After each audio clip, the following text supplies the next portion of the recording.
Jesus Christ is Lord. Jesus Christ loves you. Repent.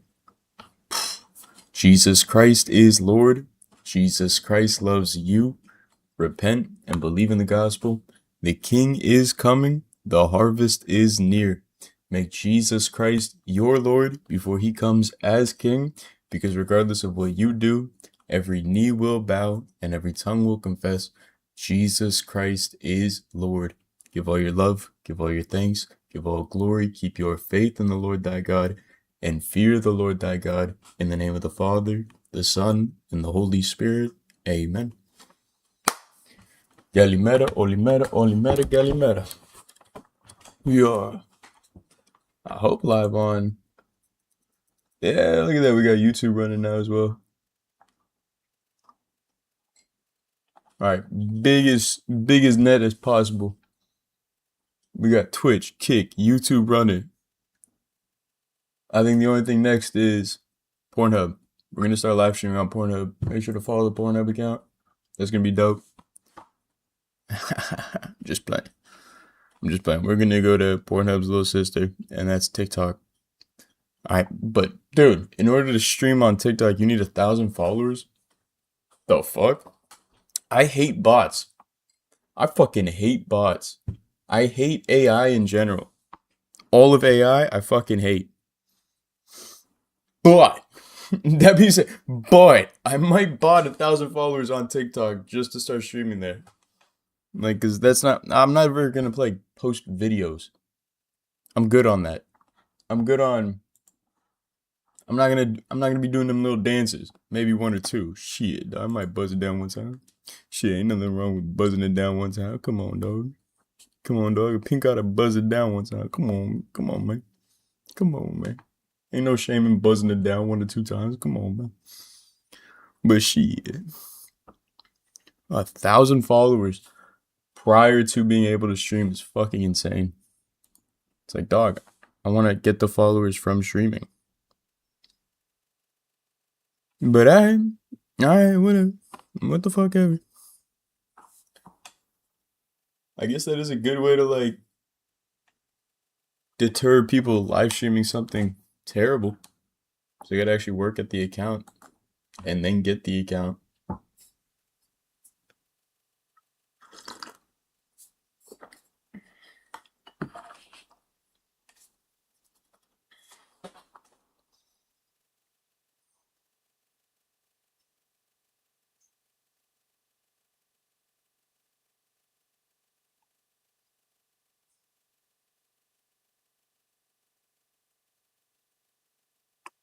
Hmm.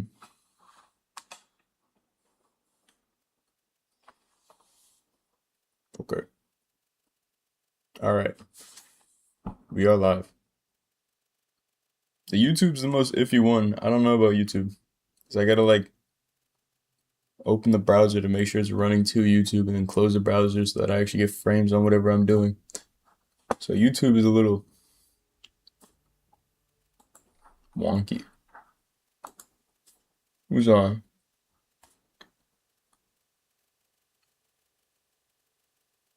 Stadium competitive. I'm good, dog.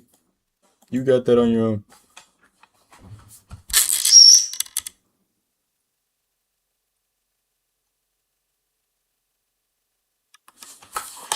Un momento, por favor.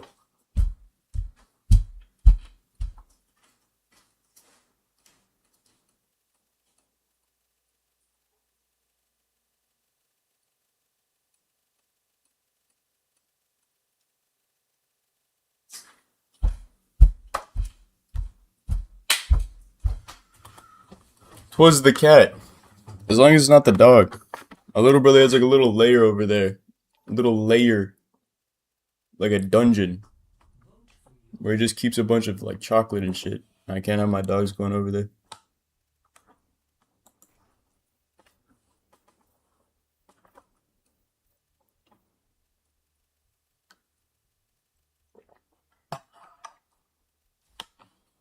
Galimera. Galimera, Olimera.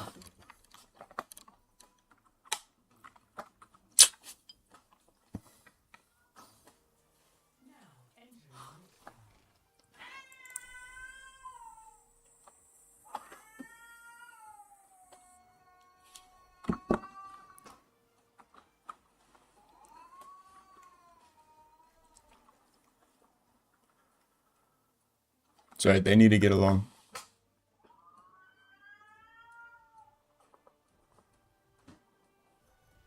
I aim to devastate. I smell blood in the air.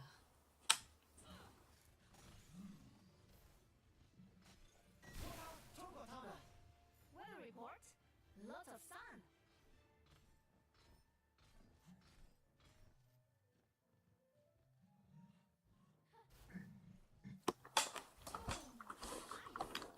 Call up the big dog. Yeah, see, he is a 6 skin. I'm not gonna lie, that's one of the coolest skins I've seen them drop.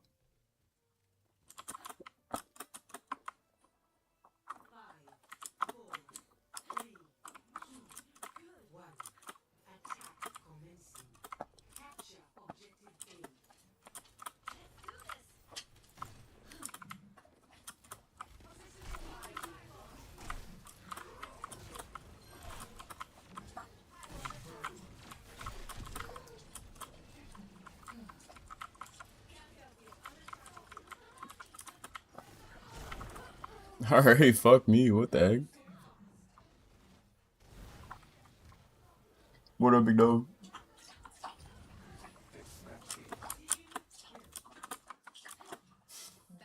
Part of me thinks that the cats are fighting because of me. I think that they like put on a front because they're like, no, he's mine. No, he's mine. Which, me and Whiskey, we locked in. He doesn't have to fight about that. Alright, that's annoying.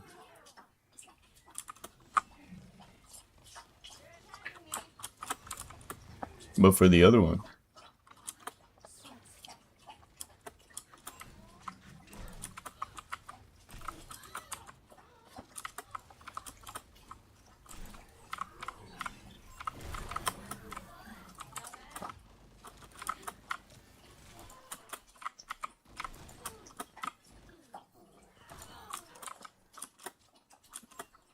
relax.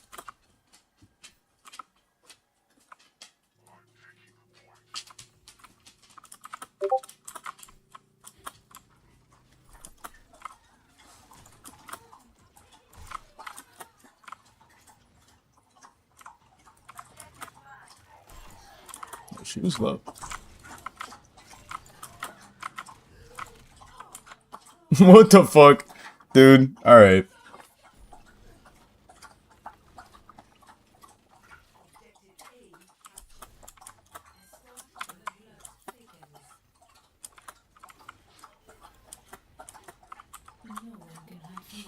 Oof. Such naive prey. The payload moving. Parfait.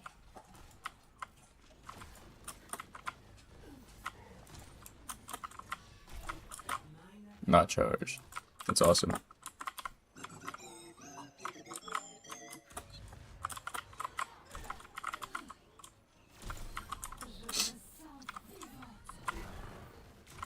You got a nice ass. Give me your ass. But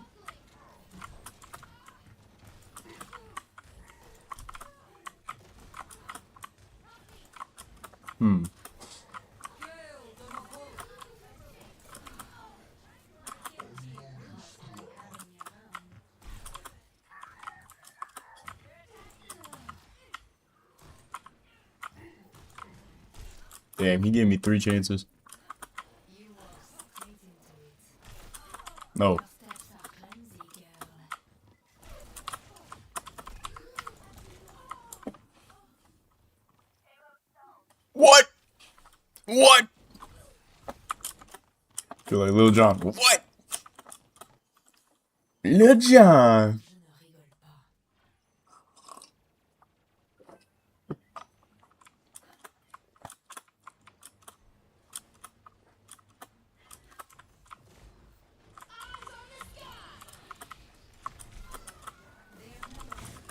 Alright.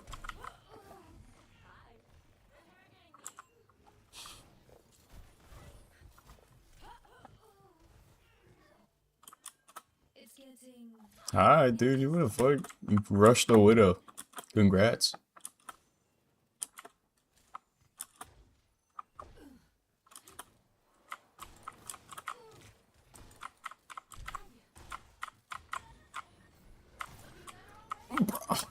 Did they turn off her headshots or something? Golly.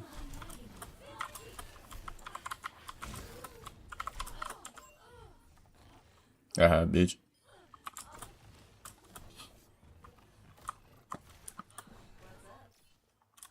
How vexing. Огонь по готовности. Rally to me. Thank you, cheapers.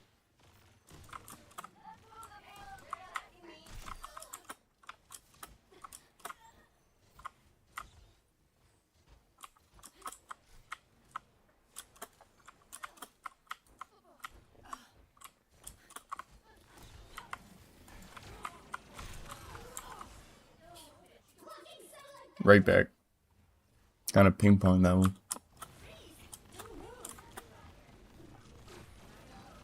The blood thickens. Hello there. No one can hide from the huntress.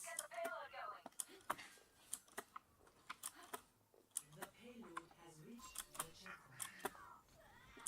We are outnumbered. Do your part. Huh. Huh. Yo, we already got point. You guys are just fighting to dive.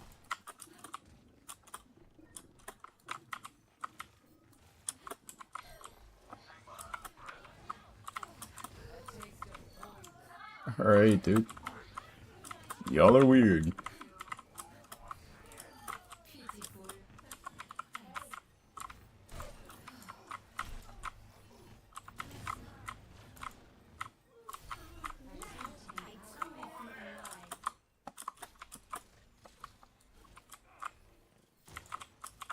Damn, that would have been nice.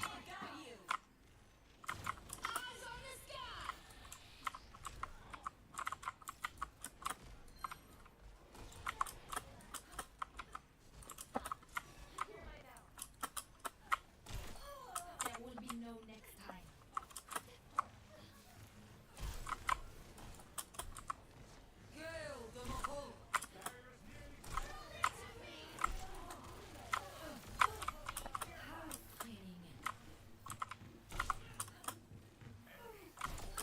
My bite is fatal.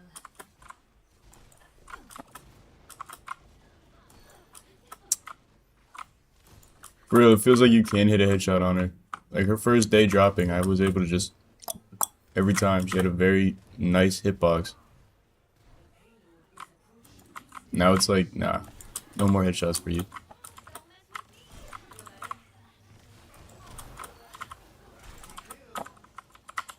Over there. Enemies spotted. Over there.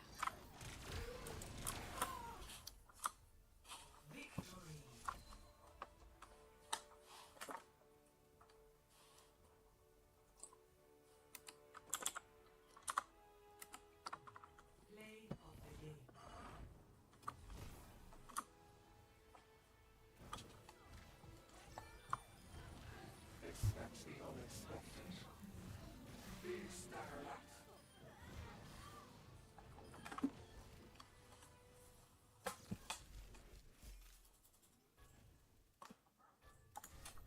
Epic.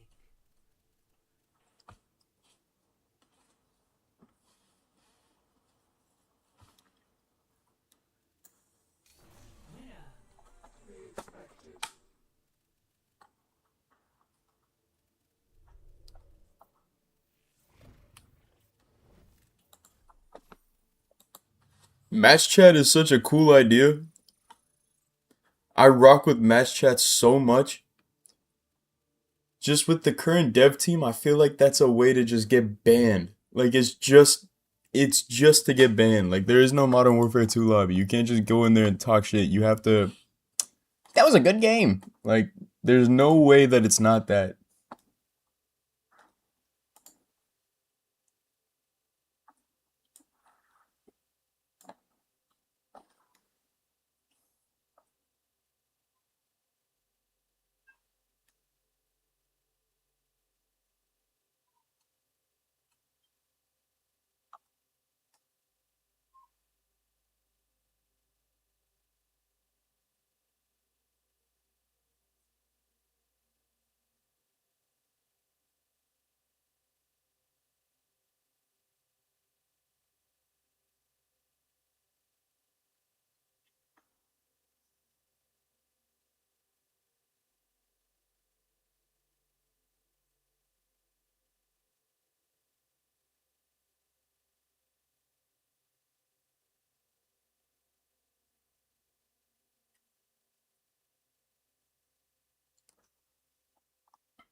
That's not. That's not. Nipple. Damn, everybody voted nipple. That's crazy.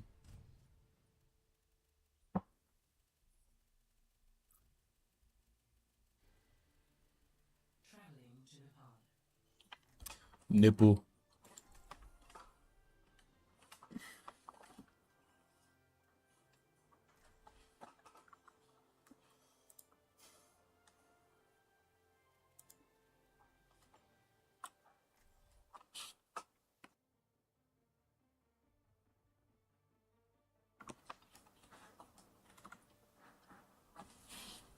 I aim to devastate. People keep saying I should visit Mount Erne, but this is close enough, right? Parfait. There is always room for improvement. Somebody just knocked my ball out of the air. 5, 4, Why would they do that? 2, 1. Round 1. Capture the objective.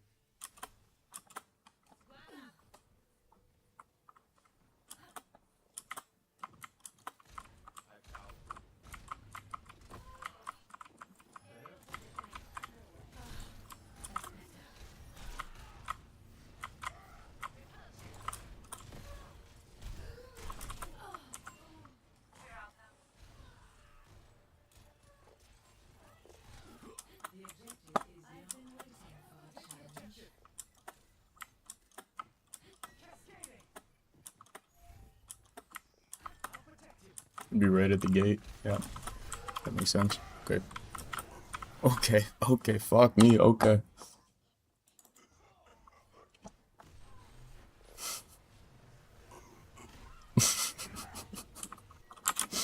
Cette fois, je ne rigole pas.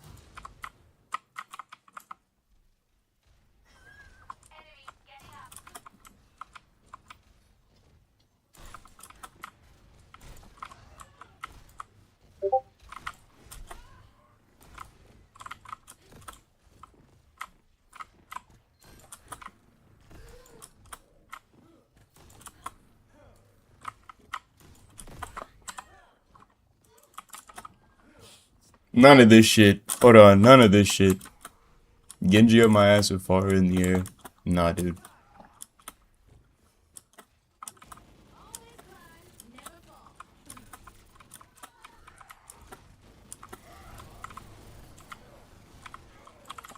Sierra, can you like do something, please? Shut the fuck up, nerd. You're also being held in spawn right now. Why don't you do the same?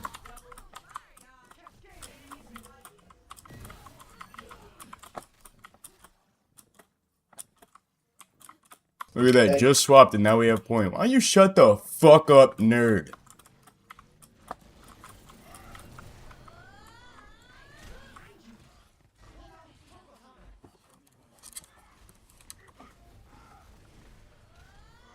Golly, people on this... Dude, people on this game only speak in-game.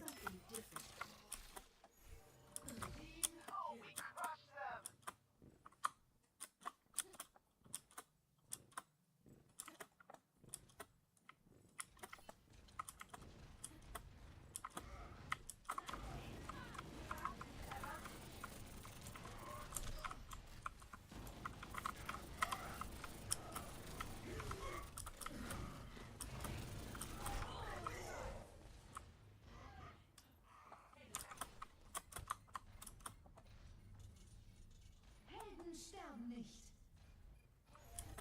Okay, running it back.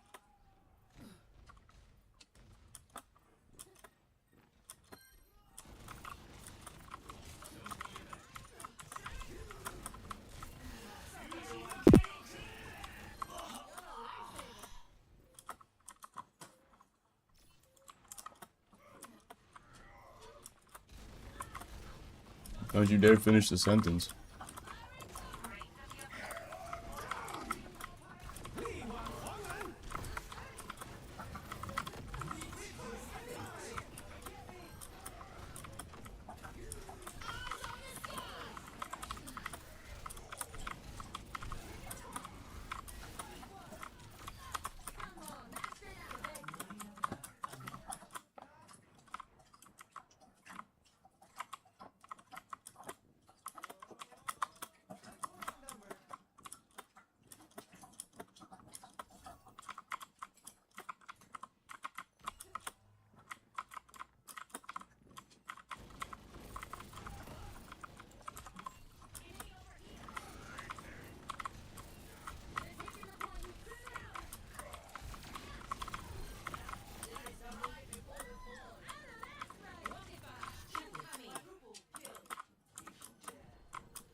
Hi, baby lady.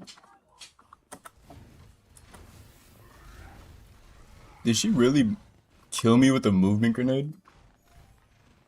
How the fuck does that work? Best round. Justice reigns from above. I'll get him next time. Score 0-1.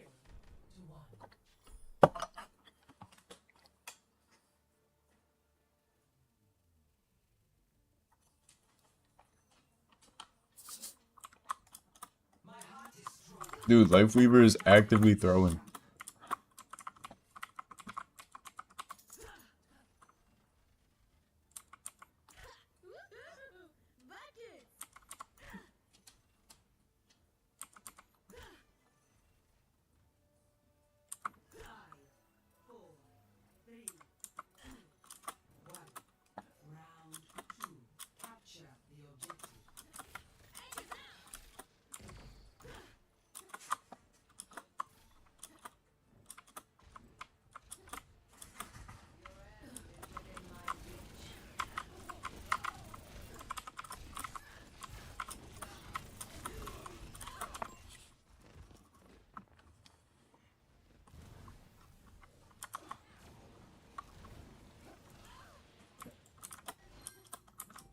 Need to rethink some things. Start patrol. Defend our point.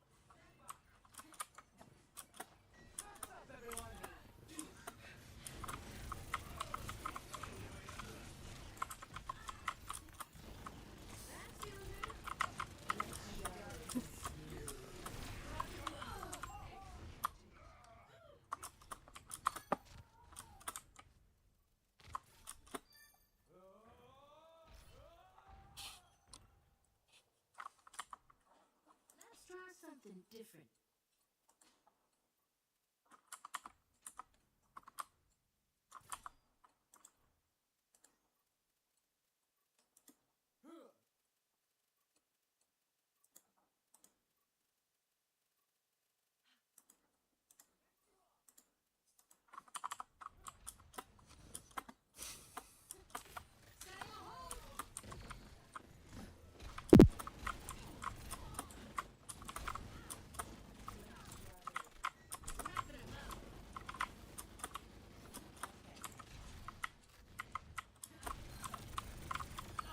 You want a rematch for real?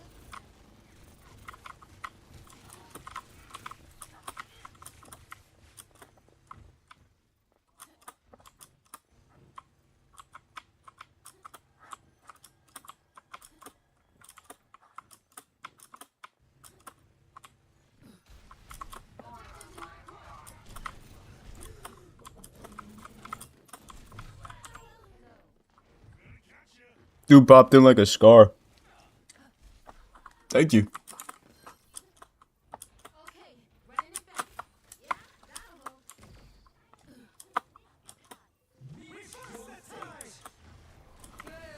hold. Justice reigns. Heldenstein nicht. Right brain. Rocket barrage incoming. Nice.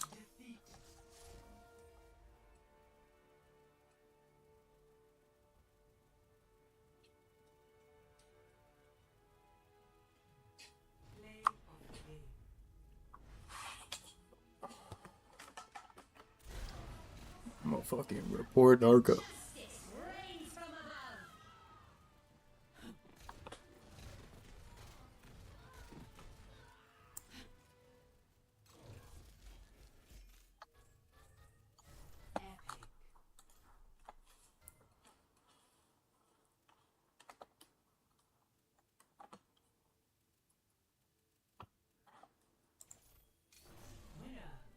That's how we do it.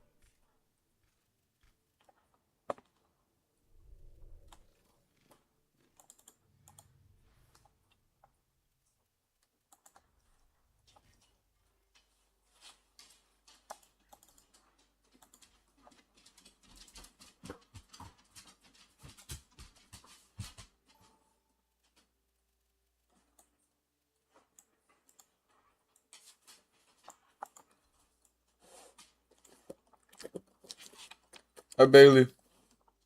Hi, good morning, Bailey.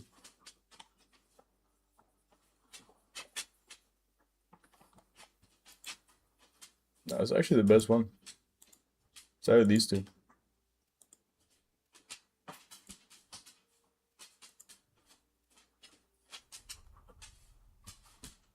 Wait, what the fuck?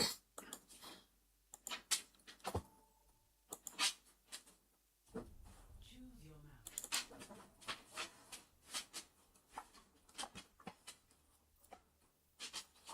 Hi, lady. Hi, my lady. She's my lady. Ow, ow, ow, ow, ow.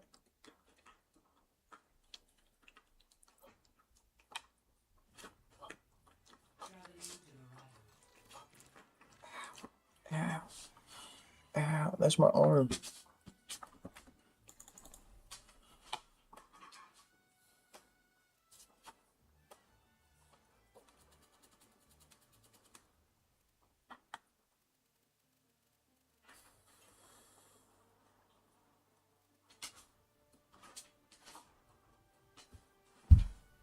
I aim to devastate. Things were a lot simpler when I was robbing banks for the Deadlock gang.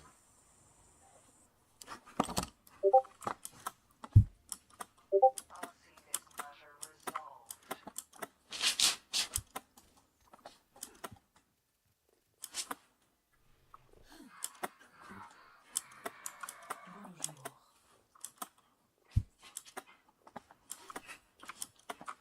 Bonjour. Oh, I know what I'm missing. Hold on.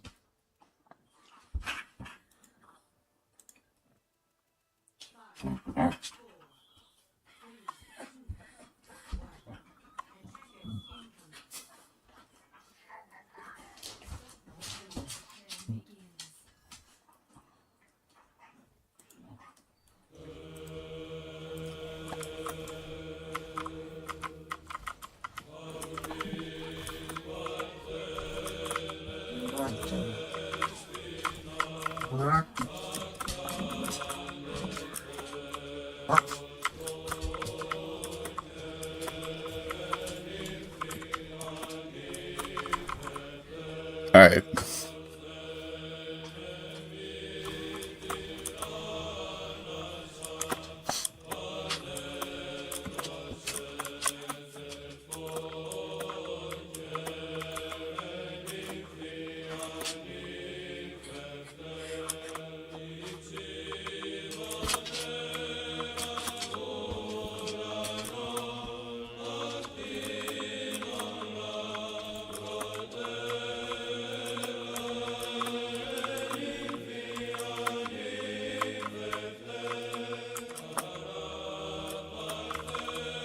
How the fuck did he get up there?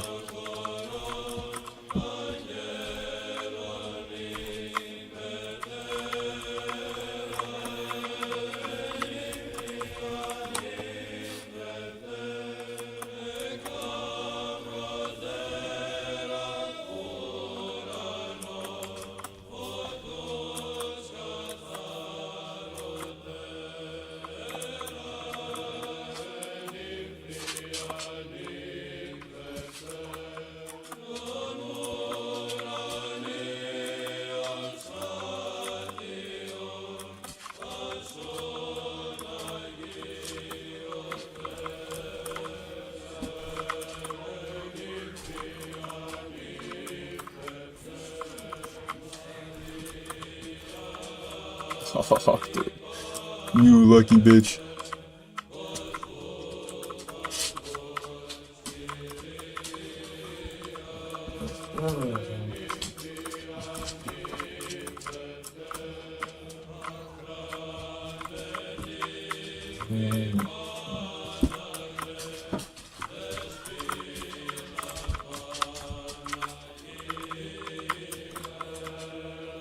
Three, two.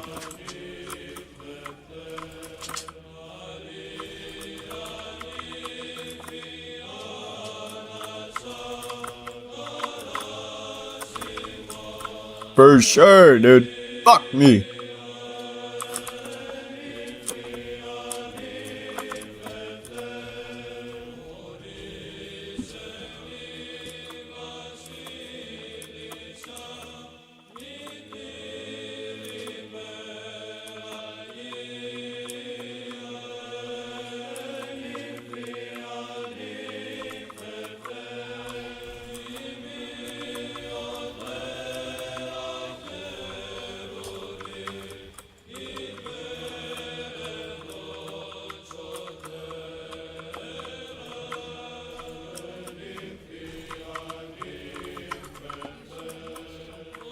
Thank you, man. God bless you.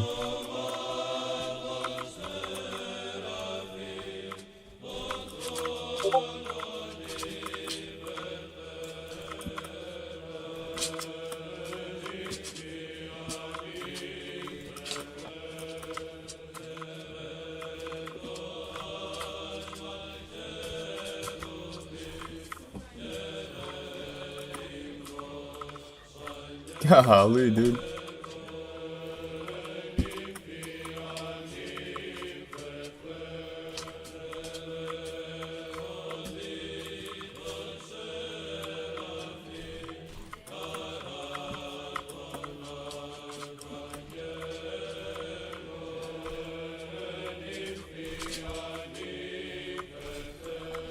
Oh, you're tickling toes.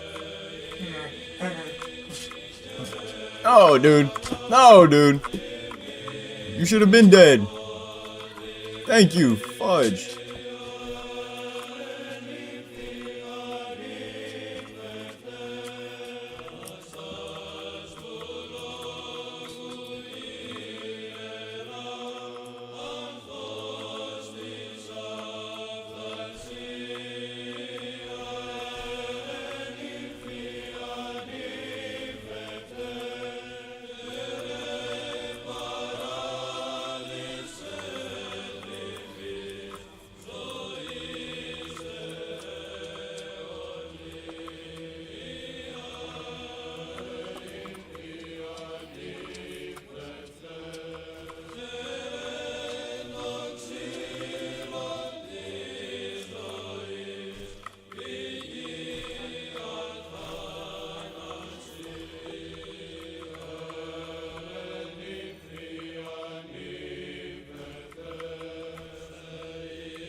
Oh, fuck. I didn't know you could get up there.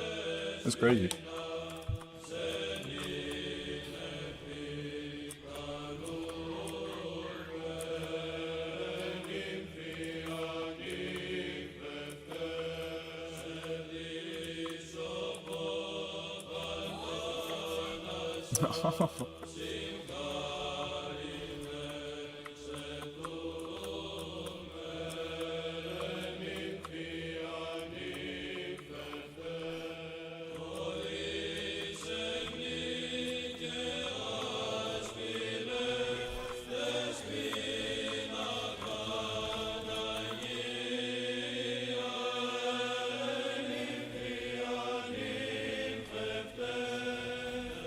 What, dude? Oh, fuck me.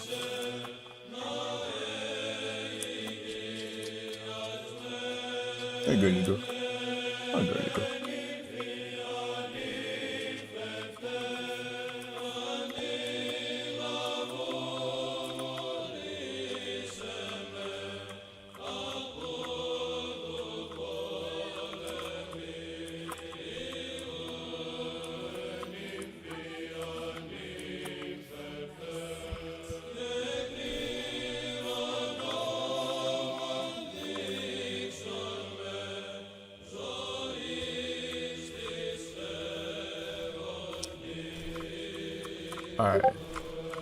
Alright, so that's some bullshit.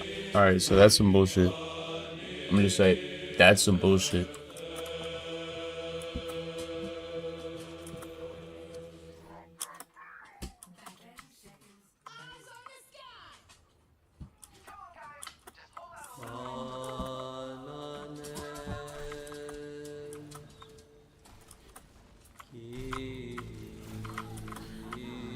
For real. You can't kill that character with a headshot, apparently. It's actually so annoying.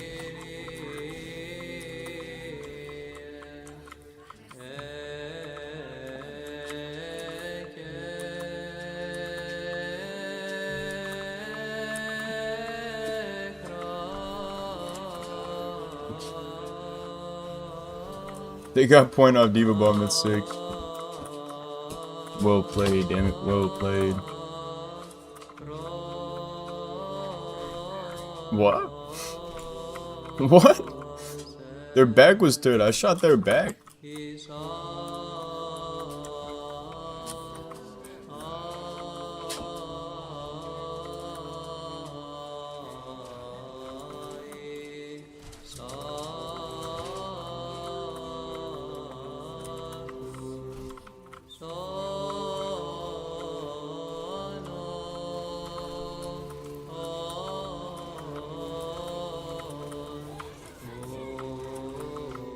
Okay.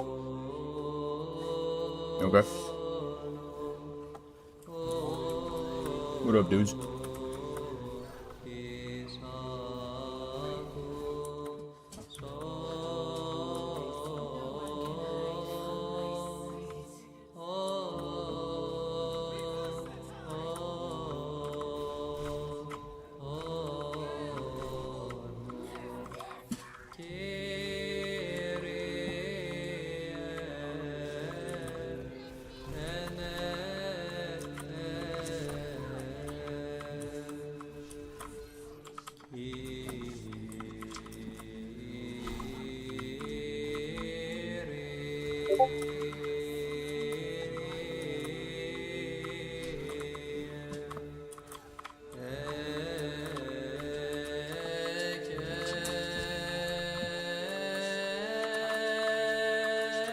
Jeez, guys, we almost threw it. Maybe holding them in spawn all game and then they just come back around. Come on. Come on, you know me. Come on. Huh. Yay!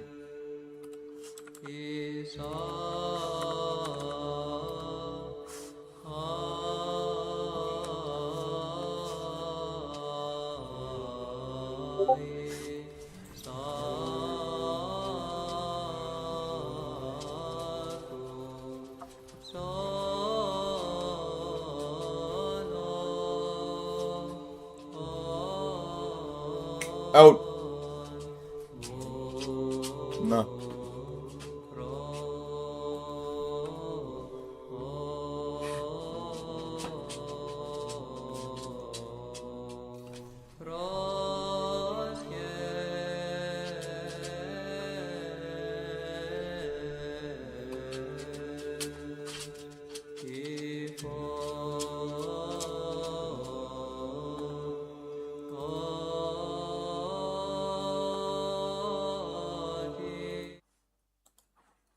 Our claim or anything that we have How a does correct that not interpretation of every phrase.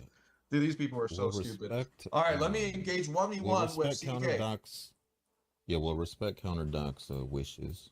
Yeah, let me engage 1v1 with CK. And you guys go eat your fried chicken. So Counter, right, where we left off was, you know, in the beginning, one of your arguments was that you have historical consistency. Right. How do you prove that? By, again, I'm asking you what your worldview is. I answered that already. I answered how I know God exists, how the Bible Okay, well, I is the didn't word of ask you God. how do you know God exists. So I asked you now- how do you know your Why'd the number go faith up? tradition Do I not is true? exist? I pressed assuming like on you're sola 92, it scriptura, stayed you at don't- 92. Because it's supported by scripture. The fuck? I don't think That's I'm a real. fallacy. Hold on. Bro, you know, you can't just use these buzzwords that you learn do you from want me to Jay explain Dyer it to you saying, why? Oh, fallacy, all of this, because Do you want me to at explain least it use to it you why? appropriately. Do you want me to explain it to Go you ahead. why it's a fallacy? Appealing to the Go ahead. thing in question to justify the thing itself is a fallacy. But I'm not proving that scripture is true because it said I didn't so. ask you to prove There's many other it's true. reasons. I asked you, where'd you get your belief from? You said the scripture. And why is the Yeah. scripture true? Because you believe it's true. You read it.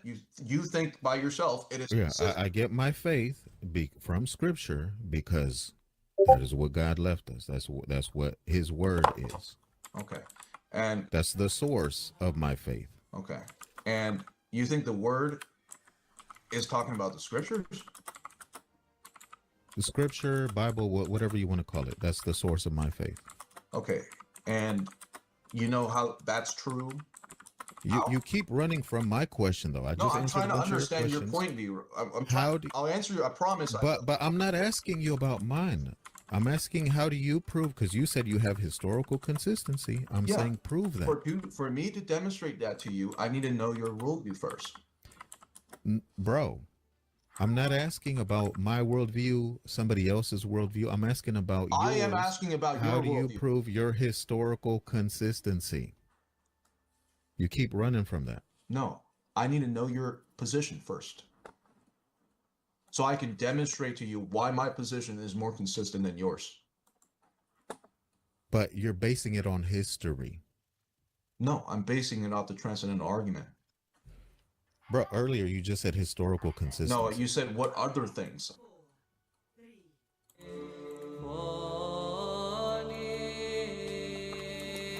Oh shit. I'm missing out on one of my favorite maps. That's crazy.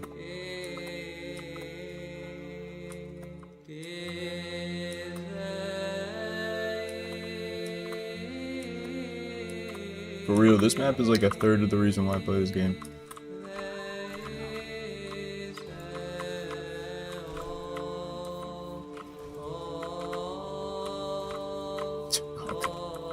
Okay, fuck me, I guess. Alright. Alright.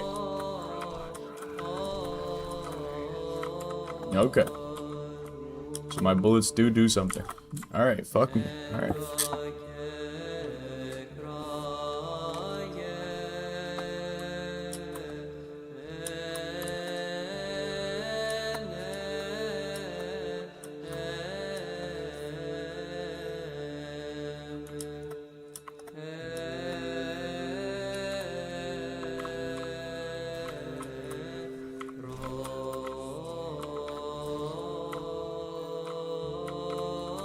On 0.01.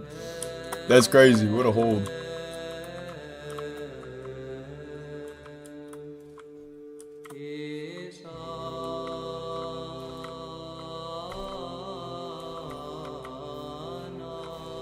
Yeah, Vendetta Sierra.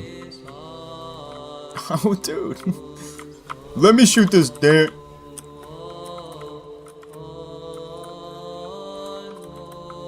Dude, the Mercy was just staring in front of me. Thank you.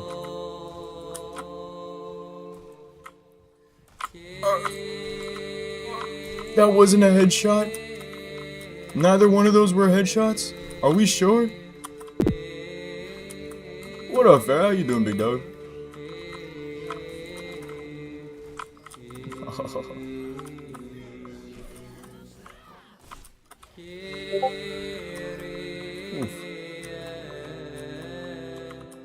There, hey, day's been going well. I fixed my sleep schedule surprisingly. I was able to like fall asleep at like 10 o'clock last night, which is weird because I went to sleep at like 11 in the morning. Dude, I slept way too much yesterday. I'm gonna try to make up for it today. What? What? Dude, it for real feels like all of my headshots are just uncharged.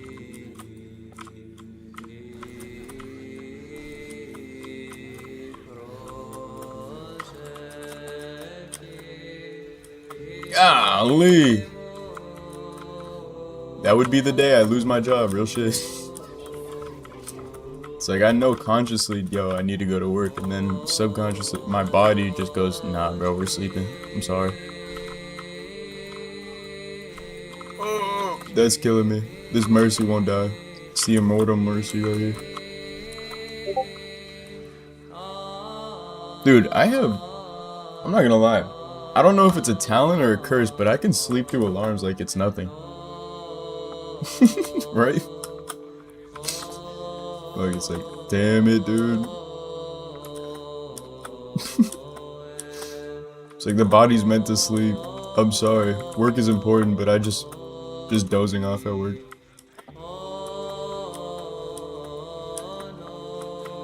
I'm not gonna lie, I've been there before where it's like I'm working construction and I just hadn't slept the night before. Right? Now I have dogs blasting as well, and I've just like learned to sleep through them. Cats fighting, learn to sleep through them. Alarms ain't shit.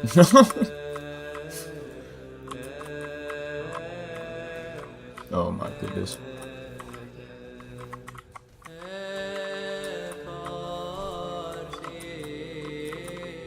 Like, no, I've been at construction before.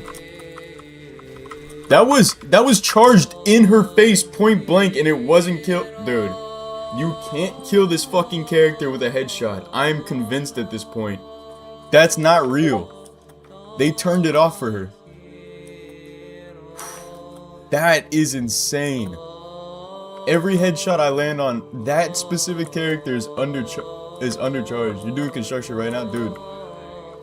I've been like out at the job site, like asked to like saw a pipe in half, so I'm like using like that big ass circular saw, and I've caught myself dozing off while just pressing down. Earphones in, just like listening to some song. Oh fuck, I need to wake up.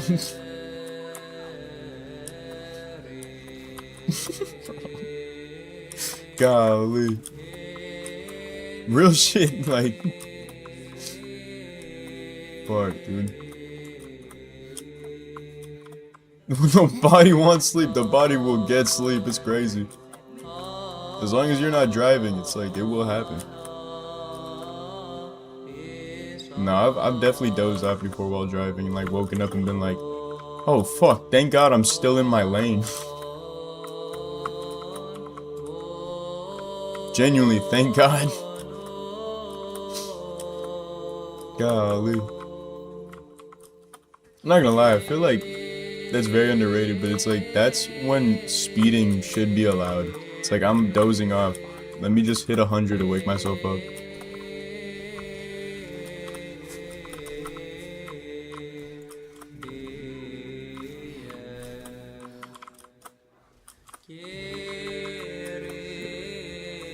Can't even imagine.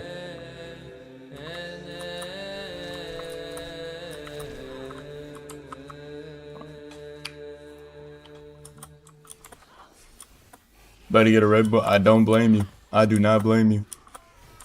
I ain't an energy drink advocate, but there's certain times when that shit is needed.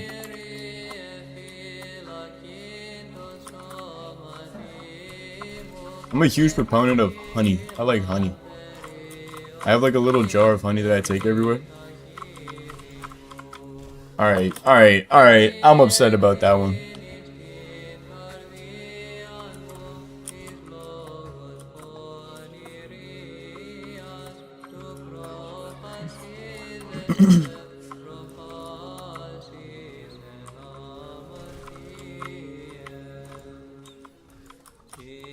This fucking tuna. Is what it is though.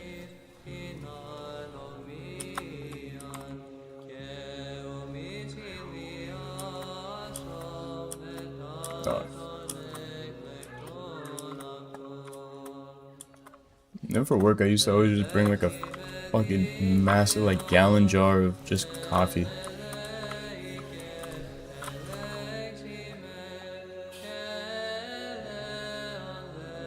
That's what I'm saying. Honey with salt is just like it actually gives the body what it needs rather than like, because caffeine, what caffeine does is it makes you, I forget like the exact science of it, but it's like it basically just, it causes the reaction that makes your body alert, right? As if there's danger. It's not like an adrenaline rush, but it makes the body think like there's danger. So it gives you that alertness. That's what coffee does. Coffee's good. I like coffee. Maybe it's just like whatever. But honey and salt, and then also like I forget, but it's like the actual electrolytes, the original Gatorade. Like that's actually what wakes up the body.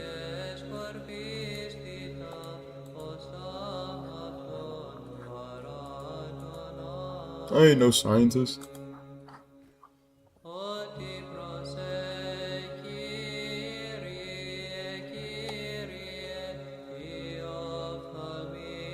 That's why people like, yeah, like fight or flight.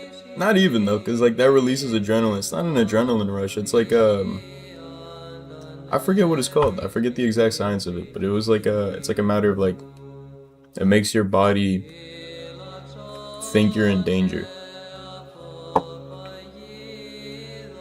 And so that's why you see people who like get used to coffee. It's like obviously they build a tolerance because it is a drug on the lesser sense. But it is still like it's a chemical that affects the whatever. And so that's why you see people who can like take nightcaps and go to sleep. It's because they're so used to coffee. It's like that effect doesn't really have anything on them. If anything, it just like, right?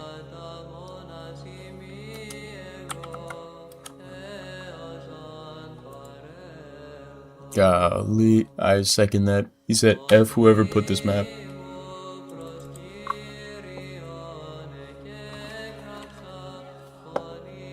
I second the shit out of that.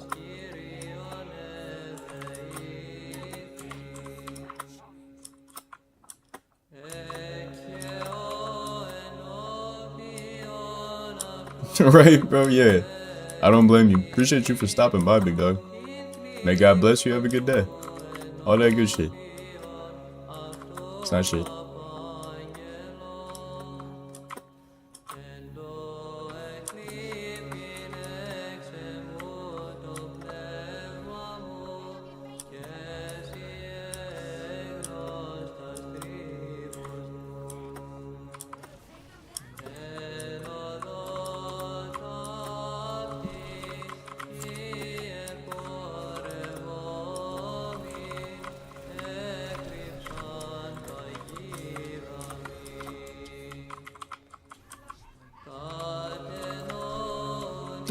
Dude, please.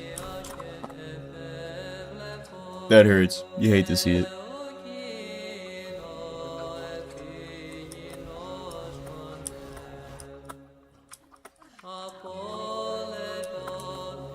That is also my pre-workout. You were saying earlier you take honey before the gym.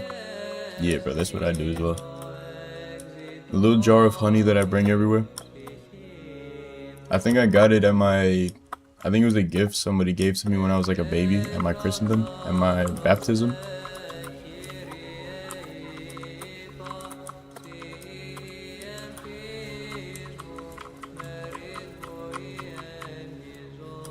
And it was like a little like, it's like a jar made out of silver. So it's like a nice metal, like a non-perishable metal. I forget what it's called. But it's like a little silver jar that's meant for... It's meant as a bubble blower. Funnily enough, it's meant to be a bubble blower, but I just don't put bubbles in it. And like the little thing that you can blow bubbles with is really good for like scooping the honey. So it's my little honey jar. Yeah, exactly. I also feel like there's like a tolerance people can build up for pre-workout. That's why you see them all eating it straight and drinking water after. It's like, I'm good.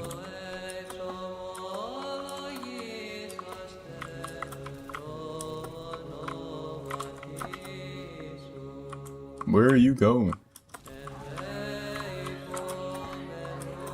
Just take the fight, but you knew it was gonna happen. Right, dude? My cousin's like that. He's a fucking animal in the gym. I'm not gonna lie. Genuinely an animal.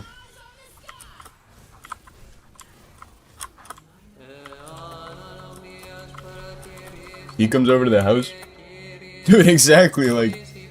You're shortening lifespans for sure, but fucking, he comes over to the house, he sees my workout equipment. He goes like, you see all those weights? I could bench all of that right now. I'm like, dog. Why are you doing this to me?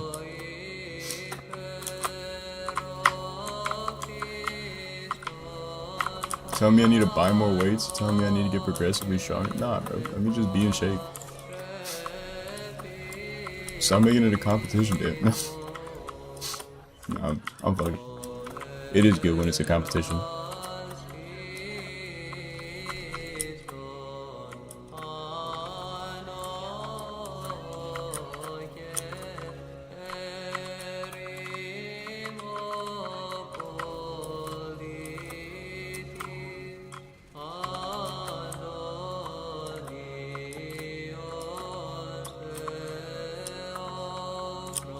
Funny, it's like dudes be like, I don't do coke, but then they like eat pre-workout by the fistful, and it's like it's kind of similar. You know what I'm saying? Like, it's not like you're doing something better. Nah, dog, we out here just straight raw dogging life. It's my favorite phrase. No medications from the doctors, except I do need to give up this gay vape. Vapes are gay.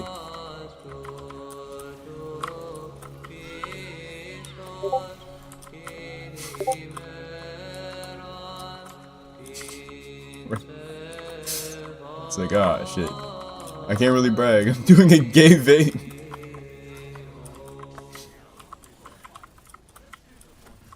Oh shit.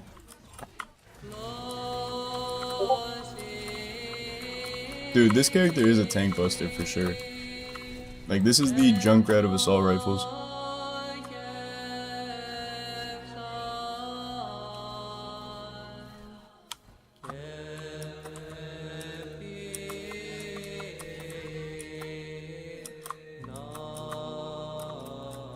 Thought I was doing better than that.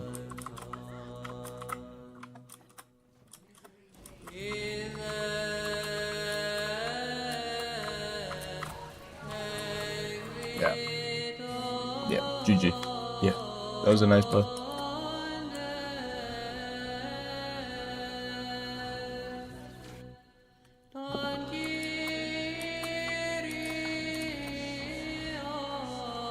Real shit.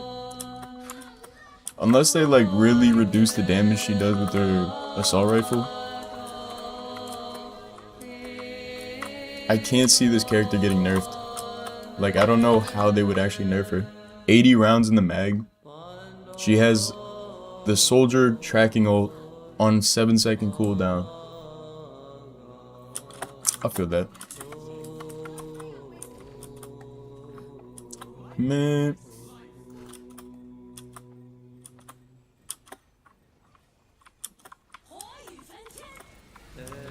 I can't go to a public gym. I'm one of those weirdos when working out. Like, I feel like I just do like...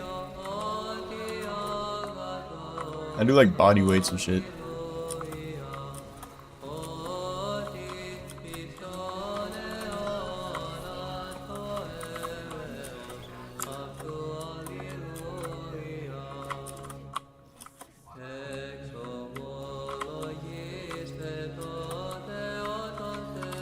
Oh, come here.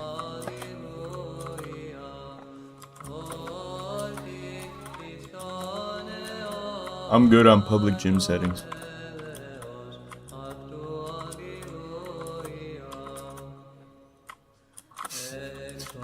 I feel like no, I haven't heard of that. I'm in a very blessed spot where I have a home gym. So I abuse that while I can. I'm trying to abuse that while I can. I feel like the best thing... Dude, canceling a gym membership is insane. I don't know how you did that. It took me like 8 months and a lawyer to cancel my last gym membership, dude. They're fucking insane when it comes to gym memberships. Dude. That's hilarious, I'm gonna be honest. I don't blame him. Stealing is bad. Stealing is bad. But damn it. If you can take a 45 out of the gym, you earned it now. That's insane.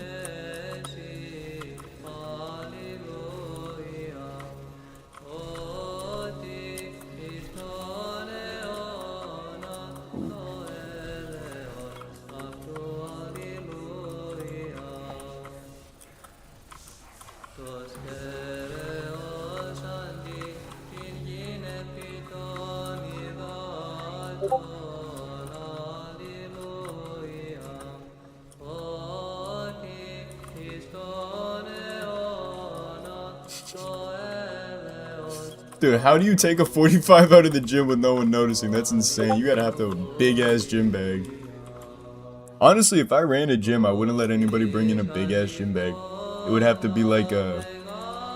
You can bring a plastic bag for your second pair of clothing. And then a water bottle. That's it. No bringing in laptops and shit like that. You don't need a laptop bag in my gym. You're good. Nobody's doing work in the closets. You're coming to work out. That's that. I gotta respect it. If you actually managed to steal a 45, like, what the fuck?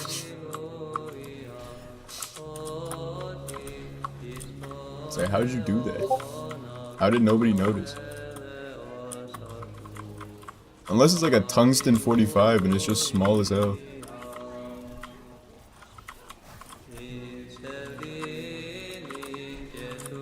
Golly, dude. Dude's running around like a chipmunk.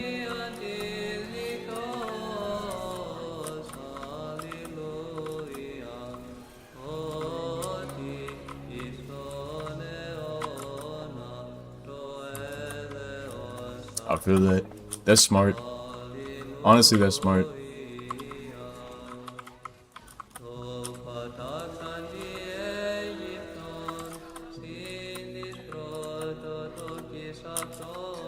Fuck, dude. I moved out, right? And I had like a nice membership at like a nice fancy gym. That wasn't the most expensive, but it was like a very nice fancy gym. And it had all the equipment that I wanted to use. And after a little while, I wanted to cancel the membership because I was moving home. Dude, I've never had more trouble with a subscription before. Like, it was like, I don't go to this gym anymore. Cancel my membership. And they would just keep taking money out of my account. It's like, what the fuck is happening?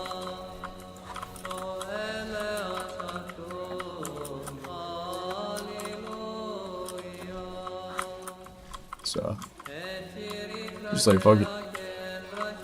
I have a pull-up bar at home. I have a bench press.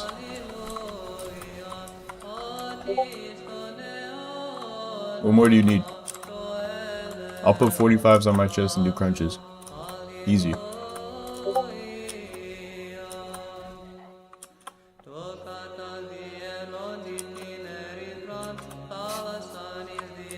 And then I got dogs that want to maul me while I work out. Easy, just pick them up and add them to the workout. I got progressive weights that are in the form of dogs. So I have one that's 90 pounds, one that's 96 pounds, and then one that's 132 pounds. I'm good. No.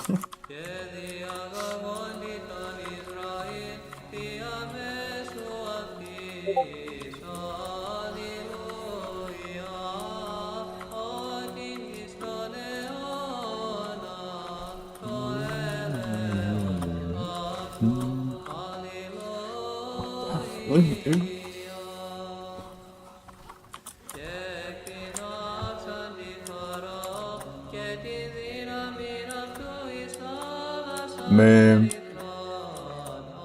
last time I went to a gym though, I really found out like I am skinny fat. That hurt my ego like crazy, which is a good thing. That's what I'm saying. Like, public gyms are a good thing in a way that comparison is the thief of joy, but on a certain level, when you're working out to get healthier and be more in shape, comparison is a good thing, where it's like, maybe not the extremes of it. That's what I was saying. It's like, maybe not the extreme of like, oh, I wish I was X and X, but it's like, man, this is a guy who's my same body build, but he's benching 300. What am I doing wrong? That's what's up. 40 pounds is big. I'm the opposite. I need to gain weight. I'm like, fuck. Oh, dude.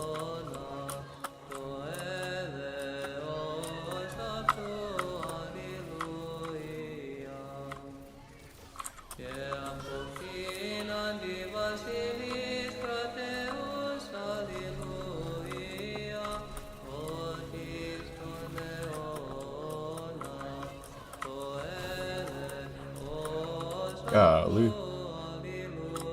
Oh, I thought this was last map for both of us. No, just for us. Next one's gonna be a good fight. Damn, 40 pounds is big. Hey, and it's 40 pounds without any of that Ozempic bullshit. That's a real flex nowadays. Golly. I won't name names, but I've been seeing people who like, I saw them a month ago and they were big, and then you catch them the next month and they're like, they're skinny somehow, and it's just like, I know your secret. I know your secret. You're not slick.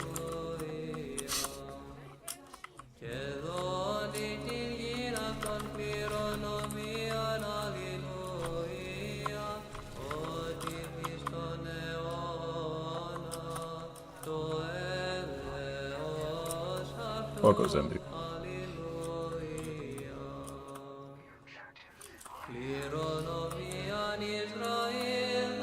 Dude, genuinely, I don't even... Alright, I have a phobia of needles, like a hardcore phobia of needles. I don't get how people are just willingly taking needles in the mail, like getting subscriptions to a needle service. And they think that that's a good thing. It's like, no, that's disgusting.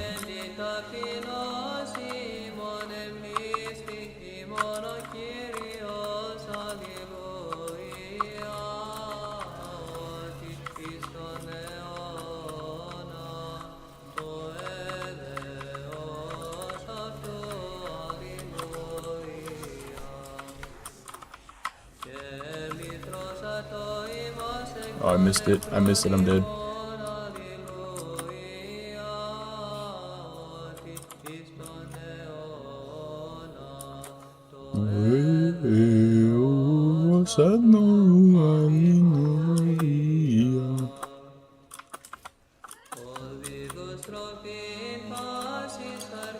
The chant that's currently playing is Psalm 153.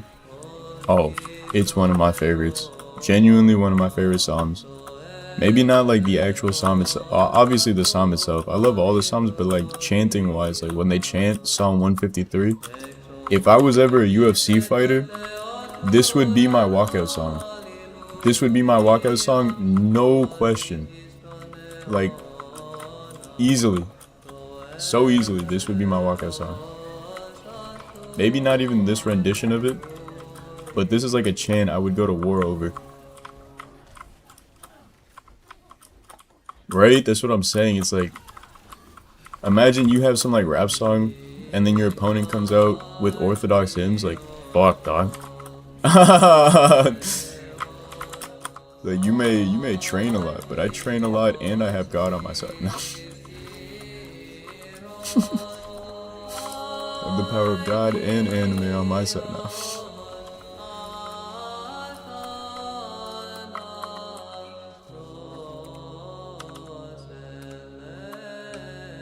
41.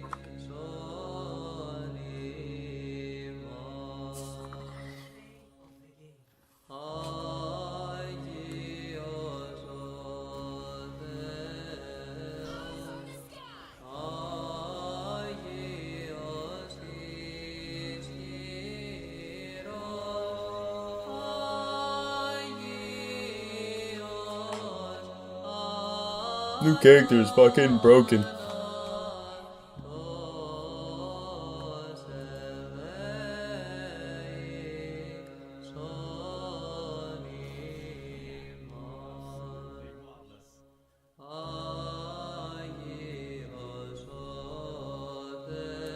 Should have voted here. Let me get that Life Weaver. Dog, you did good.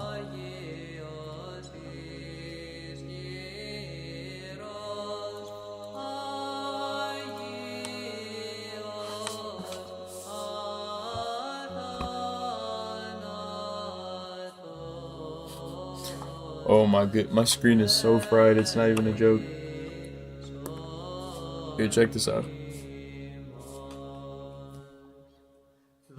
That's my screen. That big ass black hole of death. So anytime I, like, and the charging port doesn't work, so I have to put it on the charging pad. And every time I do that, the screen goes ape shit. And I'm so worried that it's just gonna, like, swap over to Google and look up some shit that's gonna put me on a list. You know, like the monkey on the typewriters, like eventually they'll get a word right. Yeah, it has become a phobia of mine. Golly.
Dad, let me kill you.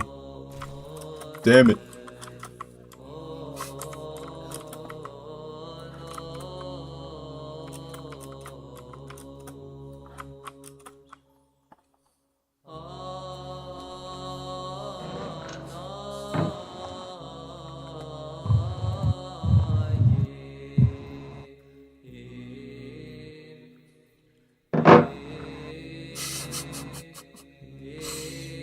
Someone doesn't have push to talk.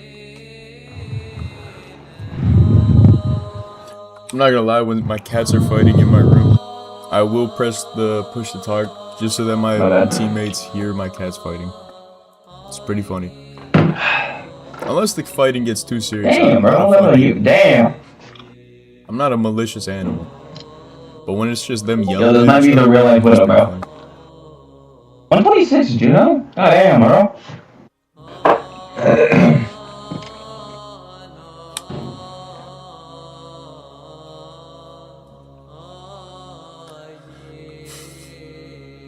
Nice. Matter of fact, this dude's doing the commentary of this game. Also, don't be too harsh on me. I'm learning keyboard and mouse right now. Cause Brother, you're doing the commentary for this game. I don't expect you to stop talking. The entire game, I want you to keep with this commentary. my bad, bro. What'd you say? I was playing music. Oh, I need you to do the commentary all game. You're I gonna got do you, the bro. commentary this game. Alright, cool. Alright, yeah, I got you. My guy.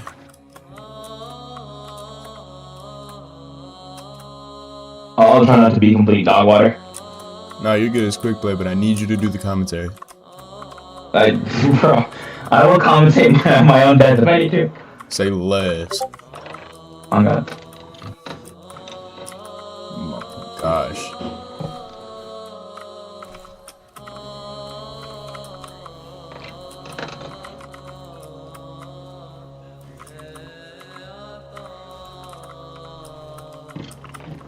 Are 100 barriers now?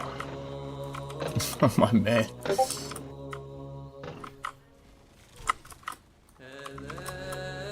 I got speared. Ooh, fuck.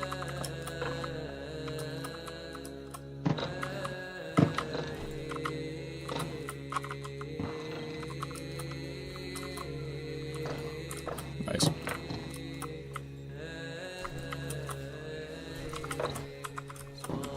Never mind, I'm cooking, bro. I'm gonna cook this game. Never mind.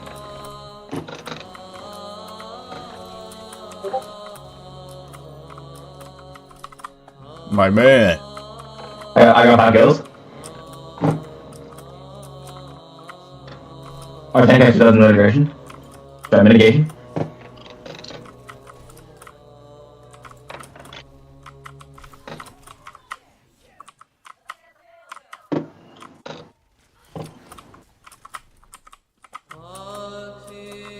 The soldier thinks he's a bird. Their soldier thinks he's a bird. W commentary.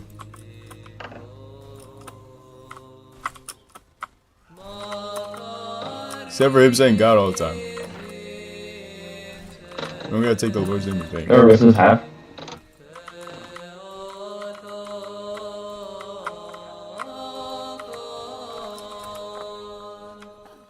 Soldier behind. He's running away. He's running. He's going on a marathon. He's burning 500 calories per minute. That's how much he's running. He killed someone? No, he didn't. You killed someone? Nice. I killed someone, nice. This guy's awesome. I got grenaded. I died.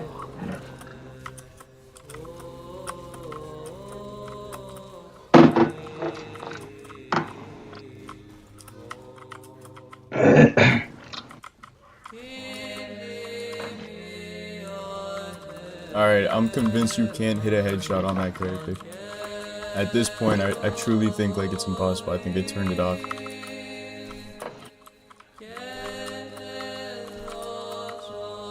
Their tank's half. I'm dead, dude. I'm dead.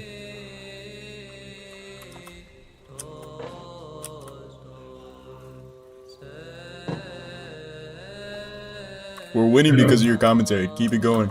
Keep the team alive. I got you, bro. Set the I got it, tone. yeah. That shit.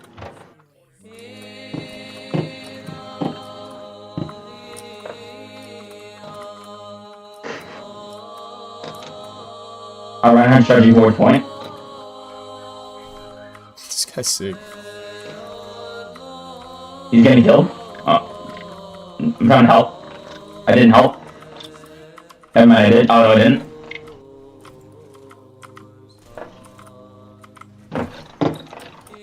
No way, the Moira is 1. less than one.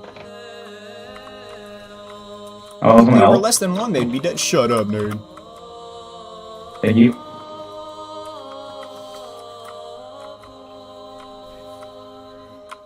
Thank you. I got my ultimate.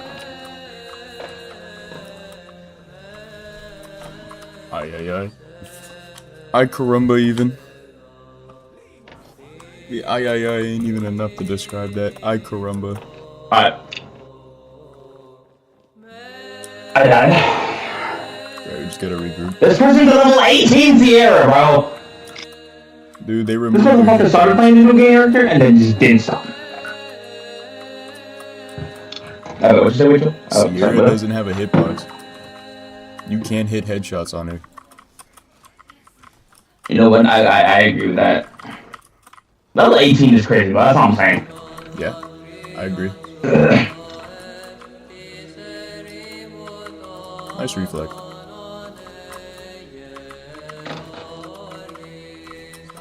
I don't mind a perk. I picked the wrong perk. Oh, fuck.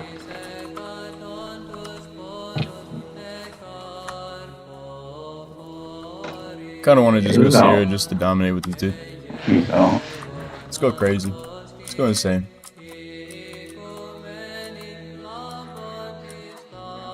Oh, I didn't have my music going. I bet that might be on some. Yeah.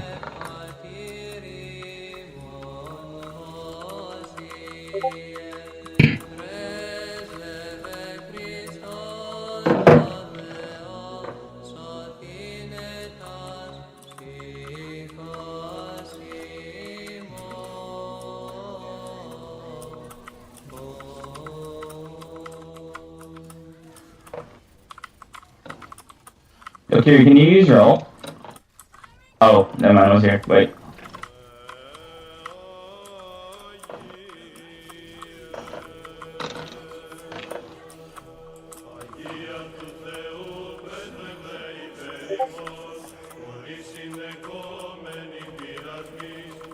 Fuck this tree in particular. Nice.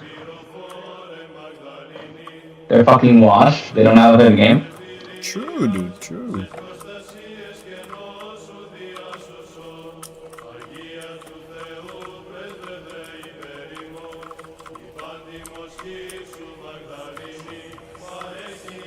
So just holding. He's coming around side. Oh.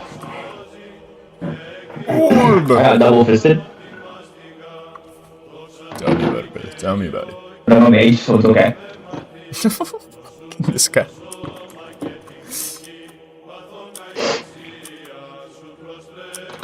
It's okay, as in it was consensual? Yeah, yeah. Okay, cool.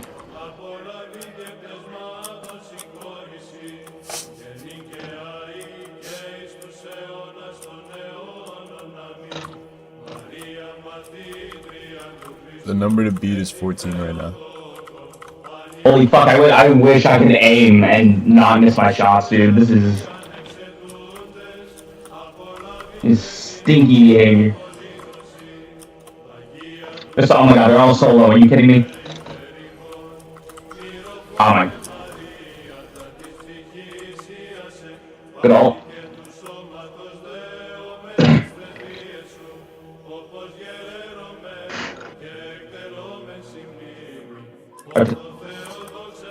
Good old, but we're still I accidentally turned cap lock on. Oh, I'm cooked. nice, dude.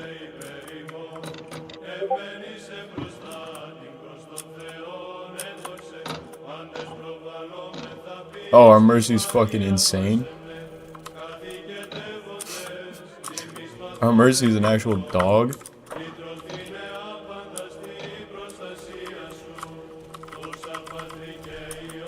Okay, fuck me, I just got 180. Oh no, he knew where I was. I thought it was a 180. It looked like he snapped towards me. Great commentary, bro.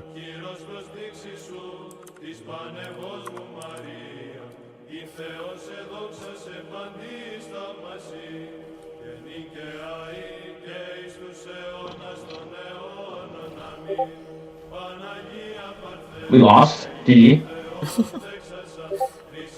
We lost, but we enjoyed the commentary. Don't even worry about it. Thank you, bro. Thank you. I try, bro. No worries. You have a good day, bro. Yeah, you too, man.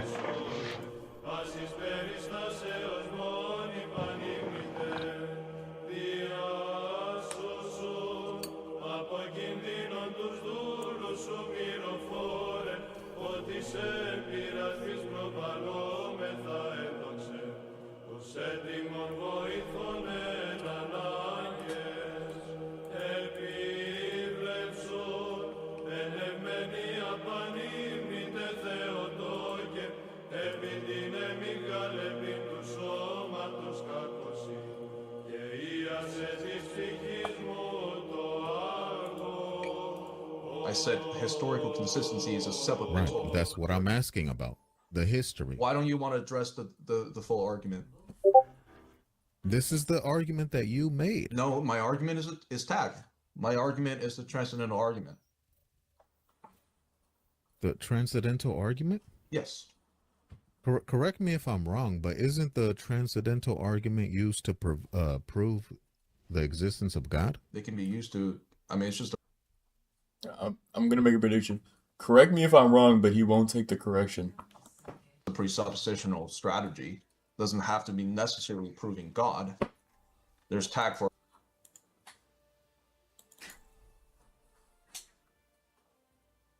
126. Golly. 90. It's the highest level tank I've seen in a while. I feel like nobody plays tank, actually. I feel like tank is one of those characters that gets played when people are bored.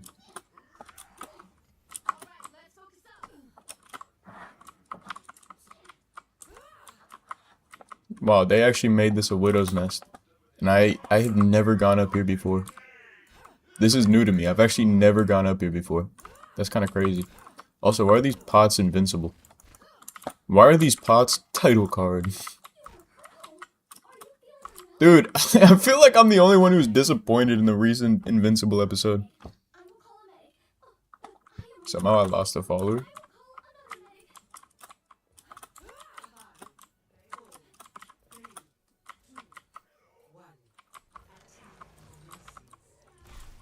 What?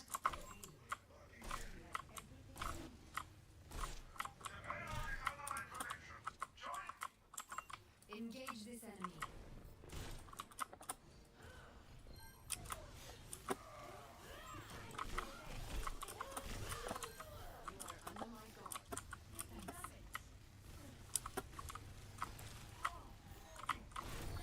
Little girls have no place on the battlefield.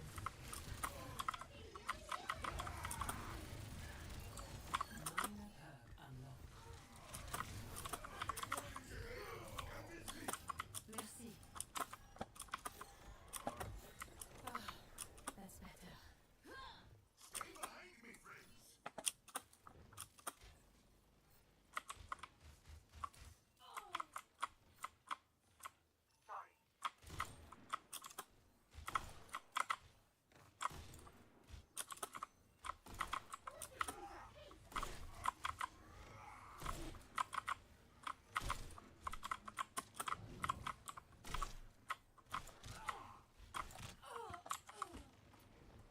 Good shots, buddy. Back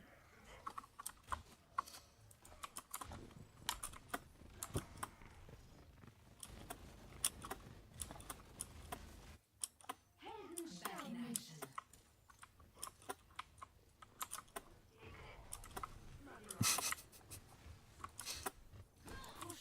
What, did that just go through him? Dude, actually, he was moving in a linear path. I shot in his back moving forward. How did that go through him? Oh, shit! Nice.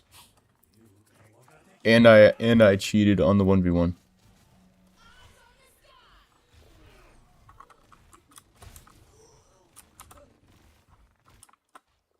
Time to teach these bugs some manners. Time to teach it big.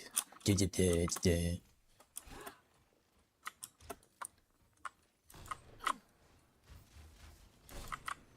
The payload is moving. Merci.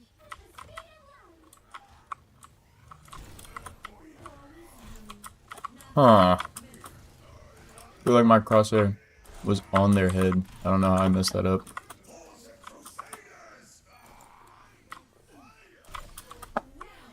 Truly feel alive.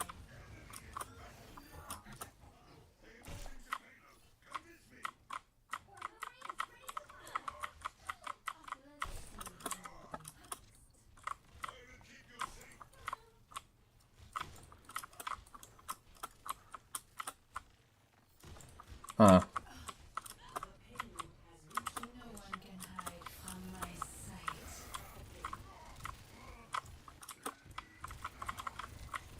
Just do damage. Just do damage to him.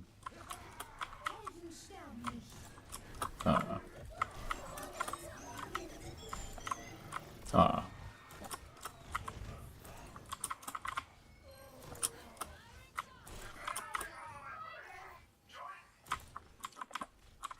Again, dude.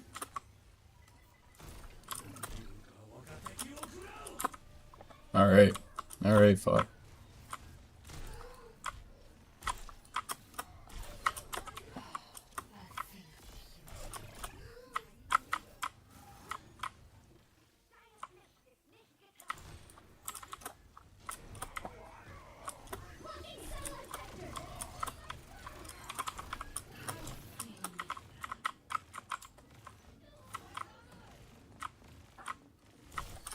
How unreliable.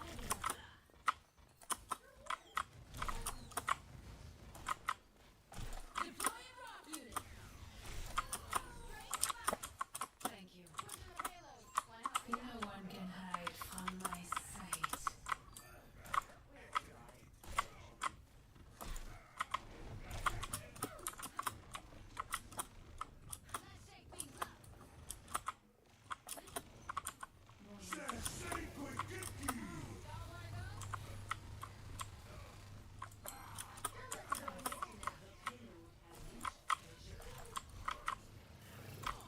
Oh, fuck.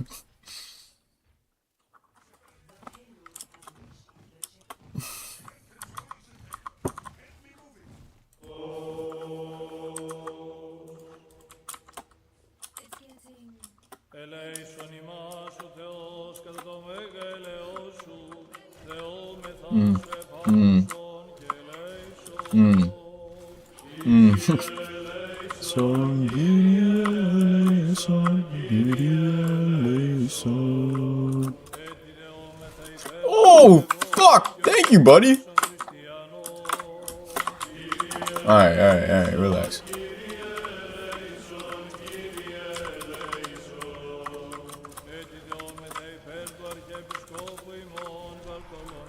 Ah, my bad, thank you. Run! I didn't want to waste nano. Σιμών Εμιλιανού Ιερομονάχου, του παντός και καθηγουμένου ημών Ελισαίου Ιερομονάχου, και πάσης της εν Χριστώ ημών αδελφότητος.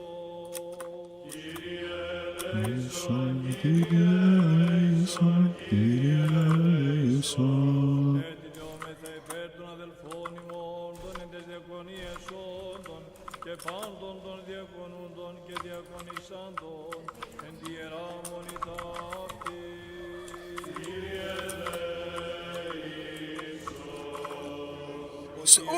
Άνθρωπος Θεός υπάρχεις, και εσύ Fuck on me, I guess. Fuck on me.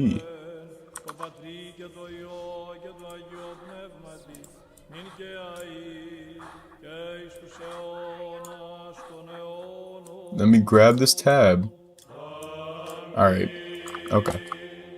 Πρεσβείαν της ύμνος όπλων απλοσμάχητων, πλουτούμενα ή και πίστη εκπόμεση. Μυροφόρε πάσεμνε, Μαγδαληνή Μαρία πρόφθασον, και την δίνον λύτρωσε ημάς, θεστίες, προς Κύριον πρεσβείες σου. Αγία του Θεού πρέσβευε υπέρ ημών, υπερφύση χαρίσμασιν, ώρα ειδωμένη Κύριε σου υπάντημος, μυροφόρε εις όλε, θεραπεύει νόσους των τιμών σε. Αγία του Θεού πρέσβευε υπέρ ημών, αριόμενη πάντοτε, την εκ της όρου χείρο σου χάρινα έλαος, ο Μαρία εφημούμεσαι, και το σε δοξάσαν τα γερέρωμε. Δόξα Πατρί και Υιό και Αγίο Πνεύματι, νοσημάτων θεραπεύσος, την ημών Μαρία δεόμεθα, διπληνία συγχαβεύουσα, της ψυχής ομούτε και του σώματος. Nice. Νικαία είναι εις τους αιώνας των αιώνων, αμήν. Της μητρός σου δε είσαι εσύ, και εις Αποστόλου Μαρίας Κύριε, στις οικέτες δοσηγόρηση, των πλημελημάτων ως φιλάνθρωπος. Αγία του Θεού πρέσβευε υπέρ ημών, Κύριε σου σευτή, πληροφόρε ασπαζόμεθα, την προσψάψασαν τους πόδας του Χριστού, οι προσκυνούντες πάσης νόσου εκρητούμεθα. Αγία του Θεού πρέσβευε υπέρ ημών, έλυσον ημών τας ψυχάς Μαρία χάριτος, την προσφύξη της ευτής σου γύρος, και τας νόσους πάσα συμμονίασε. Δόξα Πατρί και Υιό και Αγίο Πνεύματι, λύτρωσε ημάς εκκινδύνονται και τρίψεων, και αιωνιαστική αξίωσον του παραδείσου της τρυφής Μαρία έδοξε, και νικαία και εις τους αιώνας των αιώνων, αμήν. Μόνοι προς Θεόν προστασία σε κεκτήμεθα, other things as well. So I'm using the same logical framework to demonstrate to you why the church is consistent. From the impossibility. And that's what I'm asking, Right, bro. I told you for How do you time, prove it's consistent? All you say is, impossibility "Oh, of- tag, Okay, by tag." Oh, what's your worldview? I literally, this is like the fourth time I'm trying to explain it to you. By the impossibility of all the other worldviews. Butter. Which I said, hey, so your only reason Oh my is to God. disprove every other denomination of religion, and that proves orthodoxy. And you said no, it's also historical consistency, and this is what I'm asking you about, and you keep running. No, from you it. said what other things? Yes, said and you said prove, but that's historical not the main consistency, thing. and you keep running from that. And I said, how do you prove that? Okay, if I answer this question, will you tell me your world? About what you say, because you're gonna have to defend it. Can you? Okay, I'm back. About what- So what yes, you if I say, answer this question, will 'cause you you're gonna have answer to defend it. me your question? Excuse me. Would you answer the question? What is the world? I've answered a bunch of your questions, but yes, I just want to answer to this one question, bro. You can read the church fathers. You can read the councils. Okay, you Oh. see how all the councils are consistent with each other. Why did one of the church fathers contradict or did Because not we don't agree have a doctrine your that the canon? church fathers are infallible. You just told me to go to them. I told you to go to the councils. You telling me to go to I told you to infallible read the people? councils. And this is how you prove orthodoxy? Dude, are you Come on, listening? bro. I'm telling you to go read the councils. I'm not telling you Yeah, to go you read said the church individual fathers doctrine. too. Yes, but most of them would agree with the council. You have church father who makes mistakes. For example, we don't agree with a lot of things that Augustine says. So He's still a church father. why should I go to them in the first place You don't go to them. You go if to the they're council. fallible? You go to the councils. The Oh, councils okay, are councils. infallible We'll deal with the councils. So why did you say go to the church fathers? because they're a part of the council. All of them were? A lot of them were. So if you have these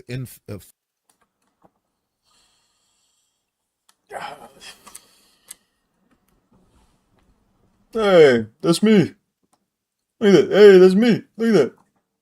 Look at me. We're on YouTube. Guys, hey, look. We're on YouTube. The YouTube is working.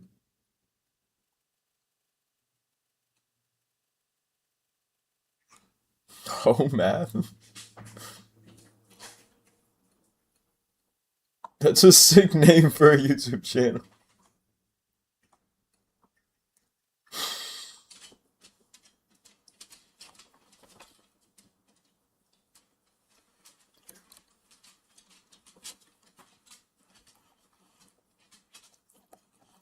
Go lay down.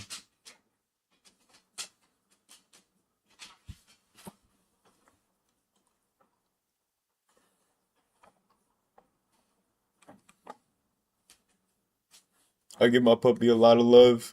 I'm just trying not to reinforce that she can come upstairs. Right now, it's like she's coming upstairs. She's going and eating the cat food in my brother's room, doing a lot of bad things. So it's like I'm trying to.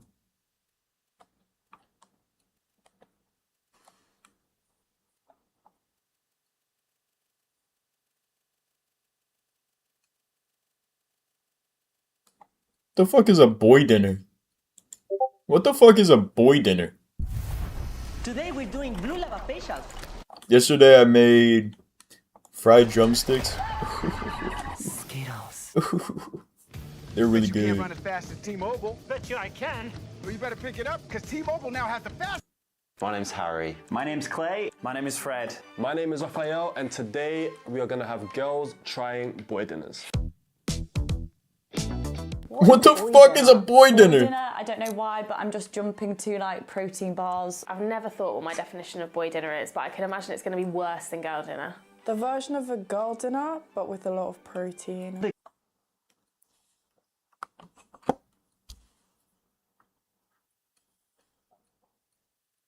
When I think of a girl dinner, I think of salad.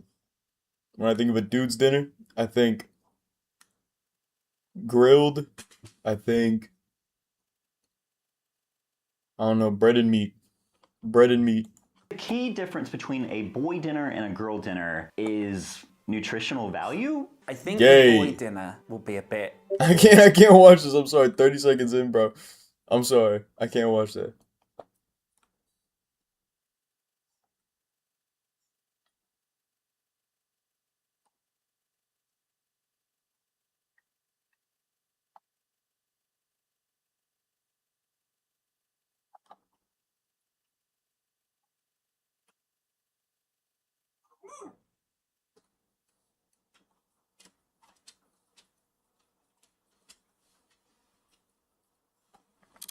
What's going on today?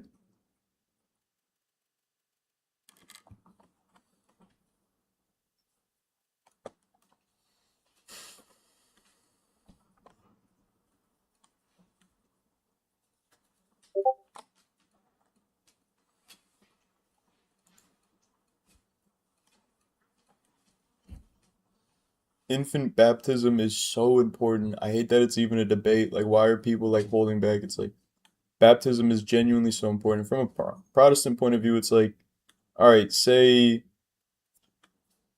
you want to be baptized by fire and spirit, as the Lord talks about, for sure. But that's the second baptism.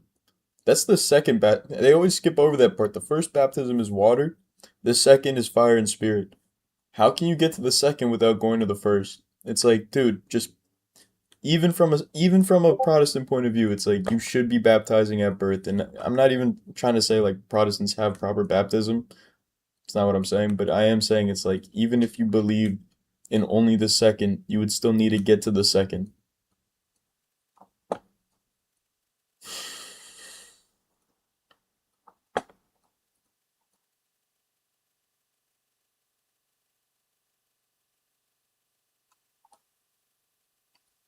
Dude, the One Bite Pizza review is in the trash. It's not real anymore. The dude went to a Chicago's game or whatever the fuck. He went to a game and the stadium gave them the most dog shit looking pizza and he bit it. He was like, "This is a 9. This is a 9." It's like, no, dude, the alcohol you just drank was a 9. That's not even on the scale. That is gas station pizza.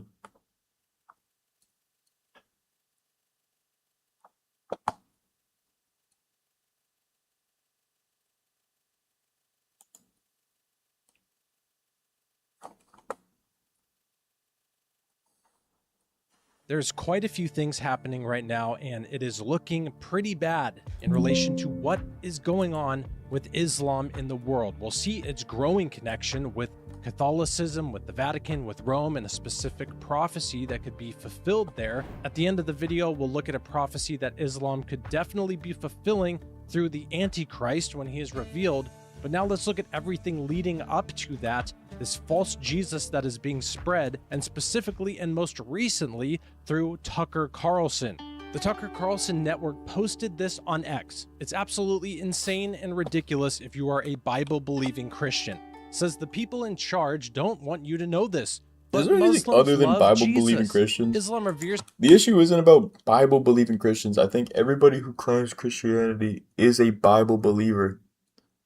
The only issue is, what authority do you have on the Bible?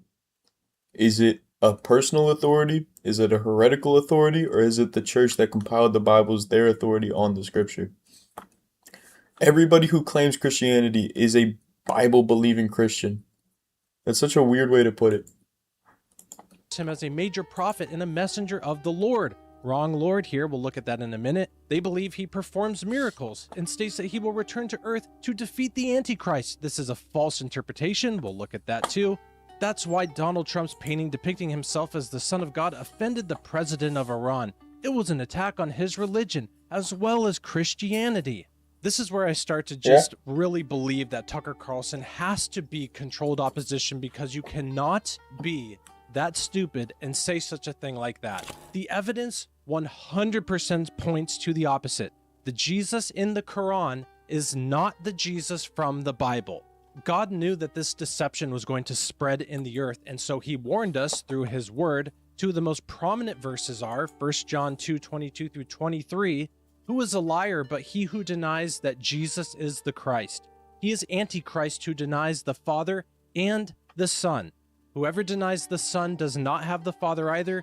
He who acknowledges the Son has the Father also. Islam denies that Jesus is the Son of God, specifically in 6 verses. I'll read just a couple. Surah 4:171 says, "Do not say 3. Allah is only one God.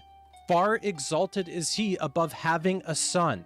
If you believe the Bible is the truth, and what we just read in 1 John 2:22 through 23, then that verse that we just read from the Quran proves that Islam if you only one God, far exalted. This? That's kind of sick. I'm not gonna lie, that's kind of sick. 1 John 2:22 through 23. Oh, how badly I'd want to have a sword fight. Proves that Islam is an Dog, antichrist ideology. I want to have a They sword deny fight the so Son. badly. They don't have God the Father either. So looking back when Tucker Carlson said they believe he was a messenger of the Lord, guess what? Islam does not follow the same Lord that Christians do. Our Lord is Jesus's Father. According to 1 John 2:22, Islam's Lord is Satan, because they are Antichrist. There are, like I mentioned, multiple verses that say this, but we'll read one more. Surah 9:30. The Christians say the Messiah is the Son of Allah. May Allah destroy them. Islam also denies Jesus' death and resurrection and his deity. The Jesus that Muslims love, according to Tucker Carlson, is not Jesus, the Son of God from the Bible. We can see this in other religions around the world too. The Baha'i faith believes that Jesus is considered a manifestation of God. In some traditions of Hinduism, they believe that Jesus is seen as a holy man or a guru or an avatar. In some interpretations of Buddhism, they teach that or a guru. This hand sign, putting this hand sign on the Lord is blasphemous, in my opinion. To make a depiction of the Lord, one, incorrectly is insanely heretical, just off rip. I know ignorant people aren't heretics, but heretics are oftentimes ignorant people. Whatever, I'm not here to say who's a heretic and who's not, but to make a depiction of the Lord using this hand sign, and if you're not aware of what this hand sign is, I'm not even going to redo it. It's the as above, so below hand sign that's done by Baphomet in all of the depictions of Baphomet. This is a blasphemous imagery. Like, it's just that, this makes me upset. Guru or an avatar. In some interpretations of Buddhism, they teach that Jesus was an enlightened teacher. In the Druze faith, Jesus is respected as a prophet or an important figure. And other modern movements and spiritualities such as New Age spirituality and Gnosticism both view Jesus as an ascended master or as a revealer of hidden knowledge. Just because you say, I love Jesus, doesn't mean you're talking about the true Jesus, the Son of God from the Bible. Every other interpretation of Jesus outside of the Bible is false, like this one. 2 of 3 of my naked pastor artwork. This one I actually bought with some money that somebody who was unaffirming gave me as an ordination gift. More naked pastor. It has the many faces of Jesus. We have refugee Jesus, pizza Jesus, Jesus the scientist, Jesus the pot smoker, Jesus sharing in the breath.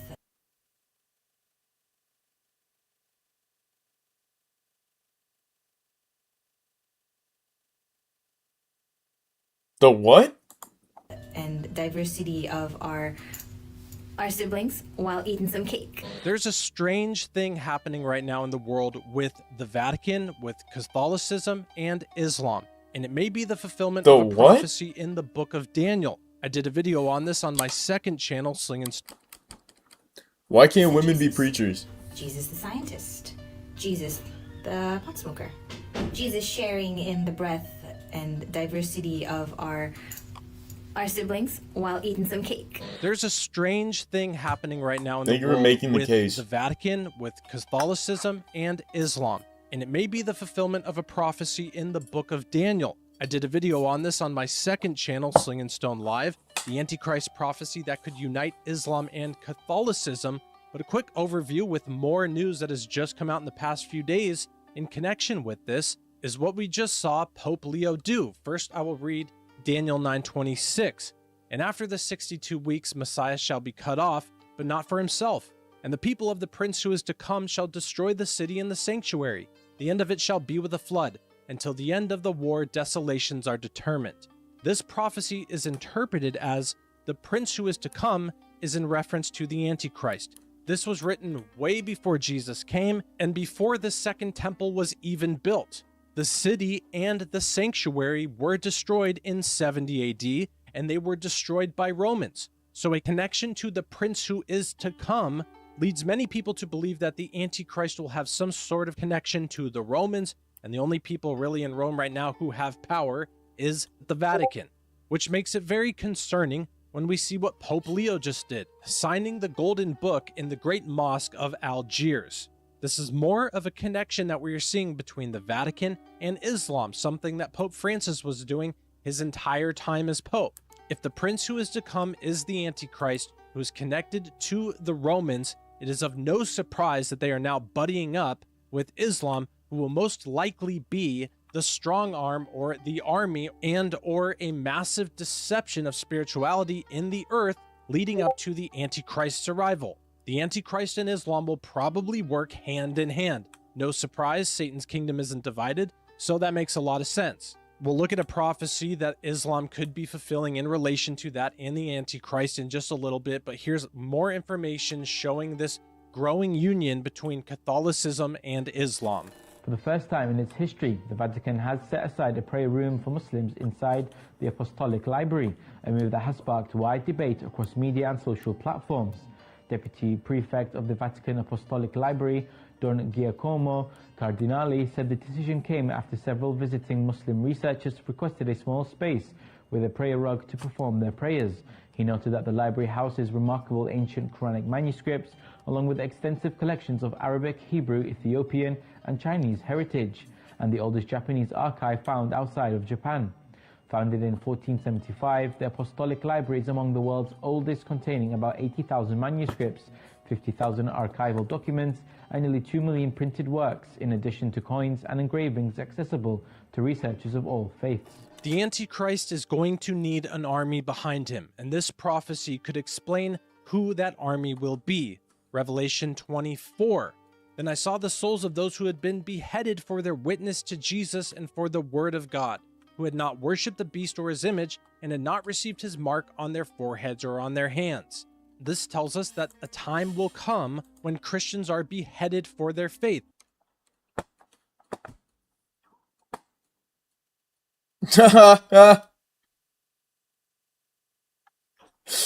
That's what I look. Yeah, that is pretty much how I felt watching that.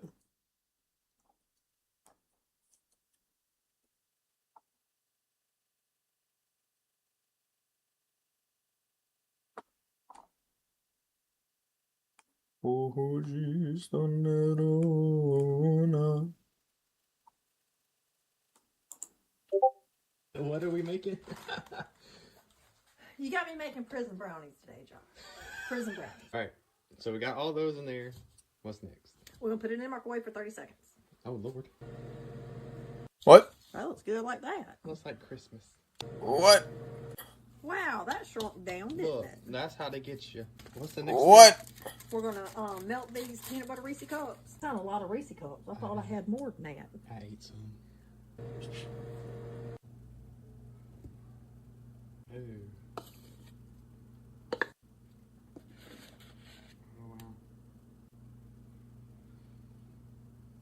I bet it tastes good. Look at that. Wow. Daggone, you just went in for it. You can give me a glass of milk with this? I'm not sharing with nobody. What are we making? Yes. No. It is done.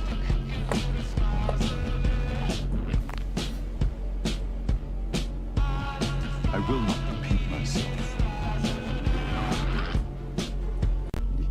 Yes. No.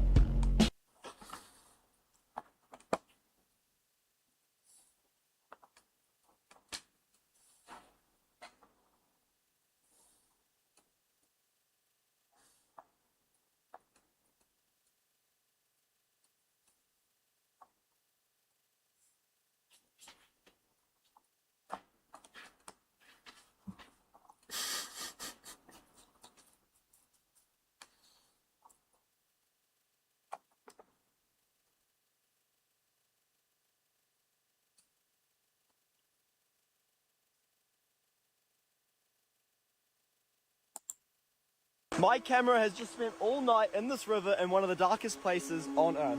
As you can see by around me, it is fogged up entirely. I checked the footage already, and the fog only came in at 6 o'clock this morning. Now that means that I actually captured all the stars and galaxies before that fog came in. So check this time lapse out.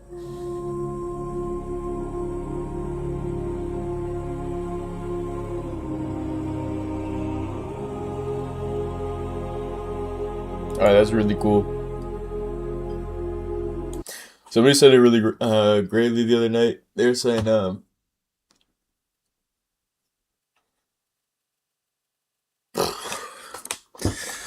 if all movement in space is relative, then you can just make the Earth the center and all things are moving around the Earth, right? Because there is no point to point in space. Obviously, somebody's gonna be like, well, no, actually, but it's like, it is kind of like that where there's no descriptor of this is here now and this will not be here later. So if things are moving, you can just make the thing a point of movement and then everything is rotating around that or moving around that in relation to that, yada yada. It's just a silly argument.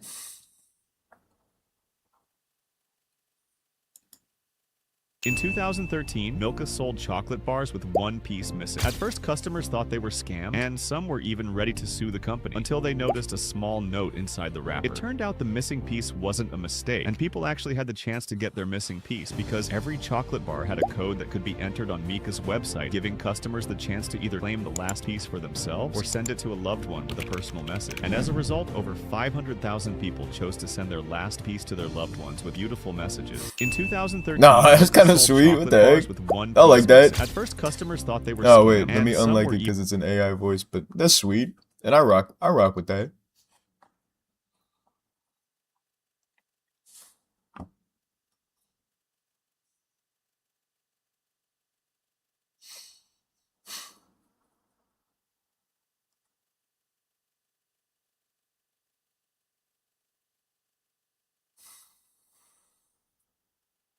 Yeah, bread and meat. Bread, meat, and water. That's just some dude last night who got a bag of gorilla food. And he said, to be gorilla must eat like gorilla. Oh shit. That was funny.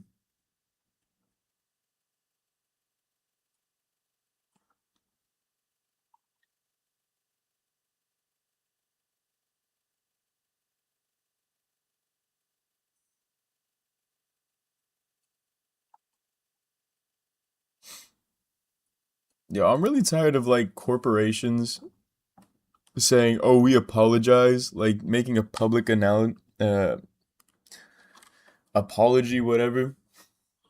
It's like I don't give a fuck about what you say. Do differently. If you want people to come watch your movies, start making movies worth watching. I don't give a fuck about an apology. I don't trust you nor believe anything you say. So if you want the turnaround, do the turnaround. Don't just say we're gonna turn around.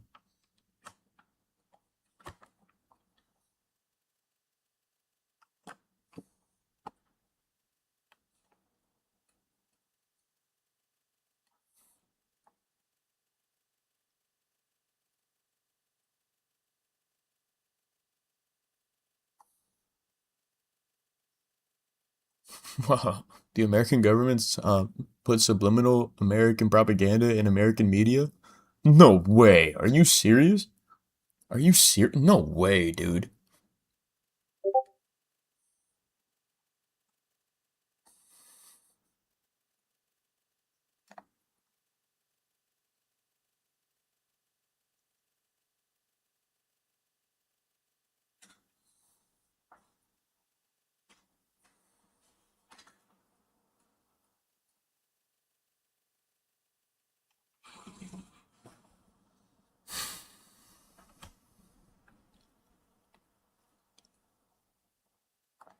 This is the funniest form of media I've been seeing in the past few days. In the past few months. Protestants saying other Protestants are heretics. How can you say that? By what basis can you say that? What authority are you like? Seriously, how can you say while interpreting the scripture on your own that somebody else interpreting the scripture on their own is a heretic? You guys are in the same boat. You guys are in the same boat.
I don't hate.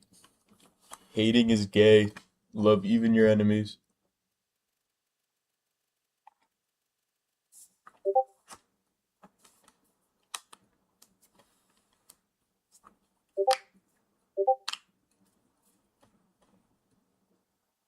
I hate ideologies. I hate heretical ways of thinking.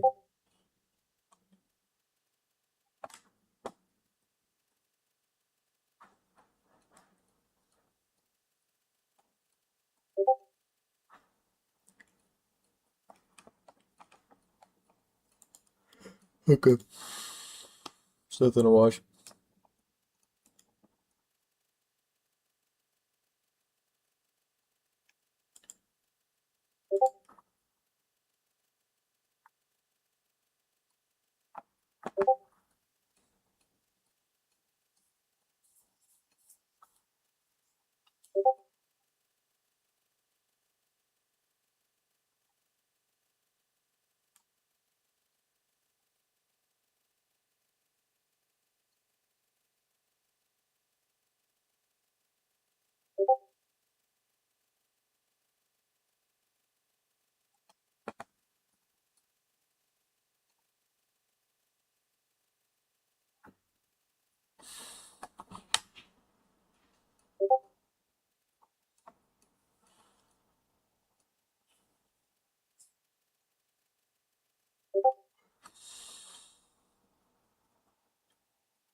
No shit, the Lord of the Rings is pagan. Damn it, dude. Why is my For You page kind of retarded right now?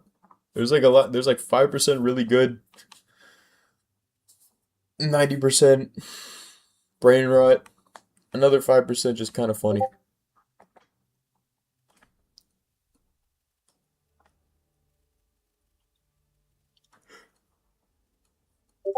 Right now I want the second 5%. Like, this is funny, but I don't really care to watch it.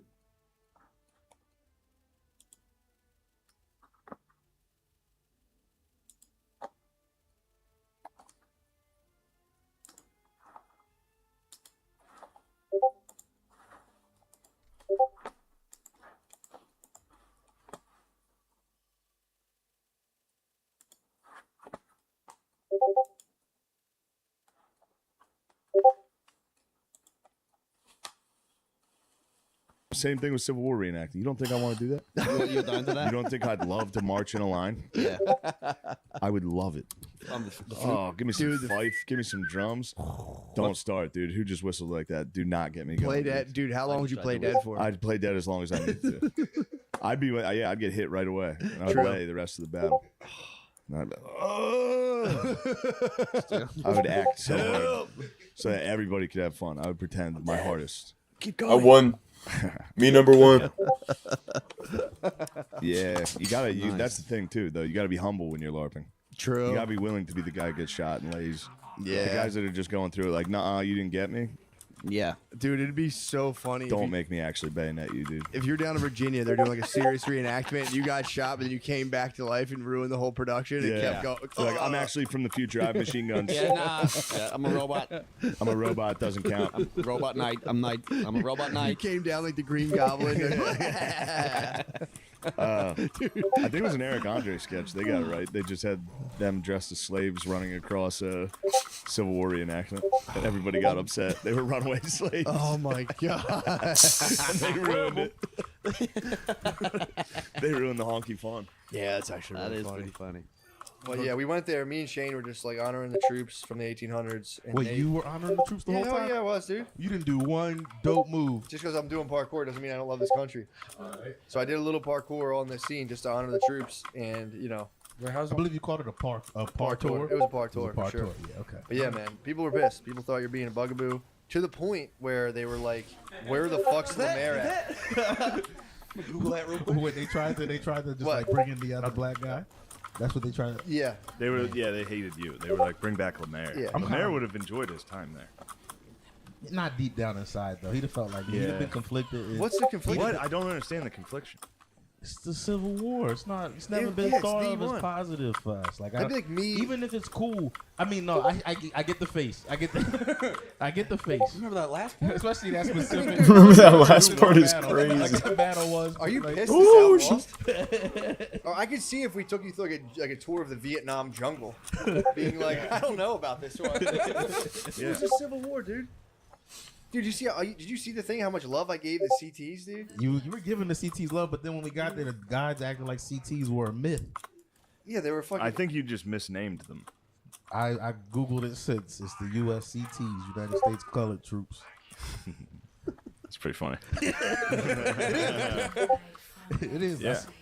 And he had no idea. Well, He that was wasn't his area of expertise. You can't hold. Also, they weren't there. They weren't doing shit at Antietam. True. Only Matthew Broderick, their What general. the hell's was there. going on here? That's what I thought. It's a peeping Tom. I want a Civil War comedy.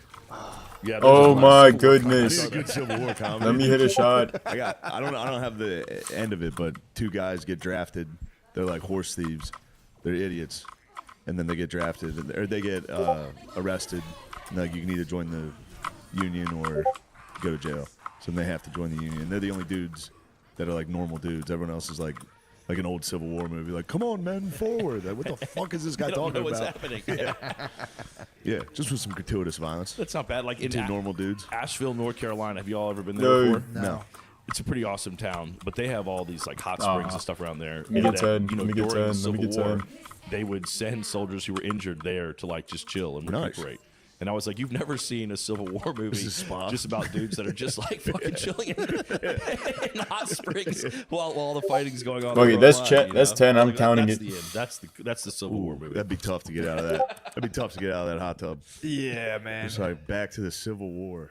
Oh, that reminds me. I gotta address that. My Civil War movie's been made. What? Whitest Kids, yeah, they made it already. What did Almost it, exactly. What's it called? Civil War on Drugs. So they're just on drugs the whole time? I don't know. I didn't watch it, but Civil War sober. sober this time. The Civil War sober. But it's just a comedy in the Civil War. All right, nice. I'm Yeah, back. that's We're what I'm back. saying. My dream movie is back. Did you? What's the premise of their movie? It looks like a buddy comedy in the Civil War. Yes, that's not bad. What the hell? Why not?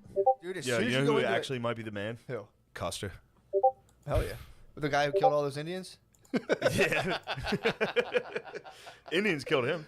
Did they kill? Yeah. So, you know. He could have. You didn't see the full footage. I think he could have lassoed them, and He could have lassoed a couple, but they ended up. He's got him pretty good. that was his last stand, right? He had a last stand. He was standing. So he was just Sitting like- Bull fucking got his ass. Sitting Bull rules. Custer actually rules. A lot of people don't know Custer's the man because there's I don't know. There's that version of history where it's like any white imperial man is bad. And it's like, nah, dude, that guy fucking ruled. Custer. Custer Custer fucking slaps. ruled. Custer slaps, dude. They're like, he finished last in his class at West Point. He was an arrogant dickhead. It's like, bro, he was having fun. He was first off, I'm reading about Custer and I'm like, psh, me and Custer are pretty much the same, dude. Just Mr. Cool, dude. I can watch that Just now. Mr. Cool. Lent is bro. over. I can watch that now. No, Custer was like hot. Well, he I had to wasn't hot. hold He back looked on like, that video. He kind of looked like Ben Foster, you know, Hell or High Water. Okay. The crazy brother. Yeah. Kind of looks like him with like long hair. Baller, dude. Hot. Baller. It's hot as hell. He did some arrogant shit though. After the Civil War, when Golly. they won the war, Grant hated him. My dog, Grant. Yeah. Ulysses. Yeah. How do you Why say did he his hate name? Custer? How do you say Ulysses? it? There you go. Ulysses? Nope. The Ulysses. first one. Yeah. Ulysses. I was trying to remember how you said it. No, I used to call him Ulysses. I used to call him Ulysses. Ulysses. Ulysses or Ulysses. I used to call it Ulysses Grant. I think the S and yeah. So on the parade on the way to the White House in D.C., they were having a post fucking Super Bowl parade. Yeah. Boys were walking down. Grant was out front. Everyone's like, Grant's the fucking man. All of a sudden, Custer's horse just took off to the front of the line, and everyone was like, Custer! And Grant was like, that fucking bitch, dude. Who does that? That must be so funny. Who does that? So he raced his And horse. then then Custer was like, my horse freaked out in the parade. I couldn't control it. And then they were like, dude, you're literally the best cavalryman. You're the best horseman in the country. So he made the parade all about him, but he stunned it on the parade. Custer stunned. Custer stunned it hard, dude. That's fucking awesome. But he saved Gettysburg. Saved it. Yeah. A lot of people don't know that. Did That he was really? General Custer. All right? He was 23. And he ranked all the way up to Brigadier General. 23 years old. Yeah. That's some kind of stuff. Yeah, We how do have you do Snopes that? If Custer saved Gettysburg. It must have been low on Save generals. Gettysburg, dude. Snopes like, Jeb actually, he Stuart. did it. Jeb Stuart also fly. Yeah. Jeb Stuart was the Confederate cavalryman. Mhm. Kind of Custer's. They were both dudes that kept it 100. They both were fly, dude. Cowboy hats, feathers, fucking all the gallantry. And then Jeb Stuart, who fucked up Gettysburg for Grant or for Lee, was trying to sneak in behind him, the Confederate cavalry. Yeah. Not if Custer has anything to say about it. What happened? Custer came out. He got the fucking Michigan boys fired up. They were outnumbered 4-1. Got the Michigan cavalry. He said, "Come on, you Wolverines!" and charged in there. We got a gay bitch. Excuse me. Fuck. Excuse you. So we got the Michigan boy. He fired up. He got the Michigan boys fired Kyle up. He said, Rittenhouse. "Come on." He got the Kyle Rittenhouse. He got the fired Kyle up. boys. Dude, also, this is, speaking of fat guys doing things, this is very funny. I was watching, I was trying to watch. Is KH fat? Bro, Kyle. The KR fat? Yeah, he's a little chubby. Chubby? I literally got called him. Every single person that saw Kyle Rittenhouse was like, "That was you, right?" Yeah. I tried to watch Gods and Generals. I think that's the name of it. It's the other There was Gettysburg. You remember the movie Gettysburg? Yeah. They made another one called, I think it's called Gods and Generals. Same cast, mostly, but it's about like, it's the most like, it's just like Confederate propaganda. That was just like a movie in the 90s. That came out. It's hilarious. Confederates. It was like all Confederates about how cool. fucking sick the Confederates were, about like, we love this country and God and all. This is Virginia is my country, sir.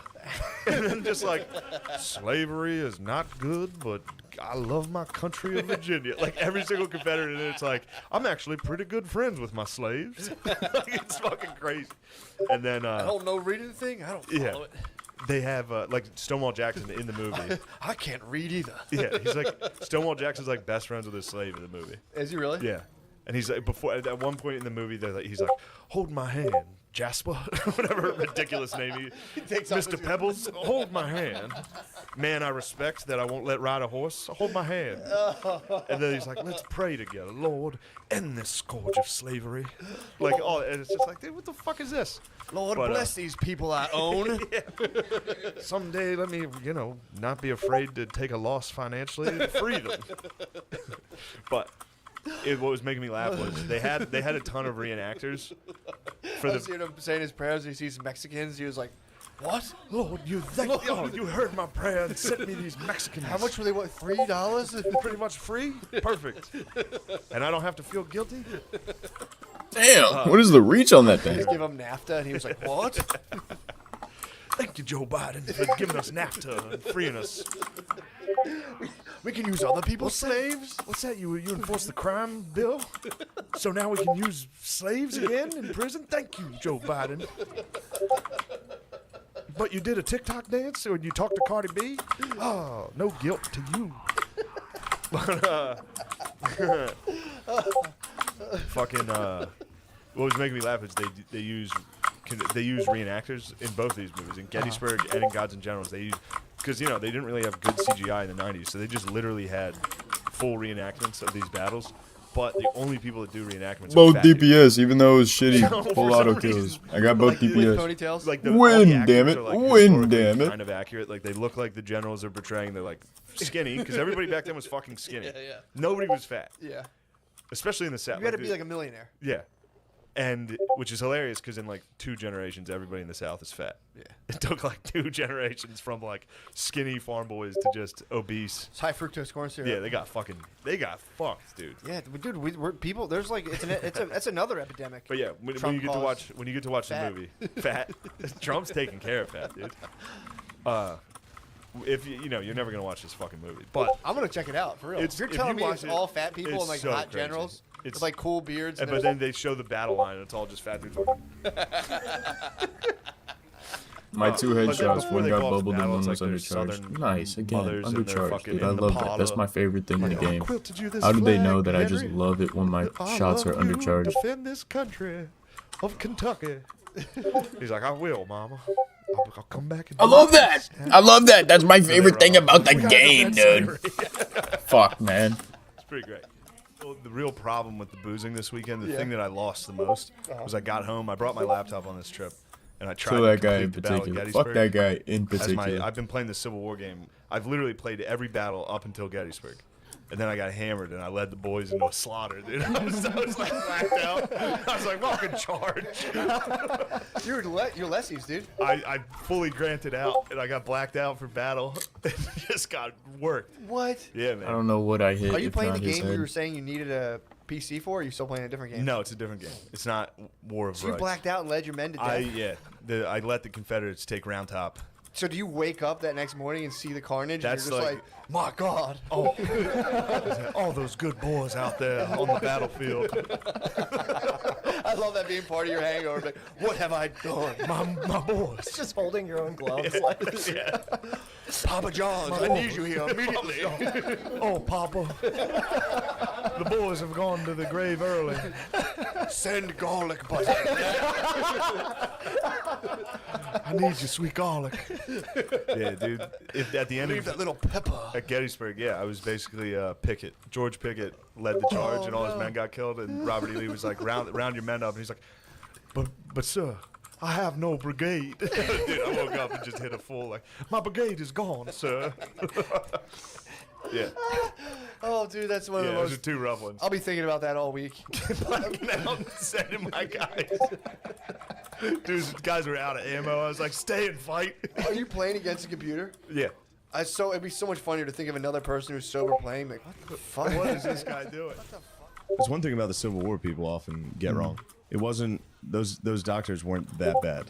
Like everybody likes to think of a Civil War doctor as just sawing your fucking lip. Don't get me wrong, they did a fucking ton of that. Yeah, it's not. But like the stereotype's always like a guy that's like, here, drink some whiskey, we'll saw this. Yeah, yeah. It's like they were actually doing a pretty good job back then for Yeah. what they had and what they knew. Dude, they used to do this shit where they drill a hole in your brain. Everything that like sounded crazy, it's like they still use it. They'll do that for people for like head injuries. They'll just fucking drill a little hole and Get some pressure fluid let out, the fluid out and fucking still do it. Yeah. Pretty tight. Leeches, holes in the brain. Leeches better than horses. Leeches? Leeches killed our first God, president. You think so? Leeches killed George Wash? Well, technically they It was bloodlet pneumonia. him. They bloodlet him, and that's why he died, not the pneumonia. Loss of blood. I'm gonna have to look into that. Look into it. I can't wait to debunk you. That's my new career. Do it. Do it. I'm just gonna debunk horses here shortly. What do you think General George Washington would have liked the best?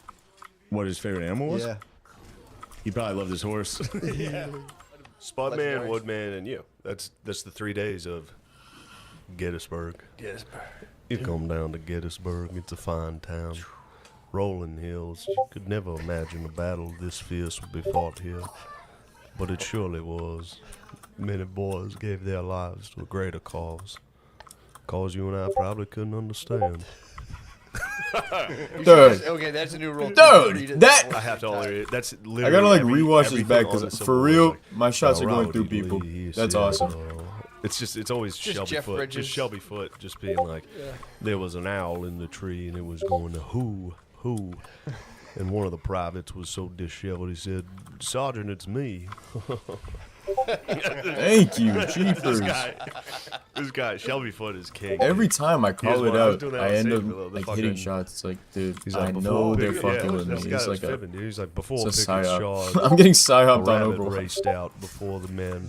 Fuck me, And one for of the real. I'm soldiers getting said, psyoped "Boy, on I'd love Overwatch. to This be is that insane. rabbit." He said, if I was a rabbit, I'd be getting two. like, God damn it, dude. I'm trying to learn something. Stop making up fucking stories. Yeah, stop making cute stories up. Dude, how about... But, yo, let me tell you about Sickles. Come on. Give it I think I've actually brought him up before. Anyway, there's a guy for the North you would like. Yeah. You'd be a fan. Although he was a Yankee politician. He was a politician, so a lot of people It got a didn't like little him, bit of that in me. But Go he ahead. did shoot his wife's lover in front of everybody. Nice. You know, in the street. Four he murdered the critical guy, and then hits. he was the first Fuck me, temporary dude. insanity. Bad game They, is like, bad invented that game. rule I'm for getting- him. They were like, you're fine. Yeah, like, come on. You just lost your shit for a minute. Doesn't count. The guy was fucking around. Anyway, pretty cool story. He must have been so Sickles. well-liked to pull that off. Yeah, but then he... When we hit the pothole, I worried we'd be stranded for hours. And our lives would revolve around the pothole. Thanks to the Geico app, help arrived in under an hour. It feels good to get help fast. It feels good to Geico.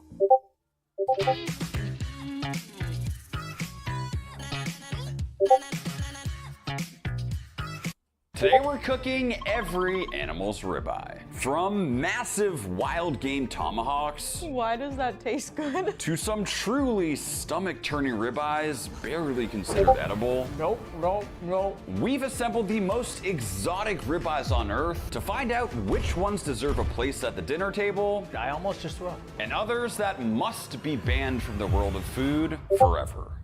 Believe it or not, we're starting out with raccoon ribeye. I have to say, I had no idea. That's way bigger than I was. Dude, that must have been a fucking massive raccoon.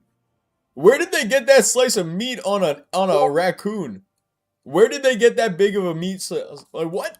Raccoons were even edible. I'm scared. Where the? We've eaten some weird stuff on this channel. There's just something about raccoon. Oh, Where the the fat is so fuck white. did they Oh, get it's that big of a covered in chunk of hairs. meat off of a raccoon? Just shut your eyes and just sniff deeply.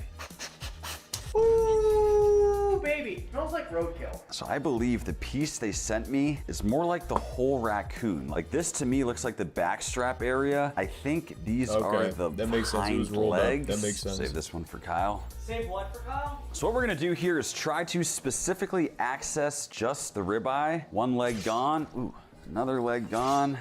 Wow, guys, I think I actually located it. It's a little miniature raccoon ribeye. That makes way more It's literally sense. the same size as a quarter. It even has the exact same anatomy as a regular beef ribeye with the cap, the fat knob, as well as the eye. This little raccoon ribeye is also only 9 grams. It's literally 50 times smaller than this steak right here. But keep in mind that as the video progresses, the ribeyes will get bigger and crazier until we end on literally the most insane recipe I've ever attempted. Now today we'll be cooking each ribeye 2 ways. The first is a control that I'll be cooking like a normal beef ribeye. Seasoning with salt and pepper, searing in a pan, then butter basting until medium rare perfection. Yes, this Dude, right that thing here was is done the a moment it medium landed on the rare pan. raccoon ribeye, but these controls will allow us to accurately compare the differences between Wow, okay, each no, animal's I was ribeye. wrong. Okay, now You for our actually did it very non-control of nicely. each exotic ribeye, we have one primary goal. As you guys know, we've cooked many exotic animals in the past, and the reality is they Beaver, I typically heard, don't is taste delicious. good. I heard that beaver is delicious, and I would really like to try Where are beaver. you going, Kyle? So today's mission is simple. Can we make them taste good? Starting with chicken fried raccoon. Just like any good chicken fried raccoon recipe, we'll start by just gently pounding it out. This thickness here should be perfect. And let's assemble our brine. Buttermilk should really help with juiciness and tenderness. 1 egg and some hot sauce for a kick. And in with the raccoon ribeye. Okay, we've let our raccoon brine for 3 hours. Time to fry. Into the dredge of flour and cornstarch, just packing it in for texture. And we'll fry until golden brown perfection. I mean, you can't tell me that's not the best looking chicken fried raccoon you've ever seen. Topped with some Yeah, that actually classic looks gravy delicious. and sides, it's time we give raccoon ribeye a shot.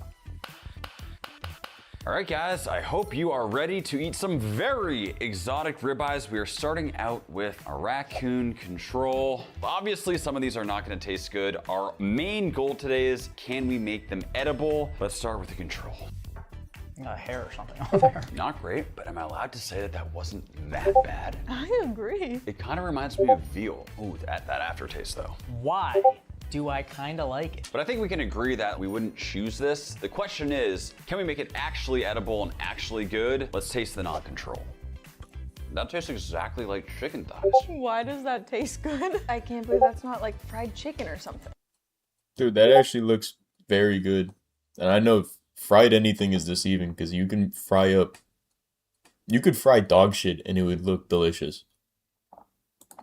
It's just the breading. Genuinely, that If you get the crispy breading outside, looking the right, it gravy looks on good top, every it time. kind of all ties together. Even that little funk that you get meshes with all the other flavors. If you told me that was fried chicken, I would 100% believe you. So the way we're gonna rank these is binary. Was our non-control good or bad? Let's vote. Thumbs up all around for the chicken fried raccoon. I'm stunned. Very strong start, but I'm a little concerned about what's coming next. Next up, coyote ribeye. I've had several experiences with coyote at this point. None of them have been good. That could kill somebody. I don't know. Eating predator is always like something that just isn't appetizing. I feel like there's like a difference between eating a predator and eating something that was like living off of nuts and vegetables and the land. It's like, I don't know.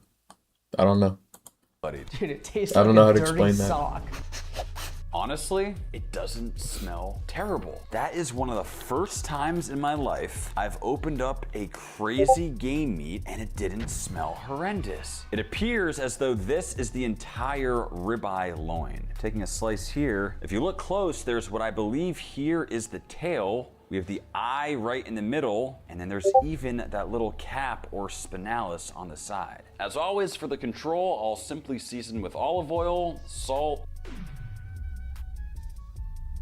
and black pepper. Into a pan to sear and butter baste. A tiny ribeye of this size cooks fast and is already done. We'll slice into it. Honestly, this does look exactly like a miniature beef ribeye. To be honest, guys, for a wild coyote, this is feeling... Yo, on such small pieces of meat, he's actually doing it really good. Like, every single time, it's a nice color in the inside. Like, that's genuinely impressive. a little on the rare side. Would you eat this right now? Let's not tell Kyle about this. Not tell Kyle about what? Don't worry about it. Now for our non-control, I have a plan that I honestly think could actually make this coyote ribeye taste good. Yes, it is time for an advanced Coyote Wellington, and it starts by soaking the coyote in salt water. Okay, it's been 2 hours in the salt water. Let's see how it looks. The color of the water has really darkened up. I'm hoping that's from any of the off flavors and blood that's kind of soaked out of the meat itself, but only time will tell. Now I'm actually gonna double these coyote ribeye loins up for a more substantial Wellington, tying them off for a nice even shape. And we'll season with salt and pepper. From here, let's get it on the cold smoker. This step might seem extra. I mean, it's certainly not typically done with a beef Wellington, but I figure hitting this coyote with intense cold smoke at this stage will go a long way in neutralizing any off flavors. Remember, the goal is to try and make each exotic ribeye actually taste good, so we're going all out. After 2 hours of cold smoke, the coyote is still sitting at room temp. It hasn't been cooked at all. How does one make cold smoke? It definitely has a What very the fudge? strong smoky flavor. Smoke, I but kind of cold. feel like the cold smoking brought out the smells and the flavor of the coyote, which is not exactly a good thing. That was me, Sophia. No other choice but to push ahead with a nice layer of prosciutto. And now we'll add our flavorful duxelles, patting that in evenly and on with our cold smoked coyote. Now we just wrap up our present nice and tight, cinching off the edges for a perfectly cylindrical shape. Onto the puff pastry, followed by a final roll, sealing it off with some egg wash. In my opinion, presentation is nearly as important as taste, so throwing on a puff pastry lattice to finish off this Coyote Wellington, studding with some rosemary leaves for color and some flaky salt. And we'll get it in the oven. And there she is. What you're looking at is what I can only hope is the world's first and last cold smoked Coyote Wellington. Is it on the rare side? That's probably the fanciest coyote has ever been cooked. For sure, I'm convinced that that is probably the fanciest coyote has ever been cooked. I can't imagine it's ever been cooked Yes, fancier it than that. absolutely is, but with a red wine reduction over the top, combined with all the effort we put in, I'm actually feeling optimistic. This one might be a rough one. Let's start with our control coyote. It is the ribeye though, so it's the most premium cut on a somewhat less premium animal. Oh, ooh. People always write in the comments like, oh, gamey isn't bad. Gamey's bad, man. It just tastes like the wild. I just got like dirty gym socks in my mouth. Cold smoked Coyote Wellington. A lot of smokiness. The smokiness brings out the dirty socks. Tastes like a hot dog. An old hot dog. Dude, I almost just threw up. I have nothing else to say besides that I'm sorry. Nothing can be done to coyote to make it taste good. That's a question though. Has anyone made this here coyote taste good? Yeah, let us know. We've made it to Bobcat. They might be cute, but I'm telling you, these things are as gamey as it gets. I'm just kidding, Bob. We would never cook you. This next animal's ribeye is going to take a lot of work to taste good. You're looking at a guy who has eaten his fair share of questionable game meats, but I'm telling you, bobcat is a rough one. Ammonia, but like beefy. And it's like a peak. Let's see how the ribeye compares. Literally the hairs on the back of my neck are just straight up right now. Oh, it has this very strange looking yellowish fat, but I'm excited to see that we do have a nice little ribeye cap, that distinctive like knob pork. of fat, and of course the eye of the ribeye. If you look extra close, there's even That a looks little like hair pork. on there That's for cutting. crazy. As usual, keeping the control simple with just salt and pepper. But here's the thing, I've had bobcat in the past, and I can tell you with 99% certainty that this will be a rough one, so we'll have to go really above and beyond. That looks like with the pork. non-control. Now for the non-control, we're of course making barbacoa. Well, That's weird. barbacoa, aka bobcat barbacoa, may not be authentic. It is packed with super intense flavors, and I'm confident that if anything can make bobcat taste good, it's the sauce we're about to make. Of course, we have our barbacoa braising liquid. Wow, that is just the most intense and complex flavor profile ever. We'll add this to our seared bobcat ribeyes, finishing with some additional spices, and covering with some beef broth as well as bay leaves. And we'll let this braise to finish cooking. And just like that, it should be good to go. It's been about 3 hours and the sauce has reduced substantially, but smells amazing. And the meat itself, Fuck, that looks good, nice, dude. pullable texture. To assemble our barbacoa Fuck, taco, that looks good. we'll pile on the saucy meat and keeping it simple with onion, cilantro, and lime. And at least visually, this actually looks very tasty. All right, guys, bobcat ribeye. Looks like pork. tastes just like pork. Pork. That's what I was saying. It Swallow looks that and like tell me it pork. tastes like pork. I think it's pretty good. I'm serious. And truthfully, like the first couple bites aren't terrible, and then you get this weird twang. This is a common theme. The previous one too. You take the first couple bites, yeah, yummy, ooh, yay. No. It's almost like rotten seafood. What actually matters here That is looked- the non-control. that looked Can we exactly make like pork, and I'm happy bobcat that that was genuinely said. tastes good. I know Kyle somehow thinks it tastes okay.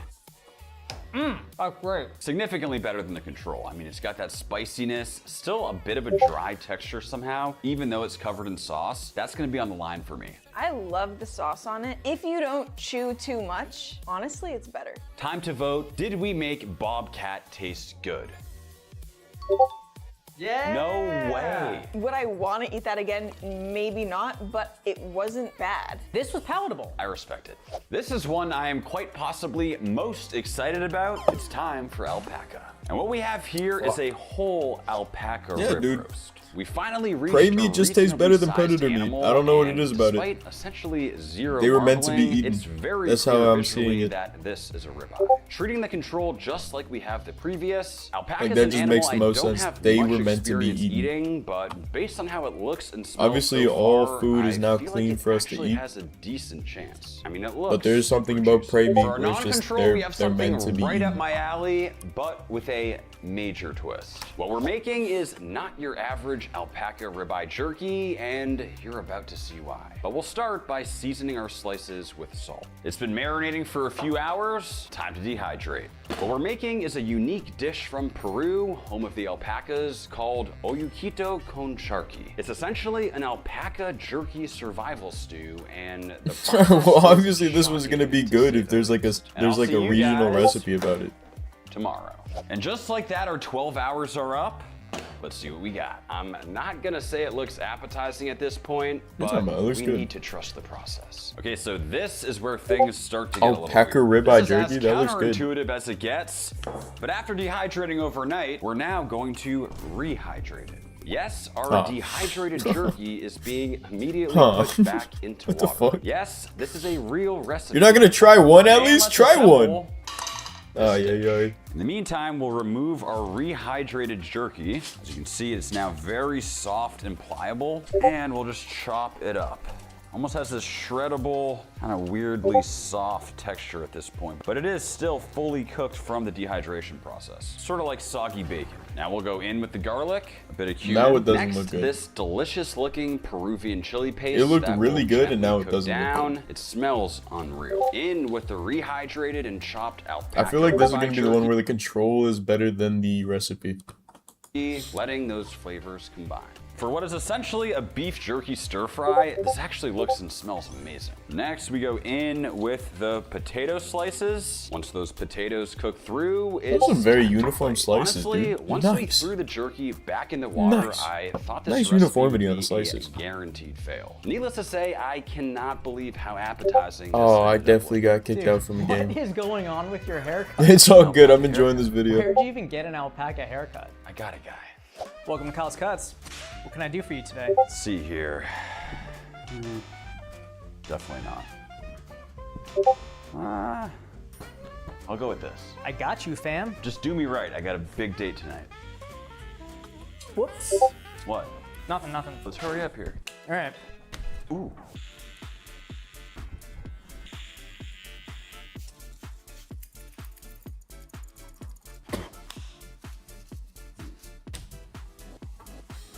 Oh. Ooh. Oh. So what do you think? Oh, man. Ah, right. That guy's good. I've heard good things. And let's taste this control alpaca. You're a lady. No. Look at this I pretty want you all baby to girl. Look experience at my pretty it baby because girl. it's You're such a really baby girl. I love you. unique. It's just. You know how much I love you? It's I like love you. rotten grass mixed with soggy manure. Let's check on this. I actually have very high hopes. Oh! There's some crazy flavor in here. I mean, it started as How jerky. the fuck do you It taste grass from looks meat, dude? I incredible. don't believe Speaking that. of jerky, if you haven't tried Max Jerky yet, please also take now as a sign to do so. Okay, so it's taken my hair 2 full months to finally grow back, but it's officially Black Friday, and I have a huge announcement. From right now through the end of 2025, we're giving a 40% discount, our biggest sale ever. Just super fun video. It's almost like crispy bacon in there. It's still chewy, but it tastes like a stir fry with bacon in it. That is fantastic. It's like a South American curry almost. There's zero weirdness, zero gaminess. I mean, that control was absolutely horrendous, but somehow in dehydrated, then rehydrated, then stir-fried form, alpaca is a winner. I mean, it's pretty clear. That dish right there is banging. Yeah, let's put on my haircut, okay? Sophia doesn't understand Well, she doesn't understand men's haircuts. men's modern haircuts, and that is it. Next up, it's lamb ribeye, but genuinely, this is the rarest lamb I've ever worked with. This is the exclusive Margra Australian lamb. It's a product I've only ever heard rumors about, and it's bred to have the lowest fat melting point on planet.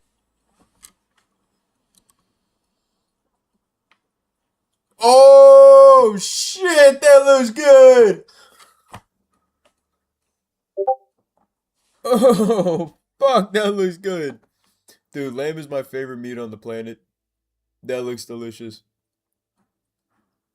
That genuinely just made me hungry. Hungrier than every other meat that was up, obviously. But that He was kind of a dick. He genuinely almost made cost me the hungry. Battle of Gettysburg. Don't tell me that, dude. I'm gonna hate this guy. He became a dickhead. He Did he advanced his men out further than the line, He the was line they a were supposed to hold. Cuckold. He got, well, in his defense, he did dominate the bull who True. cucked him. He shot the guy. He murdered him in the street and That'd then be a walked. cool genre porn of a guy being like, yeah, oh yeah, coming in like, no, actually, I don't like this anymore. If you were gonna do Gettysburg in chunks like you talked about, you prep it in like a 5-part thing. No, I'd probably do the 3 days of Gettysburg. 3 days of Yeah, Gettysburg. just to honor the Yeah. actual battle itself. That's what I would, personally, Yes. I would keep it. Absolutely. How long was the Battle of Gettysburg? 3 days. Like, yeah, you should have 3 days worth of podcasting. Be tight. Oh, you mean like chronologically do it? Just Yeah. be like, at this point, Yep. Buford's men were holding the ground as long as they could. 3 24-hour episodes with just long pauses. The rebels, when they arrived at Gettysburg, they said, that must just be townsmen, some militia. Turns out it was Buford's cavalry. And what's that in the Frying woods your there? own chicken. The unmistakable black caps. of Anything the Iron yourself Brigade is from Minnesota. superior Those to boys getting know how to fried fight. anything. General, Because we're gonna have the to have next a day, hell of a fight here. you can There's gonna be a refry it, bust-up. and it's just as good as the first day. Napoleon assumed Rather than getting fried chicken from that the somewhere. South would win the Civil War eventually. That the South, that there would be Europe always. And the next bet- day it's soggy. bet on the Which, South. I mean, who doesn't finish their Because food the South first day? was But I a, made 8 an pieces of fried drum aristocratic legs. So there's America. It was about plantations, drumsticks. old There's a families, couple and that's a leftovers. European. And they loved Europe in the South. The North was always against Europe and wanting to start something new. So during the Civil War, so Maximilian was just a Habsburg. But the way kings worked back then, there were some royalty factories. So the Habsburg family, who I think were like Flemish or whatever the fuck, they just had like somebody, a cousin of a king. They went, Maximilian and his wife, they're like, you guys take Mexico. So Napoleon sent French troops to it's Mexico already his second and most played character. installed Maximilian. But then All right, the that's Cinco de Mayo is. yes, and then so then the Mexicans finally overran, because when we lost the Civil War, when we lost the Civil War, I don't know what made me say that. No, when the South lost the Civil War, Napoleon was like, all right, fuck this. Well, And wait, he just- Napoleon was gone for this. or whoever the French pulled their well, there was like 3 Napoleons. Oh, true. I think it was a later Napoleon. Wow. Yes. Pulled support. Yeah. And Maximilian, they beheaded him. Fuck. They fed peyote to his wife and sent her home. And there's some little village somewhere in like the Netherlands where they tell you like I always she's loved gonna doing come that. get, because she would run in the streets. She went insane. She would run the streets screaming. And they tell kids, if you don't get to sleep, because she comes out at night, you don't go to sleep, she's gonna come get God, you. So yeah, that's she how must far. have- That's how far in Mexico. Dude, I'm sorry to derail you, No, but so that's great. Zachary, so you were still at Polk No, and then Taylor. Polk, but still. So one thing that was cool was when Polk was installed. Watch him. You got to cut that part where I say we lost. No, You have that's to good. cut that. I don't That's know what good. You made me say corrected that. it. All right, so now we're at Fillmore. The thing that sucks about fucking Taylor dying is he was like kind of a beast that could have maybe prevented the Civil War that was looming. And then Fillmore was just a schlub. Fillmore was a schlub. He signed. This is where it all starts to fuck up. Every single one of these guys, up to Lincoln, is just fucking up immensely. He Just wanted to passing sign. the buck and passing the buck. So Taylor was offered to sign the Compromise of 1850, which was some shit about one slave state, one regular, or they get to decide, shit like that. As soon as fucking Taylor died, Fillmore takes over and signs it. Southerners were mad that California would join as a free state. Northerners were mad about the fugitive slave law, so they both compromised and were both pissed. Fugitive slave law was if you find a slave in the North, there's U.S. Marshals that'll catch them and bring them back to the South. You have to help them get them back. And really? there were dudes that were just like grabbing black people. Be like, got him. Where's my bounty? So That's it how was the it was 12 bad. years a slave guy got taken. Oh shit, is it? Yeah, he wasn't. He was a free Northerner who Somebody just got kidnapped grabbed by him. one of those Yeah. guys. Damn. It was bad. Happened all the time. He was the last member of the Whig Party. They didn't run him a second term. Here comes Franklin Pierce. He was pals with Jackson, son of a Revolutionary War hero. He's from the North, but he was pro-slavery. They thought this was going to work. 2 months before this is crazy. 2 months before his Really, I inauguration, can't hit a he and his shot family were in right a now. train crash, and the only casualty was his 11-year-old son. Damn. So his entire time in office, he's blacked All out. drunk, and right, depressed. dude. He's the saddest guy of all time. He's not listening. His kid just died. His wife blamed him for the death constantly. She was like, "We should have never been on that train. You just had to be the fucking president." Oh, You man. gave birth to him, bitch. Yeah, You didn't have to do that. you were on the train. You had fun. Yeah, dude. Fuck. So he's there during Pierce. I they missed do the that? Yeah, for Transcontinental sure I Railroad. missed that. This is like the real. This is a fuck up for the North wants it to be from Chicago to L.A. or one of those. You missed that? The South wants it to be. All right, from I can't Atlanta even to talk. LA. I'm missing In everything, order but to get it still, done, that's they have funny. to get rid of the Missouri Line Compromise, which made it nothing north or south of here was the slave line. They decided to make it so every new territory got to decide themselves. They got to vote in order to get the Transcontinental Railroad. So this opened. Every single thing we did to build this nation ran into this slave problem. Yes. Every single thing we tried to do was like, yeah, but the fucking north-south slave slave states, non-slave states. Jesus. We need to build a railroad across. That's the first interstate Yes. thing. The first interstate objective. Yeah. It's the first thing that you need a federal government. It's why the federal government got stronger and stronger. Because every state gets to do their own thing, but you want to take a fucking train from one to the other, these two states have to make a compromise. Everyone was afraid that Lincoln was going to just immediately free the slaves and start war with the South. And his first inauguration, he says, first thing out of his mouth is, I have no intention of freeing the Southern slaves or changing their slave laws. And yes, we will chase down and bring you back your slaves when they come up here within reason. He puts like a tiny thing of like, we're not going to like make it our obsession, but we will do it. Like, it's the first thing out of his mouth. That's what bothers me about people, like people that are critics of him hang on to that. And they're like, Lincoln didn't want to do it. It's like, dude, the whole time that's what he wanted. Of course he did. That's what, again, it goes all the way back to the framers. They all wanted this to be a better country than it was. So they knew they couldn't create a nation without slavery. So they said, let's create a nation where people can change peacefully. They can change not only leadership, but the laws. Create a situation where people figure it out for themselves and move forward and change. Instead of like a constitution could have been a very permanent thing. It could have been a very solid, permanent thing, but they actually made it elastic on purpose. And that's, Lincoln was like, we'll do it, guys. Yeah. We'll do it. Yeah. We need some fucking time. And boy, what it cost is crazy. No, he got it. And a lot of people who didn't want slavery were really angry at Lincoln for how hard he pushed that war and that he didn't just settle it. Just let the South do whatever they want. We have our free blacks here. Let them take their chances down there.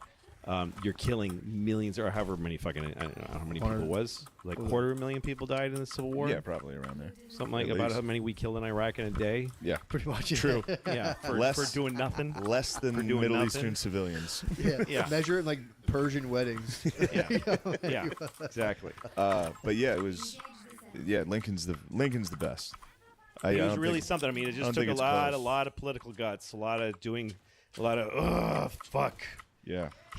All right, baby girl. Just trying to talk to these fucking cunts from the South. All right, baby lady. That it's just like, clearly this is for money. You know it's wrong. Yep. You know it's wrong. Yeah. It's dude, it's 1865. Well, it was the ultimate 1860. time. They know it's wrong. Well, and folks not wanting to say that shit's wrong. Yeah. And him, like, not making them say it, but getting them to just one guy at a time. He would just go around, get support here, get support there, put muscle in where he had it, and he fought a brutal war, fucking a incessant war. And he had to wait until he got a victory to fucking announce the Emancipation Proclamation. He was trying so hard to get it out, but his generals kept fucking up and losing. And he would just be writing to these dudes like, go. Yeah, please. Do it. Get one. Like, I think he wrote it after Antietam, which was like a draw. He was like, that's pretty good. Yeah, he did. He's like, that's close enough. Here we go. So We're then doing he's it. shot. Yeah, and then he got his fucking head blown off. By next to his wife. Yeah.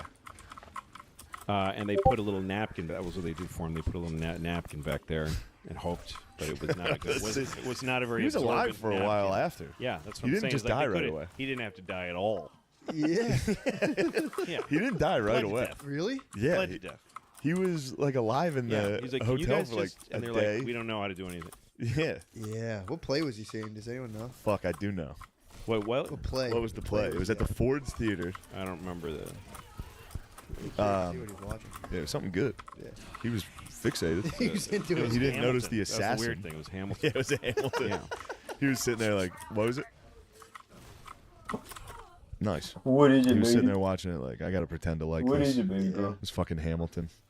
And then they shot him. What and is like, it, baby Thank lady? God. Come on, I give you a big kiss, Christ, you this baby shit lady. sucks so bad.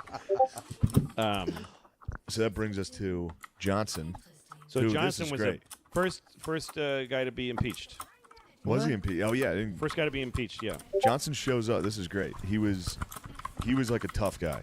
He was supposed to be the counteraction to Lincoln. Well, he's one of the reasons the war was prolonged because everybody knew if we could just get rid of Lincoln. Johnson was behind him with there was a deal to be made. It was like Nice. it was like, don't talk Yes, outside the fight. family. Keep He was like, fighting. Sonny, Yeah. Sonny liked my deal, didn't he? Sonny was hot for my deal. It's all right. Johnson would have fucking settled No, we in a lost it. minute. Johnson started his life as an indentured servant No shit. and worked his way up. How sick is that?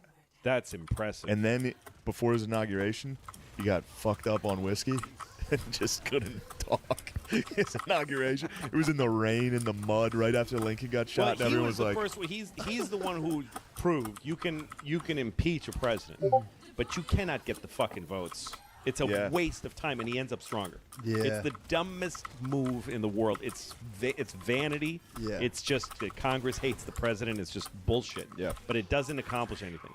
I don't remember why they went after him. Whatever. He was very corrupt. He's a fucked up guy. I don't. Who knows? It's all shit that I heard because of them. But they impeached him, and then failed to get rid of him. Really? I know nothing else about him. But I don't know either. But then fucking Grant. Amazing guy. Great guy, amazing guy. I feel like his presidency was a bit of a fucking letdown for how cool he was. I mean, he did so Christing much, this guy. Oh, true. Grant. To help the South, he was pretty good. What did he do? Well, and he was. First of all, some people get on it because he owned one slave because his father-in-law, his wife's father, hated him because he was an abolitionist. I mean, he wasn't like an active abolitionist. Sure. But he was against slave, just for not having a slave. Yeah. Back then, if you didn't That have a slave, wasn't you were a dick. kill shot, dude. You're like, I'm put getting on a mask. fucked over right You now. were that guy. You were like, why do you have exactly. slaves? Yeah. And they're like, why is this guy making me feel uncomfortable? Yeah. So he hated him because he had slaves and he didn't want one. So he gave him one as a wedding present, like to spite him. What a dick. Yeah. So Jesus. So Grant made the I mean, guy fuck his it. partner, and Yeah. they started a little business together, which he then freed the guy and gave him the business. Yeah. He made would that go. guy's He would go life. work with the slaves. But He'd be they- out there with them working. Yeah, and then while he That's was what's like up. Appreciate financially you, big dog. ruined, Yeah. he freed his slaves instead of selling them. But he had one though. You guys are always I'm welcome not sure. in the He might have stream. had one at that That's point. the story I just told you. Is, Yeah. I think his slave story. I don't think Yeah. he had a bunch of them. He had one slave and he freed him instead of selling them. But his And father-in-law. he gave him a business that Yeah. he had started with him. Yeah, his father-in-law history fucked him. He was like, yeah. That's yeah. right. Here's Yeah. slave. That's right. Here's slave. And then he was in He the did, army. absolutely. He was in the army, and he went. One of his first jobs was outpost near San Francisco. It was in the middle of nowhere. There was no. I mean, it was in the desert of California. He was the only one there, and he was a family man. He loved his family. He missed his bed. Missed his family so much, and he started just getting drunk. And somebody came to drop the mail and found him passed out drunk. And that was his only experience with alcohol. He was a very rigidly living guy, and he was known as a drunk for the rest of his life. Really? There's Every arguments. time he had a political problem, they'd go, he's drinking. There's arguments. There's rumors he was fucked up at Shiloh. Because was he probably sat a lie. because he sat under a tree in the rain. They found him sitting under a tree in the rain. Just It right also is click. funny because Shiloh, he woke up on day 2 of it. Yeah. At like the start GG. of day 2. Fuck Or maybe me. it was the start of day W 1 when Healers. it started. He was Good late job, to Healers. get there. Y'all everybody number was one he was guys. Good hammered. job, Healers. But if he was hammered, that's very funny. To be like, oh shit, there's a war. Like, So waking after up he like, was throughout God, history, they I knew couldn't it hit was a bad. shot Like, all since day the Civil long. War, Yeah. they knew morphine. You can't give that to people Yes. because they were giving it to like wives of like soldiers, widows would get addicted to it. Yeah. After the Civil War, like soldiers that got banged up and got hurt would start taking it. They got addicted to it. Widows, out of like guilt or like grief, Yeah. got addicted to heroin. Yeah. And people would be like, "Oh, she's got the widower's sickness." It's like, no, she's just nodding off in front of the general store. That was their Wawa, just like. She's just doing like a quilt. Like, I mean, dude, you're churning butter. They let that one slip. So you could be literally arguing with a fucking robot online. And then it's like, so again, I don't have all the answers, but I think a lot of it is people have to start winning. That's a fun night though. Argue with a robot Work all and day, winning? come home and argue with a robot. That's like eventually like, actually, you're right. It's like, yes, I knew it. Bedtime. These are the things I'm passionate about, and you just argue with a fucking like. Well, actually, I'm very passionate about this subject, so I'm gonna start talking like that about Civil War. Oh, you should, dude. Somebody brings up Gettysburg or something, I'll be like, actually, this is something I'm very passionate about. So I have a female cat named Marmalade. Like, is she fun to play with? Yes. Does she let you pet her? Yes. Dude, I gotta damn, fucking. we can't. I can't What? ruin it. Anyway, What? we were just talking about. McKeever and I were discussing a sketch where, and don't write about it. I don't want John to find out I was talking. Don't about ruin it, dude. Just where I was in Love on the Spectrum. Oh, dude, But come on. just like it turns out that I'm actually autistic. Like I try to. One of the ideas is maybe I sneak in to try to get like just lie, like kind of like The Ringer. Yeah. And then it turns out that I'm actually just autistic for like the Civil War and video games. Like throughout the sketch, it just becomes very apparent I actually am on the spectrum. We're like, yes. That'd be hilarious. Do you actually like the Civil War? Yes, yes, yes. Who's your favorite general? Ulysses S. Grant. What's wrong with that, dude? What's wrong with saying America's the best? I mean, dude, Grant Grant gave him what for? I mean, they got it too good. I am done with the southern respect. Yeah.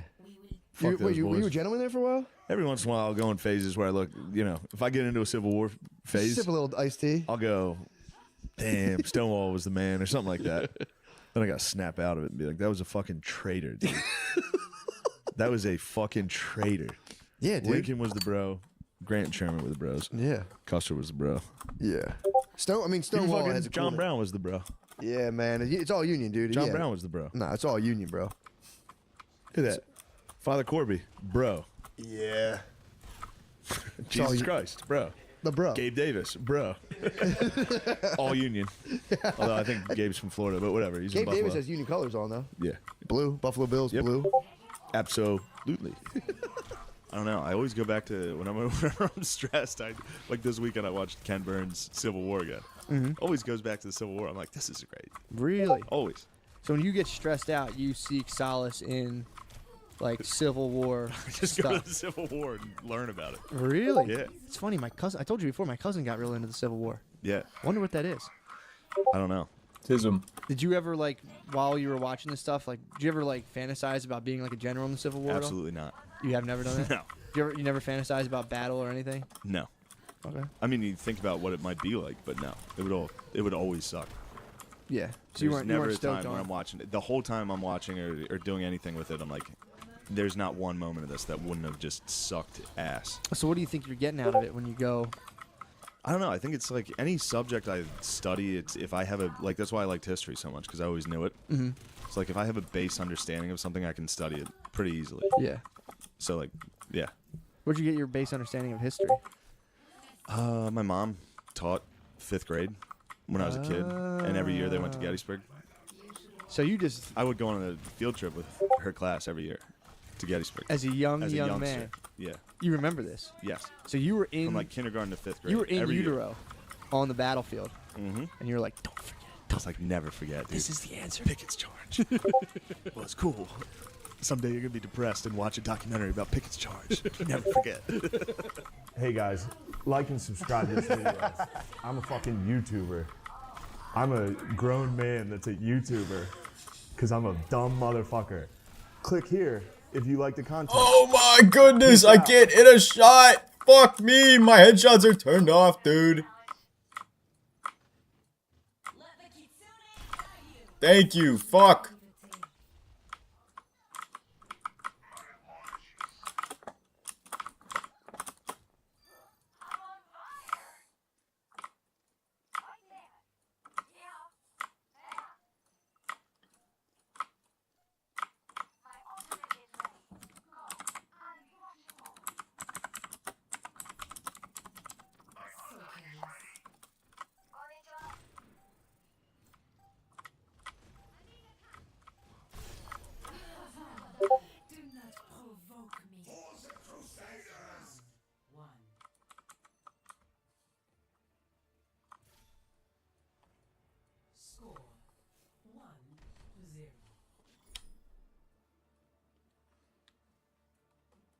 Golly, dude.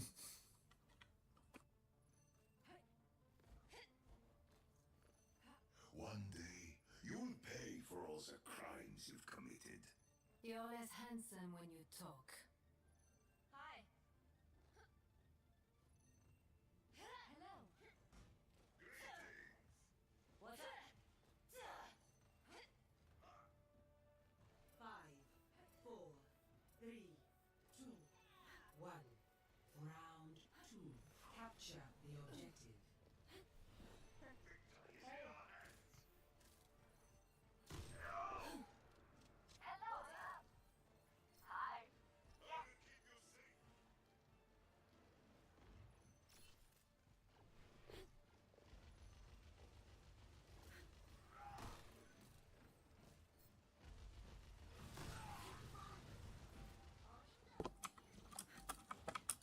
New glasses are on the way. Ooh wee. My new glasses are on the way. I don't know if I'd be able to show you. I don't know if you guys can see that. I use these glasses for like woodworking and metalworking. Boy, they're messed up a bit.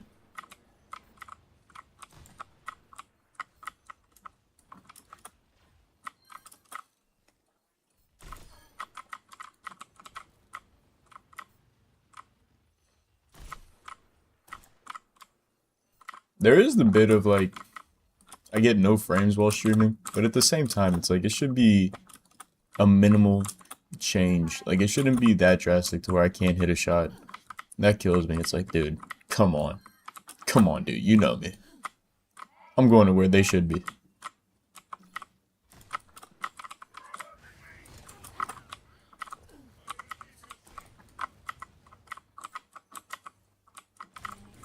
Like that? Shit like that drives me up a wall. Drives me up a fudging wall, dude.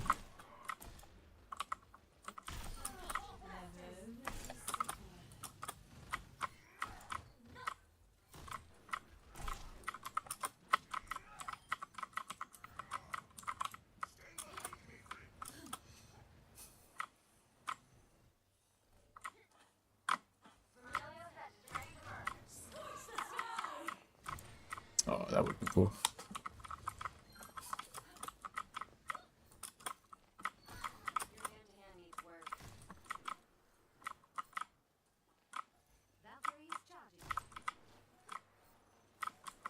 Dude, I respect you so much.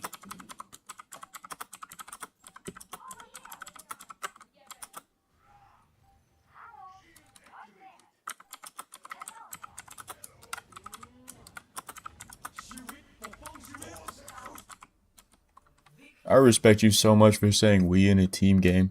GG.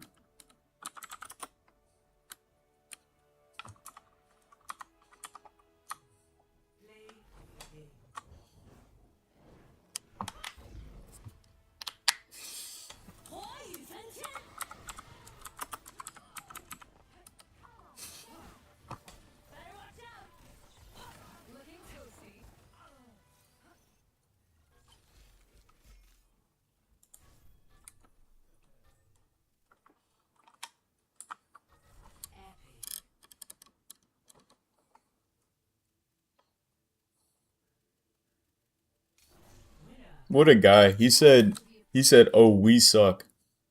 Oh, we suck. I respect you so much for saying we. Golly. Don't exclude yourself from that. If you're doing bad, the team's doing bad, the team is doing bad. Not this guy or that guy. It's the team. Fuck. I respect that guy. Me and all my homies fucking respect that guy.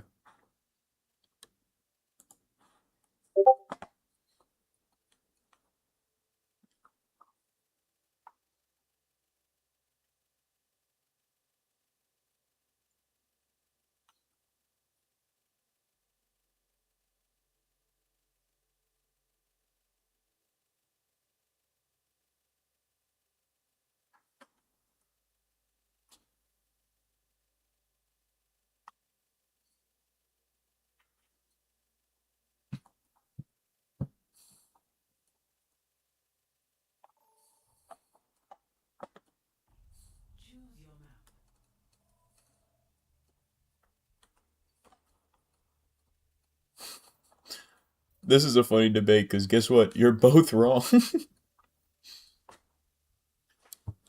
Not on the topic, but just on the church you adhere to. You're both wrong.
You're making too much noise.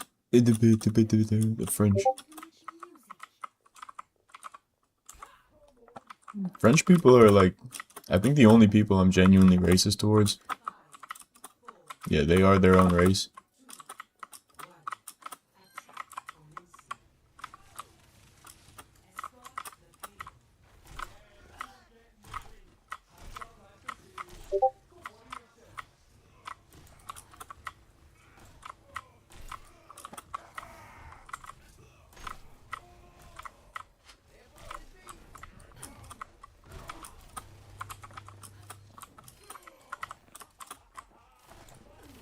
And I play them in video games because they always make them like snipers or assassins.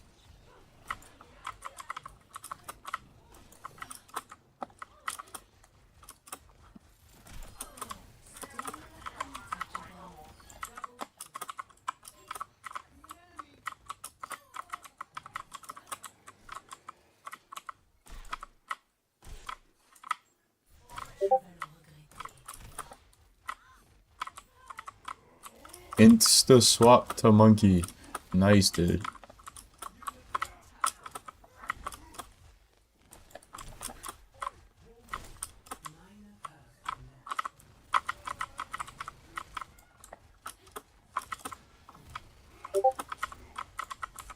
Full auto widow in this bitch.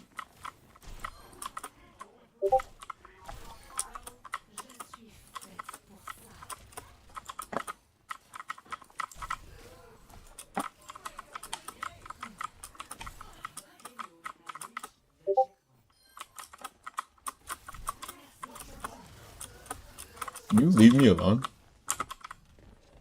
Damn, you're just annoying. We already got the point. Nice. Nice one. Nice, dude.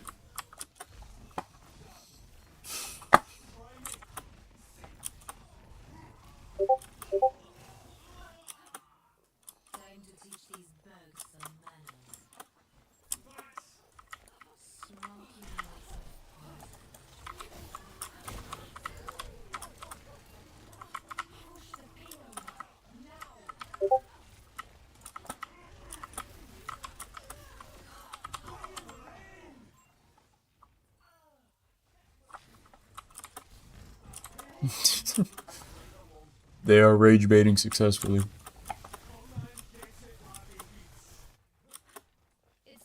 Dude, the amount of spikes that just went in that cat that it just ate is pretty insane.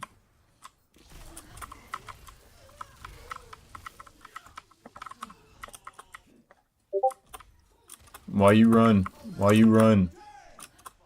Where are you going? You went monkey to fight me. Fight me.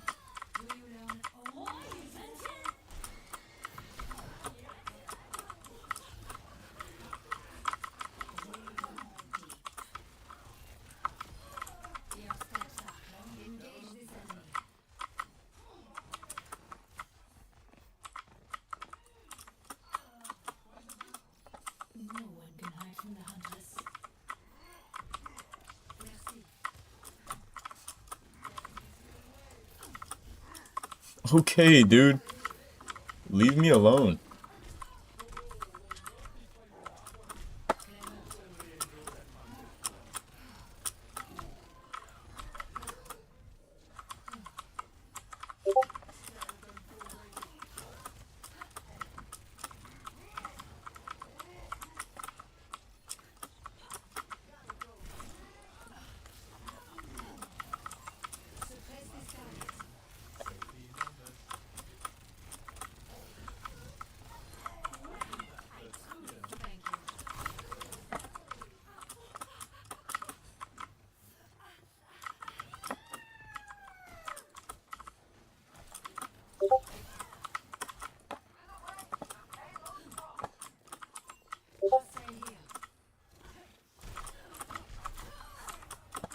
Golly.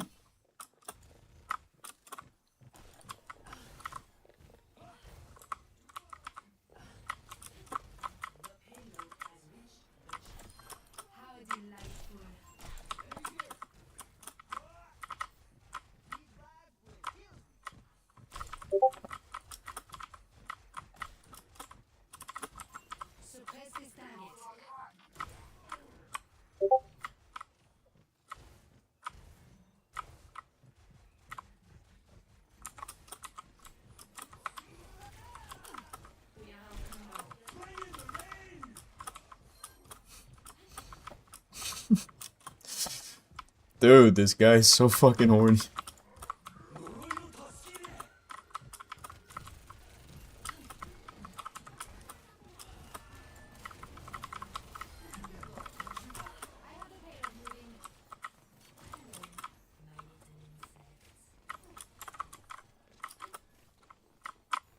If only we just kill the widow. It's like, no, dude, that's not how that works. There's a whole team around me.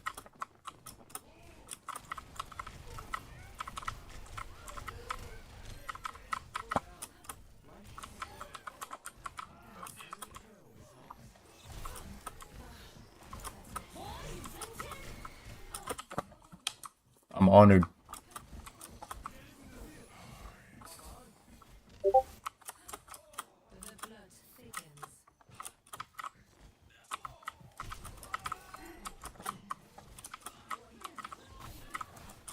Oh shit, that was a bad.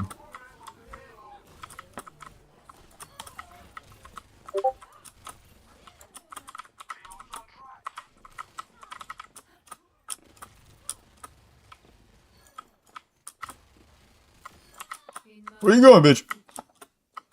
Get over here.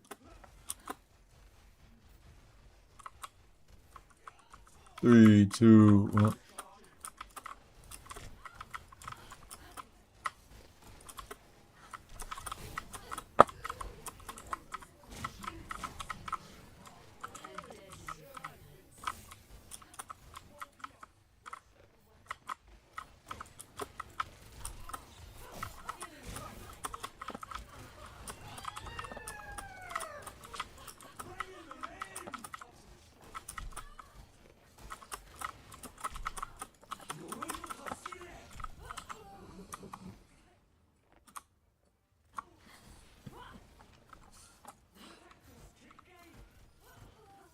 Oh, somebody followed, but I didn't get a notification. To whoever just followed, thank you for the follow. More confetti for you because I didn't get that notification. Thank you for the follow. Number one guy, that guy.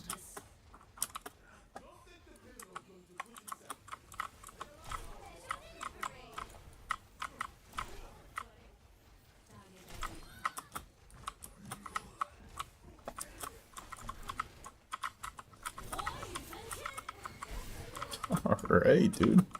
Fuck, relax.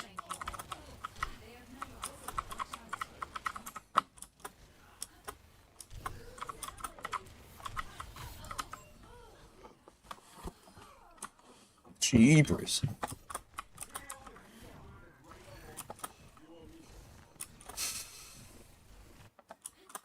I've been waiting for a challenge.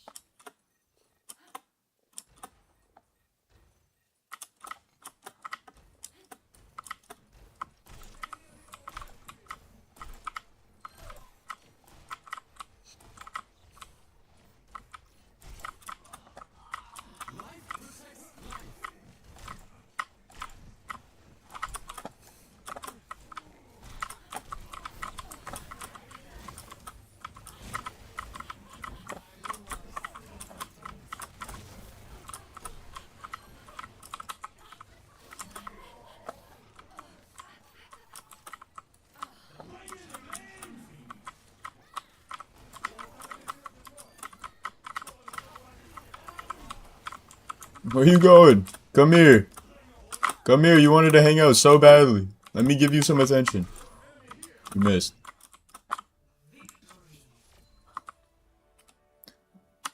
GG.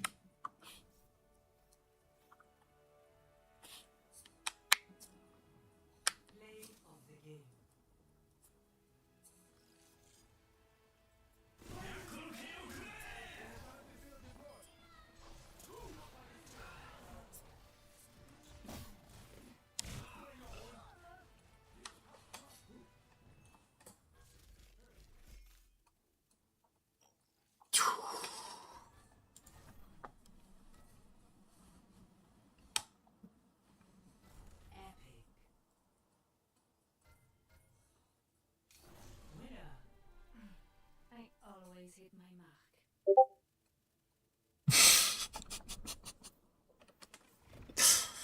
Somebody in the Discord just said Jewish with no context. Alright.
Golly, dude.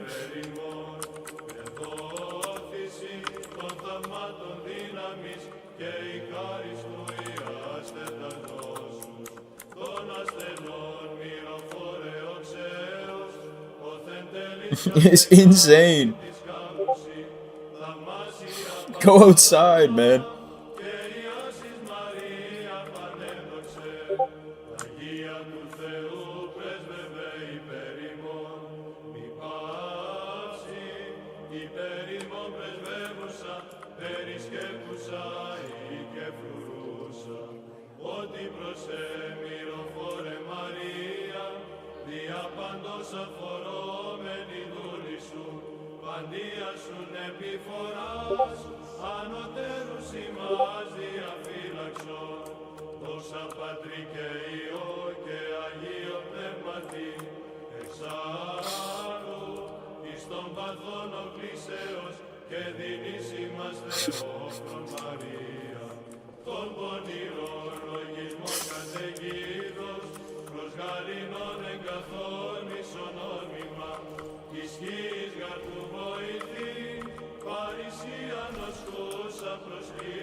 Oh.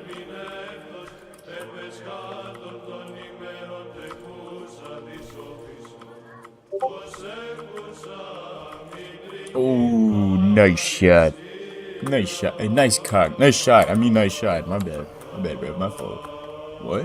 What did you just say?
Is he on controller?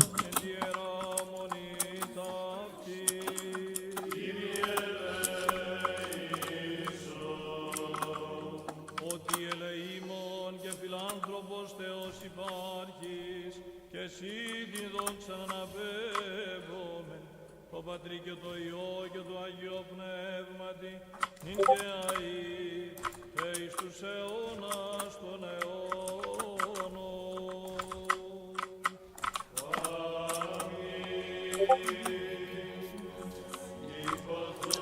That wasn't a headshot? That was not a headshot, apparently.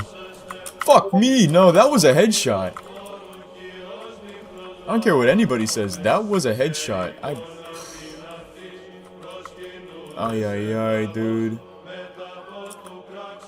Matter of fact, I'm adding that to my kill count. Whatever number it is, it's one more than that. Yeah, it's 9. Fuck 8. It's 9. I don't care.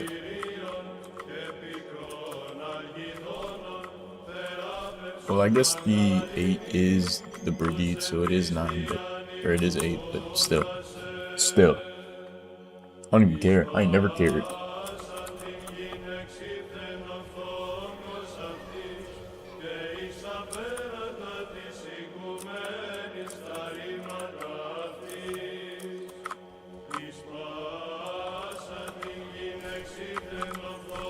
Dude, why did my headshot just do 30 damage?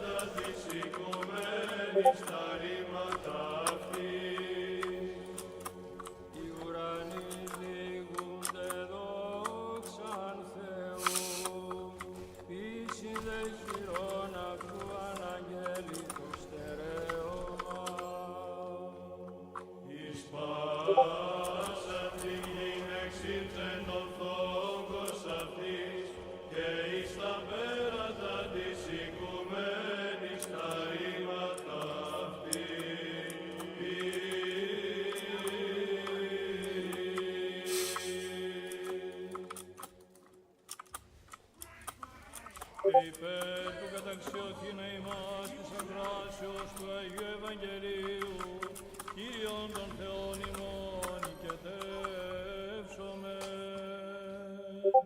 Κύριε ελέησον, Κύριε ελέησον, Κύριε ελέησον. Σοφία ορθή ακούσομεν του Αγίου Ευαγγελίου, ειρήνη πάση.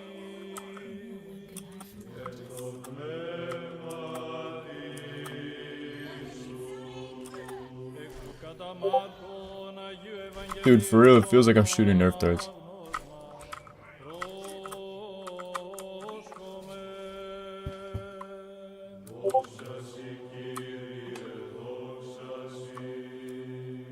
Το καιρό εκείνο Αναστάσω Ιησούς πρωί πρώτη Σαββάτου, εφάνη πρώτον Μαρία τη Μαγδαληνή, αφής εκβεβλήκη 7 δαιμόνια. Εκείνη πορευθήσα, πήγγειλε της μεταυτού γενομένης, πενθούσι και κλαίουσι. Κακίνη ακούσαντες ότι ζει, και θεάτη υπαυτής υπίστησα. Μετά δε ταύτα δυσιν εξ αυτών περιπατούσιν, εφανερώθη εν ετέρα μορφή, πορευομένης εις αγρόν. Κακίνοι απελθόντες απήγγελαν της λυπής, που δε εκείνης επίστευσαν.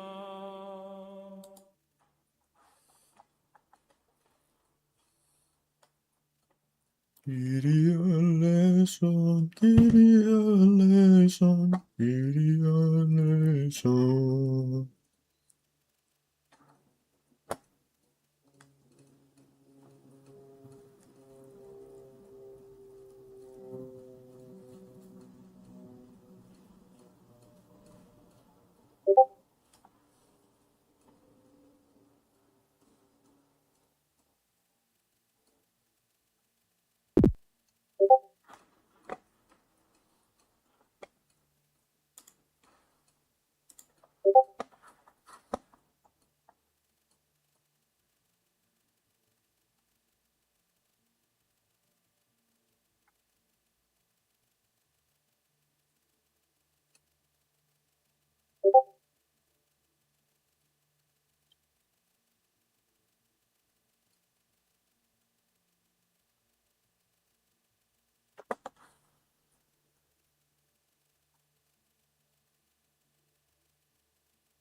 Yes. Before even watching this video, yes.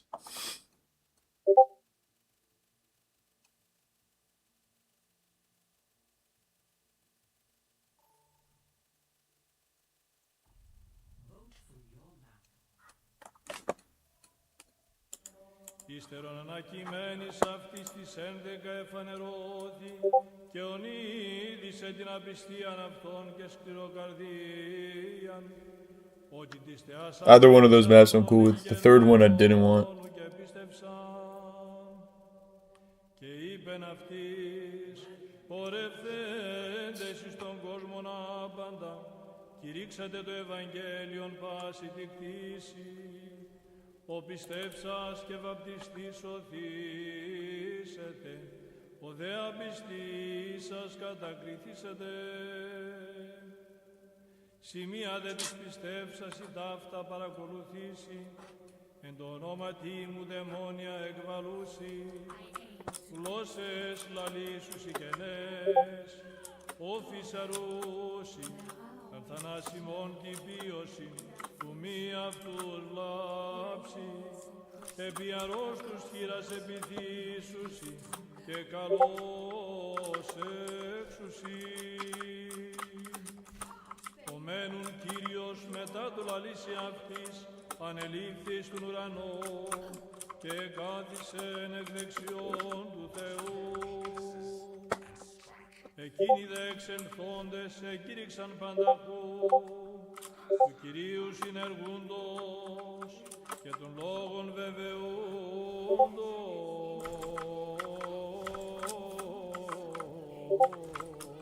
I hit a pillar. I shot a pillar.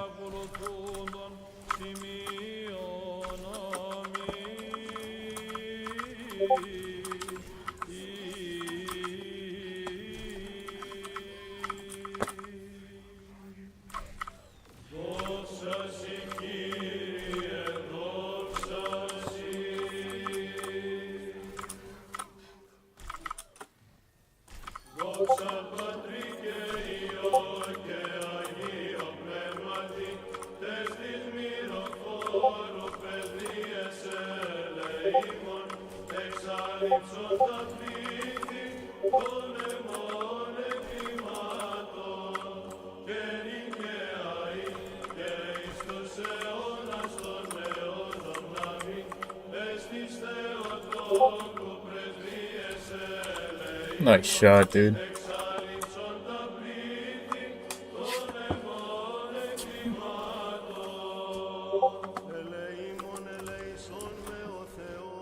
I gotta give this honor respect. That was a sleep and a nade at the same time. He knew where it was going. That was sick. That was in fact and indeed sick. What a combo.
Σώσον ο Θεός των λαών σου και ευλόγησον την κληρονομία σου.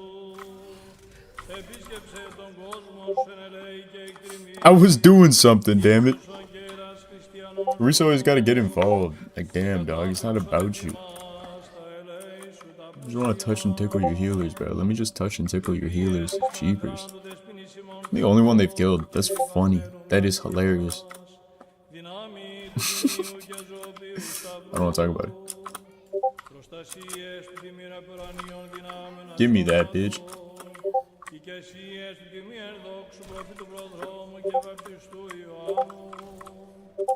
των Αγίων ενδόξων και πανηθήμων Αποστόλων, της Αγίας ενδόξου Μυροφόρου και εις Αποστόλου Μαρίας της Μαγδαληνής, των εναγείς πατέρων ημών μεγάλων ιεραρχών και οικουμενικών διδασκάλων, των Αγίων ενδόξων και How are you not dead?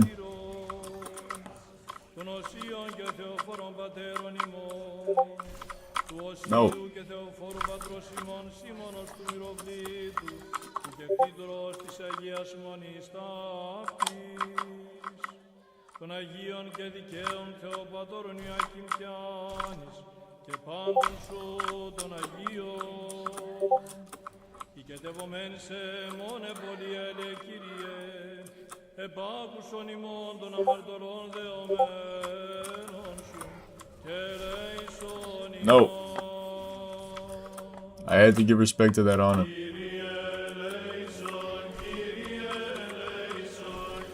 No.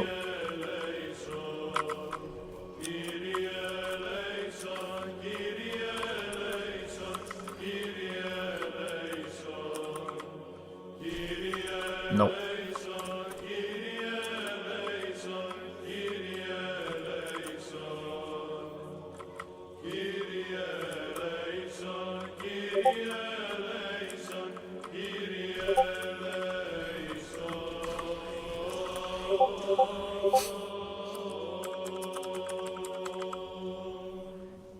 Ελέη και εκτιμής και φιλανθρωπία του μονογενού σου Υιού, μεθού ευλογητώσει. Might not be able to make it even back. Even make it back, not make it even back. What the fuck is make it even back? What does that mean? Και εις τους αιώνας των αιώνων.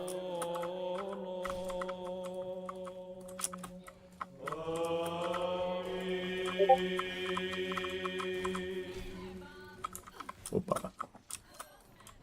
Αγία του Θεού πρέσβευε υπέρ ημών, εις Απόστολος σου Μυροφόρε Μαρία, σοφή παρέδωσε, εγλήτρωσε κινδύνων και πάσης επηρείας, τους εμπίστη κρατάζοντας, ο των πατέρων ημών, Θεός ευλογητός εις. GG's.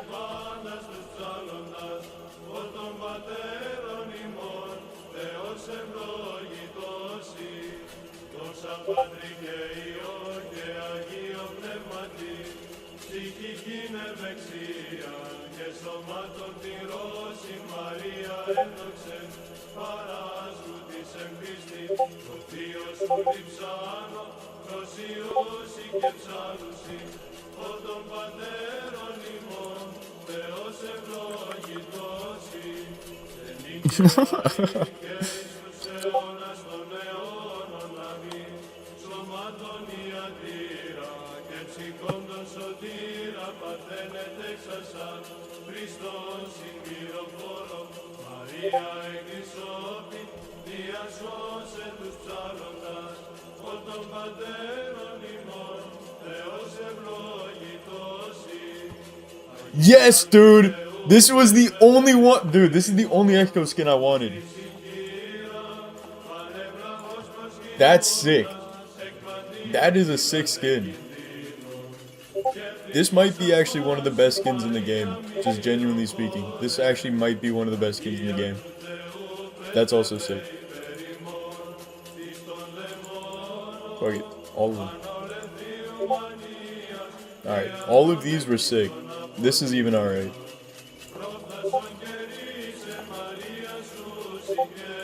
That was one of the better loot boxes I've ever gotten.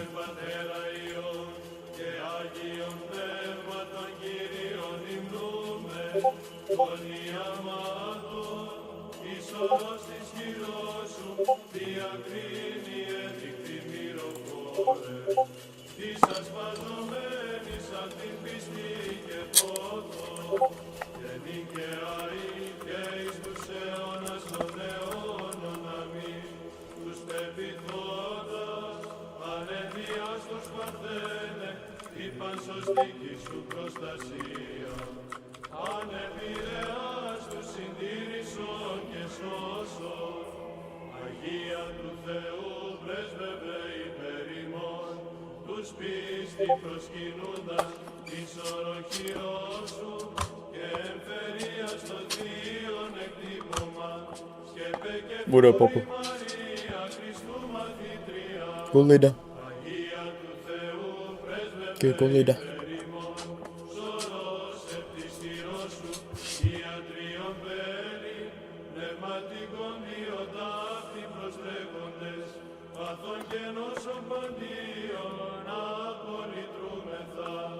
Δόξα Πατρί και Υιό και Αγίο Πνεύματι, μη πάψει συντηρούσα, σήμωνος στην πίμνη, εκ πολυπλόκων σκανδάλων του ο Θεός, και εξ ανθρώπων αδίκων Μαρία έδοξε, και νικαιαή και εις τους αιώνας των αιώνων αμήν. Την όντως Θεοτόκον πάντες ετοιμώμε, και του αγγέλου το χέρι συγκράζομαι, ως δια σου σωτηρίας τυχόντες δεσποινά.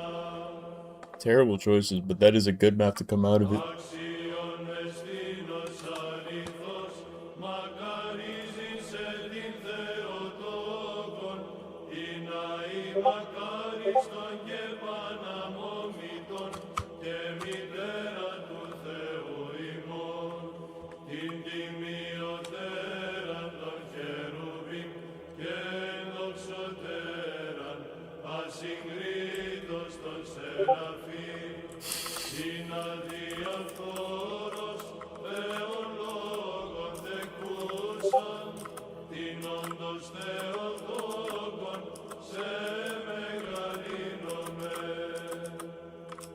Χαίριστον μαθήτρια του Χριστού, χαίρις μυροφόρε, κορυφαία Μαγδαληνή, πρώτη κατηδούσα. There's a lot of implications there. Like, you can control the size of the lily pad.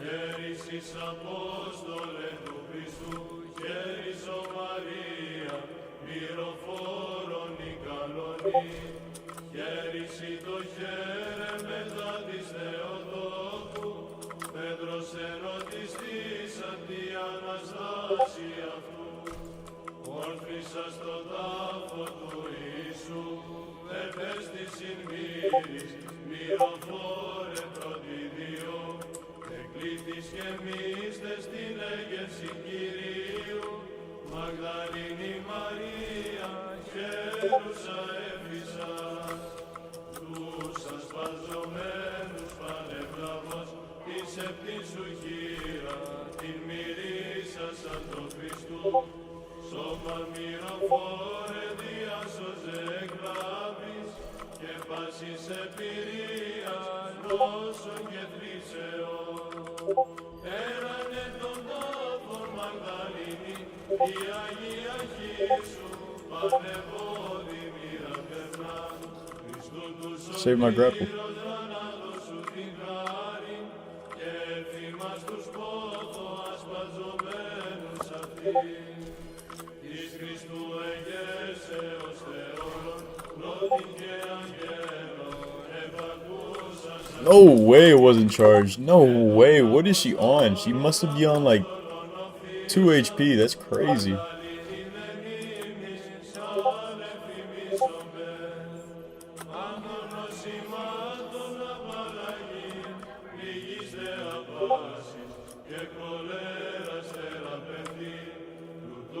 Μαρία, χείρα σου την Αγία, υπόθω προσκυνούντας ημάς διάσωζε. Συν το μυροθήτη μον Πατρί, Σιμών η Μαρία, ηγετεύσατε τον Χριστόν, υπερπίμνης ταύτης πλουτούσης της συγχείρα, και αμφοκεκτημένης πρέσβης προς Κύριον. Άσε των αγγέλων ευστρατείε, πρόδρομε Κυρίου, Αποστόλων οι 12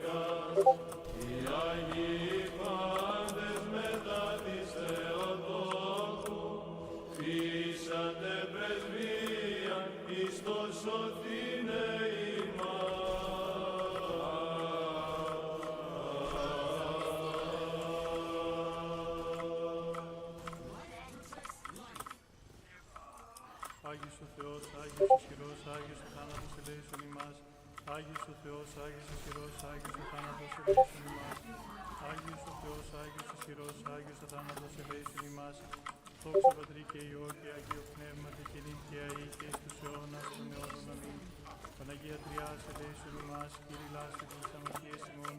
Δέσποτα συγχώρησον τας ανομίας ημίν. Άγιε επίσκεψε και ίασε τας ασθενείας ημών ένεκεν το όνοματό σου. Κύριε ελέησον, Κύριε ελέησον, Κύριε ελέησον. Δόξα Πατρί και Υιό και Αγίο Πνεύματι, και νυν και αεί και εις τους αιώνας των αιώνων. Αμήν. Πάτερ ημών της ουρανής, αγιαστήτω το όνομά σου, ελπέτω η βασιλεία σου, γεννηθήτω το θέλημά σου, ως εν ουρανό και επί της γης, των άρτων ημών των ευγνώμων, δώσε μην σήμερα, και άφησε μην τα οφειλήματα ημών, ως και εμείς αφήνουμε τις οφειλέτες ημών, και εμείς εν It's a whole team. Fuck. αλλά ρίσε ημάς από του πονηρού. Ότι σου έσυν η βασιλεία They have a very rush-styled team. του Πατρός και του Υιού και του Αγίου Πνεύματος, νυν και αεί και εις τους αιώνας των αιώνων. Where the fuck did he just go? Where did he just go? Dude, what?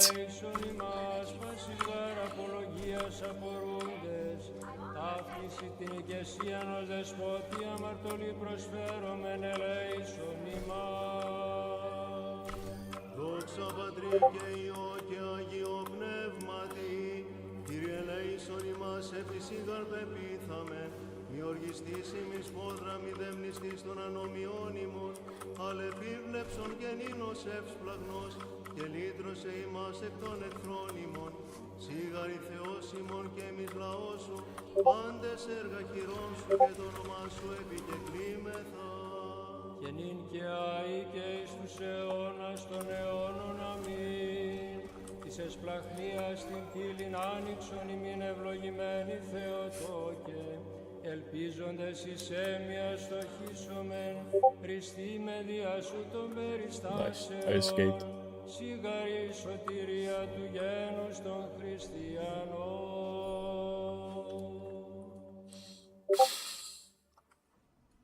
Ελέησον ημάς ο Θεός κατά τον Ελέησον ημάς ο Θεόμεθα σου επάκουσον και ελέησον. Κύριε ελέησον, Κύριε ελέησον, Κύριε ελέησον. Έτσι δεόμεθα υπέρ του διαφυλαχθήνε την Αγίαν μονεχάρμη και πάσα μονιμόν εν τη χώρα. Απολυμούριμος εις καταπονηρές, πυρός μαχαίρας επιδρομής ελεησίνων ελεησίν, Can you deep fry chicken and chocolate? Like, I don't see why not.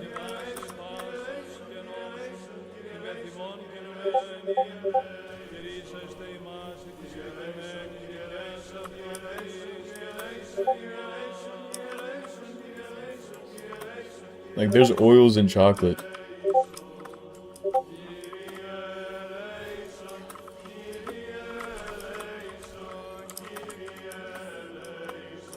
I don't know why she took that flight.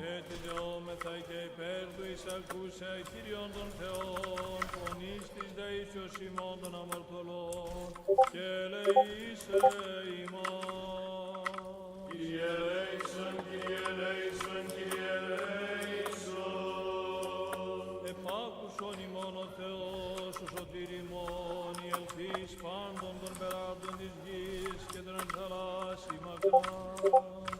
Και ήλιος, ήλιος γενομή δέσποτα επί της That one should have been a shot.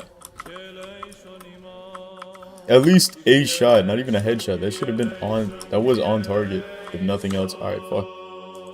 ελεήμων γάρ και φιλάνθρωπος Θεός υπάρχεις, και εσύ την δόξα να αναπέμπομαι, το Πατρί και το Υιό και το Αγίο Πνεύματι, νυν και αεί και εις τους αιώνας των αιώνων.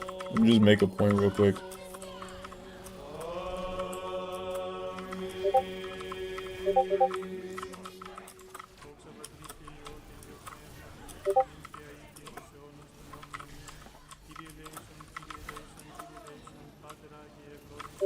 Χριστός Χριστός, ο αληθινός Θεός ημών, της πρεσβείας της Παναχράντου Δεσποινής ημών, Θεοτόκου και Υπαρθενού Μαρίας, δυνάμει του Τιμίου και Ζωοποιού Σταυρού, προστασίες του Τιμίου Επουρανίων δυνάμεων ασωμάτων, οικεσίες του Τιμίου ενδόξου προφήτου Προδρόμου και βαπτιστού Ιωάννου, των Αγίων ενδόξων και πανηθήμων Αποστόλων, της Αγίας ενδόξων Θεοφρόνου και της Αποστόλου Μαρίας της Μαγδαληνής, των εναγίης Πατέρων ημών μεγάλων ιεραρχών και οικουμενικών διδασκάλων, των Αγίων ενδόξων και καλλινικών μαρτύρων, των Οσίων και Θεοφόρων Πατέρων ημών, Easiest fucking character in the game, dude. Πατρός ημών Σίμωνος του Μυροβλήτου, του κεφύτρος της Αγίας Μονιστάφης, των Αγίων και δικαίων Θεοπατώρων Ιωακήμ και Άνης και πάντων των Αγίων, ελεήσε και σώσε ημάς, ως αγαθός και φιλάνθρωπος.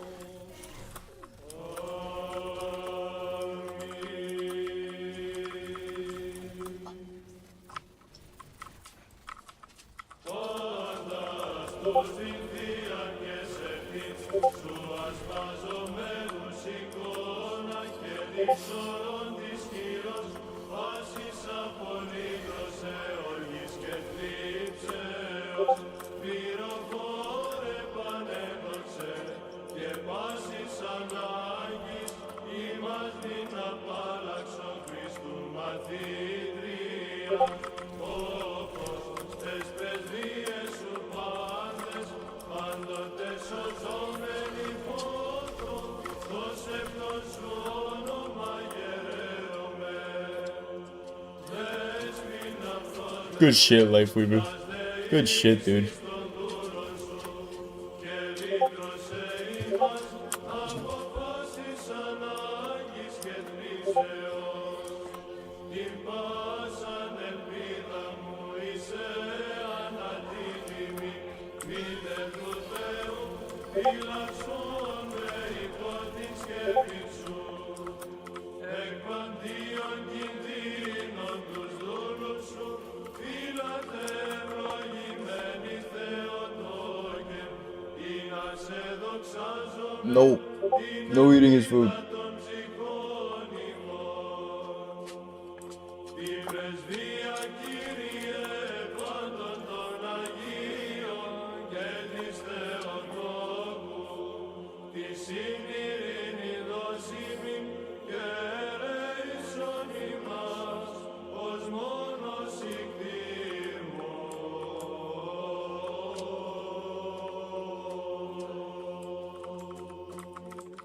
διευχών των Αγίων Πατέρων ημών, Κύριε Ιησού Χριστέ ο Θεός, ελέησον και σώσον ημάς.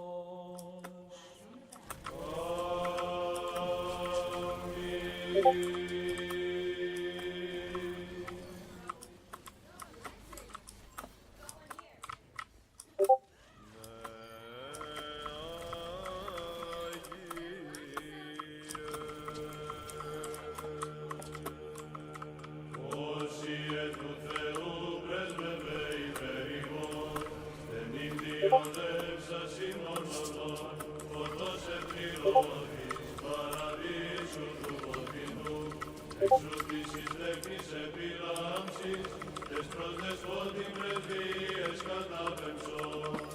Όσιε του Θεού πρέσβευε υπέρ ημών, κυνίευσας ημών των νοητών, Χριστού Μαργαρίτη, εν θαλάσσια σκητική, ολέκον τρυφήσου καθημέρα, υπερμονή σου και τέκτονη και τεβέ. Δόξα Πατρί και Υιό και Αγίο Πνεύματι, Σίμων καθάραστες προσευχές και πάθη διώξα, υπακούοντος ο Πατρί, ημάς τους τιμώντας εν ύμνης, υπακόης αθλητάς δείξον όσιε, εν νυν και αεί και εις τους αιώνας των αιώνων αμήν. Ναούς ημάς πίσω του Χριστού, ως πάλε παρθένε, ναόν έδειξας θαυμαστόν, τον Σίμων αλάτι του Υιού σου, ως της αυτόν εν δάφτω έδοξασέ.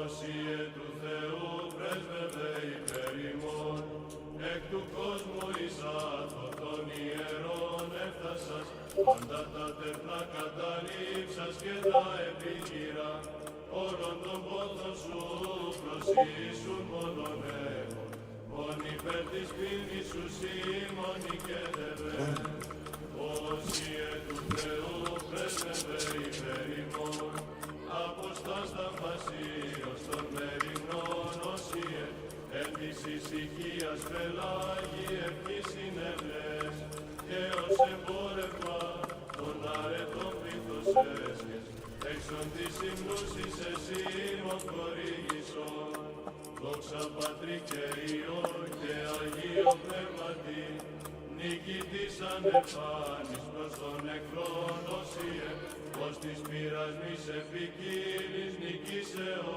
ετών, όθεν τα τέκνα σου κατά εχθρού μανιών, Σίμων εν δυνάμωσον χάρη τη πνεύματος, και νικαιαή και εις τους αιώνας των αιώνων αμήν, μητρεύτησε νέα το ασκητήρικας, επί ψηβάμωνα πέτρα να γνήπαναγρανέ, επί νικήσαντες παγίν των άτων ζητούμε, ον αρήτως έφλασας εν την κοιλία σου, διάσωσον την κληρουργία σου σοι εσήμων, από πάσης του δυσμενούς περιστάσεως, υψώντας χείρας προς Θεό, ως πατήρ φίλοι κτήρμων, επίδεσον,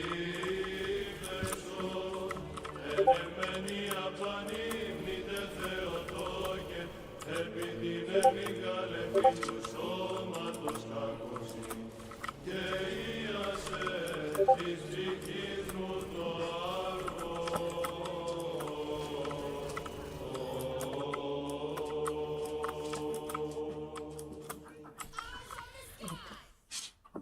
Ελέησον ημάς ο Θεός κατά το μέγα ελαιός σου, δεόμεθά σου επάκουσον και ελέησον.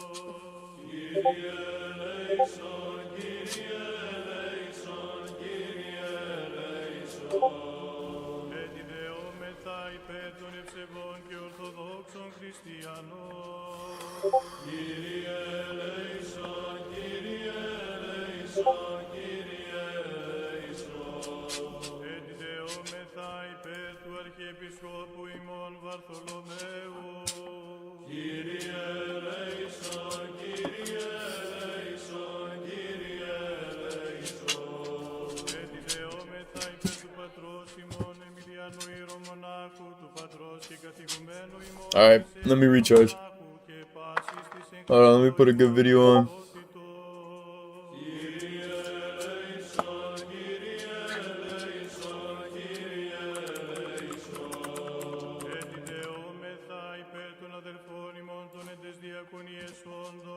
Και πάντων των διακονούντων και διακονισάντων εν τη Αγία Μονή ταύτη. Κύριε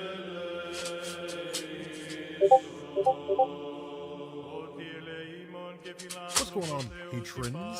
How are you guys doing? This is Rob, and as promised at the end of last week's Punisher Max story arc,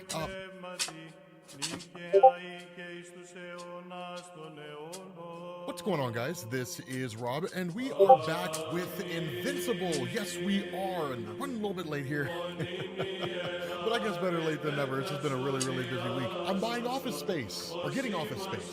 I'm excited about that. So, in any event, so what we end up doing is picking up with the last video that we did. Well, not really the last one. The last one was like a Spider-Man Invincible crossover, but the one before that. So Omni-Man's basically back here with Debbie, and it's kind of crazy because you end up having like Invincible and Adam Eve who show up, and they're like, so we kind of have some news. And they're like, what's that? And Omni-Man's like, so we're going to go to Telestria and just kind of spend time together. And it's like, well, when are you guys going? And it's like, right now. And they like immediately take off, right? So like, they're out of the picture. Now this is cool because from this point going forward, it largely just focuses on Mark. Like, just kind of focuses on his character, his development, that kind of a thing. And he actually ends up coming around to the proper way of thinking. And I'll explain what that means here in a minute. But what we initially do is pick up with this guy who's basically stolen a briefcase of money, running around with a gravity gun. And then as soon as Mark catches up to him, he's kind of like, oh, like I did not expect Invincible. And then you get like this whole explanation, like this whole like just hilarious and amazing exchange. So you end up finding out this guy's name is Chris, and he actually invented a gravity gun. And the whole reason for this is because he is trying to get enough money to get an engagement ring for his girl.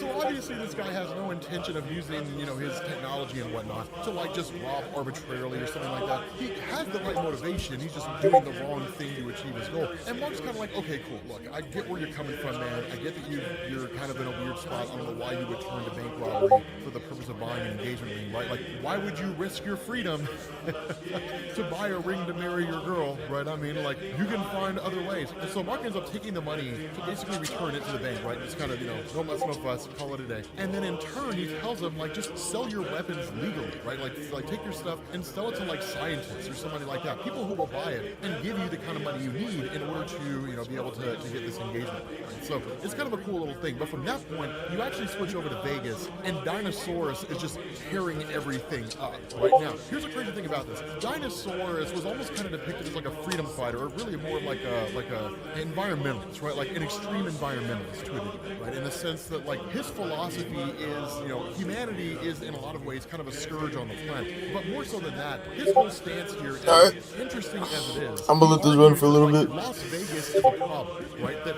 Las Vegas is just this giant, you know, adult playground out in Nevada somewhere, and that the entire landmass that it takes up, right? All the energy it uses, that if it was all just eliminated, it could be replaced with like I'll do this and then I'll do this. solar panels to actually power the country. And he's like, this place doesn't need it. And so he's essentially trying to tear it all down and ruin it all so that he can basically replace it with things that would essentially make the country better, right? All right, guys. Which one makes the country better? Gambling your kids' college fund away, hoping that you can make millions of dollars on progressive slots, which you really kind of know you're never going to do, or building solar panels, clean energy. And so ultimately, he ends up revealing that he's got a bomb planted in that location. Mark ends up getting the bomb, but then that's when Dinosaurus is like, no. It would take more than one bomb to blow this place up. It would take 50. And he's like, in reality, you don't have enough to stop them all. And then, like, the entire area explodes. Like, literally, Las Vegas gets turned to glass, right? Like, it's such a massive explosion. It rematerializes the sand in the desert and turns it all to a glass surface. Now, this is kind of viewed to a degree as a catastrophic failure of Mark, both in terms of how he sees himself and to a degree in terms of how the world sees him, right? I mean, they know that Dinosaurus was the one behind this, that this guy was the one that caused this great big huge calamity, that everybody who was in Vegas, for the most part, a lot of people have been evacuated, not everyone, but the entirety of Vegas has been totally destroyed, right? Totally obliterated. And so at that point, you learn a couple different things. One, Cecil's watching all of this unfold, right? So you already kind of know how things are going to go with him. And two, Dinosaurus survived the experience. Now, the funny thing about this is Dinosaurus refers to its human version as like his frail form. So in a lot of ways, Dinosaurus is really kind of an allegory for the Incredible Hulk, or really just kind of a pastiche of the Incredible Hulk in the Invincible series. Albeit, take away the idea of the Incredible Hulk just being like a mindless brute that wants to be left alone and just smashes stuff, and just kind of switch him over to being this kind of, you know, environmentalist guy who believes that like a lot of the stuff that humanity does, it's really just making things worse as opposed to making things better. Right? That's what a lot of that turns into. And so you do have a few things that take place here. Most notably, one of the big issues Mark is contending with is the idea that while he and Adam Eve have like Invincible Inc., and they're kind of like a small little superhero team or superhero organization, that they have the power to make the world better, the reality is that things just keep getting worse. But the biggest problem with this is that Mark is looking at everything from a short-term perspective, right? Like the destruction of Las Vegas. I mean, sure, it sucks that Vegas got blown up. The reality is some good could actually come out of that, and we'll see how that takes place. But that's one of the biggest issues that Mark has. Like so many of us, he's looking at the short term. In the moment, this is bad. Therefore, it will always be bad, which is not true, right? Like things may suck in the moment, but they can get better later on down the line. At the end of the day, it really all comes down to how much of a sacrifice you're willing to make. And that's one of the things that we'll talk about, you know, as we kind of get further through this. But what you actually end up doing is switching over to the return of Robot and Monster, right? Now, these characters had at one point in time been basically sucked into the portal to the Thraxian realm and just kind of been ruling it for about 12 years. And so Robot showing back up here, while it it was 12 years there, it was nowhere near as long here. It was like 8 months, right? It was basically the time that Invincible was gone when he was out in space during the Viltrumite War. And so one of the things that happens is, one, Robot wants to be referred to as Rex. That's the name he wants to be called, seemingly as kind of a bit of a way to honor Rexplode. The other part of this is that because he was the leader of the Guardians of the Globe for a time, that in turn, because Cecil has what is basically an expanded superhero roster. So you've got Capes Incorporated, you got the Actioneers, you have Wolfman and the Wolf Corps, you got Tech Jacket, of course, we're already familiar with him from the Viltrumite War. You have basically these big superheroes of teams, especially when it comes to the expanded roster of the Guardians of the Globe. Something that I also want to point out here, I believe these all have individual comics, so if you're interested, we can cover some of them. I can't promise that all of them are interesting, but we can cover some of them. But he basically says, like, because you have, and historically have been, the best person suited to basically run a superhero team, specifically the reformed Guardians of the Globe, I want you to run all these teams, right? I want you to basically be the leader of all this stuff. And ultimately, Robot is not how he used to be. If you guys recall, when he was in his younger human form, and even before that, when he was really just a robot, while he was, you know, a machine, there was a little pep in it, right? A little kind of like, yeah, you know, things are kind of cool. He doesn't really have that anymore, right? Like, that's basically gone. For the most part, he's just really struggling with depression is what it looks like, and maybe even a little PTSD thrown in there. But he's really just kind of a shade of his former self in a lot of different ways. But ultimately, he ends up taking it under the idea that it's a welcome distraction from whatever it is that he's dealing with at the moment. And so what you end up doing is switching over to Monster Girl, who in the 12 years that she's spent out there, she's kind of grown up to a degree. And things are a bit on the rocks, right? I mean, something seems to have happened during their time when they were basically ruling the Flaxen Empire, that things have just kind of been irrevocable in some form or fashion. We don't really know how, we don't really know what it is that took place, we simply just know there's a rift between them now that simply wasn't there before. Now, as far as Mark goes, this is one of the ways in which Mark's thinking is basically beginning to turn around. That he has this conversation with Cecil where he says, like, he imagines a time when he doesn't really have to wear a costume anymore, right? When he can just kind of do his thing, just sort of live his life, and the world can basically take care of itself. It is a lot of pressure on Mark with regards to the fact that he is the strongest superhero on Earth. A lot of the other heroes don't really seem to measure up to the various challenges that are out there, so whether Cecil would admit it or not, it usually ends up coming down to Mark. But one of the things that he starts to realize is that a lot of what Cecil has done insofar as locking up different heroes, keeping them contained, confined, that it really was the right thing to do given the circumstance. He's coming more around to the thought process of Cecil that he's not really a straight villainous guy. And even this kind of ties into the idea that Mark's history of just like punching the bad guys, right, and like saving a bridge or something like that it doesn't actually fix anything, right? Like, Mark's actions up to this point had basically been tantamount to like protesting, right? Like, a person has done something that I don't like, so I'm going to stand over there with a sign for a day and a half and then go home, right? Like, what? Like, that's not going to do anything, right? Like, you're easily ignored, and you usually will be.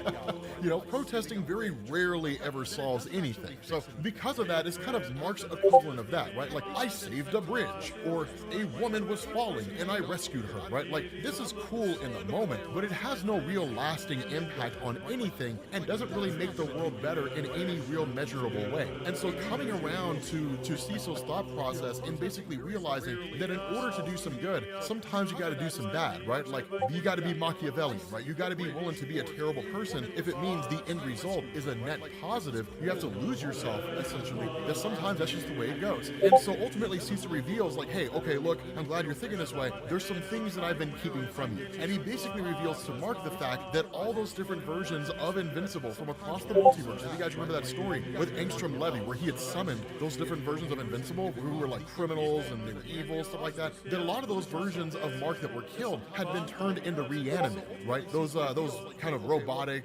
zombified individuals who basically just follow orders. And Mark kind of looks around, and where Cecil's expecting him to just freak and lose his mind, Mark's like, I mean, it makes me kind of uncomfortable, but at the same time, it kind of makes sense. I could definitely see why you're doing this, right? I mean, the various forces that you had before couldn't even stand against me. What hope would they have against somebody who's slightly weaker than me, right? Like, in order to do your job effectively, you're going to have forces forces at your disposal that can basically go toe-to-toe against some pretty heavy hitters. And so Mark's like, it doesn't change anything, right? If you need me, call me. If there's nothing else you need, then I gotta bounce. And he basically leaves, right? He's perfectly content with what it was that Cecil was doing, whereas Cecil was expecting this just like huge, just kind of popping off, right? This sort of just explosion of him basically losing his mind. And so at this point, you switch back over to Monster Girl. And it's kind of funny because you end up having this scenario where everybody is essentially macking on Monster Girl. And so while all this is going on, all these guys are giving her this attention, that Robot is just kind of watching it go down, right? Robot's just kind of watching it happen, and it makes him a little uncomfortable to a degree, and even kind of says that. And in fact, there's one point during this party where basically Bulletproof is like, hey, what's going on, Monster Girl? Like, I am the king of getting people reacquainted. Let's come hang out, right? We'll get you reacquainted. Right? It's turning into the opening scene of a Black episode, right? Like, that's literally what it's turning into.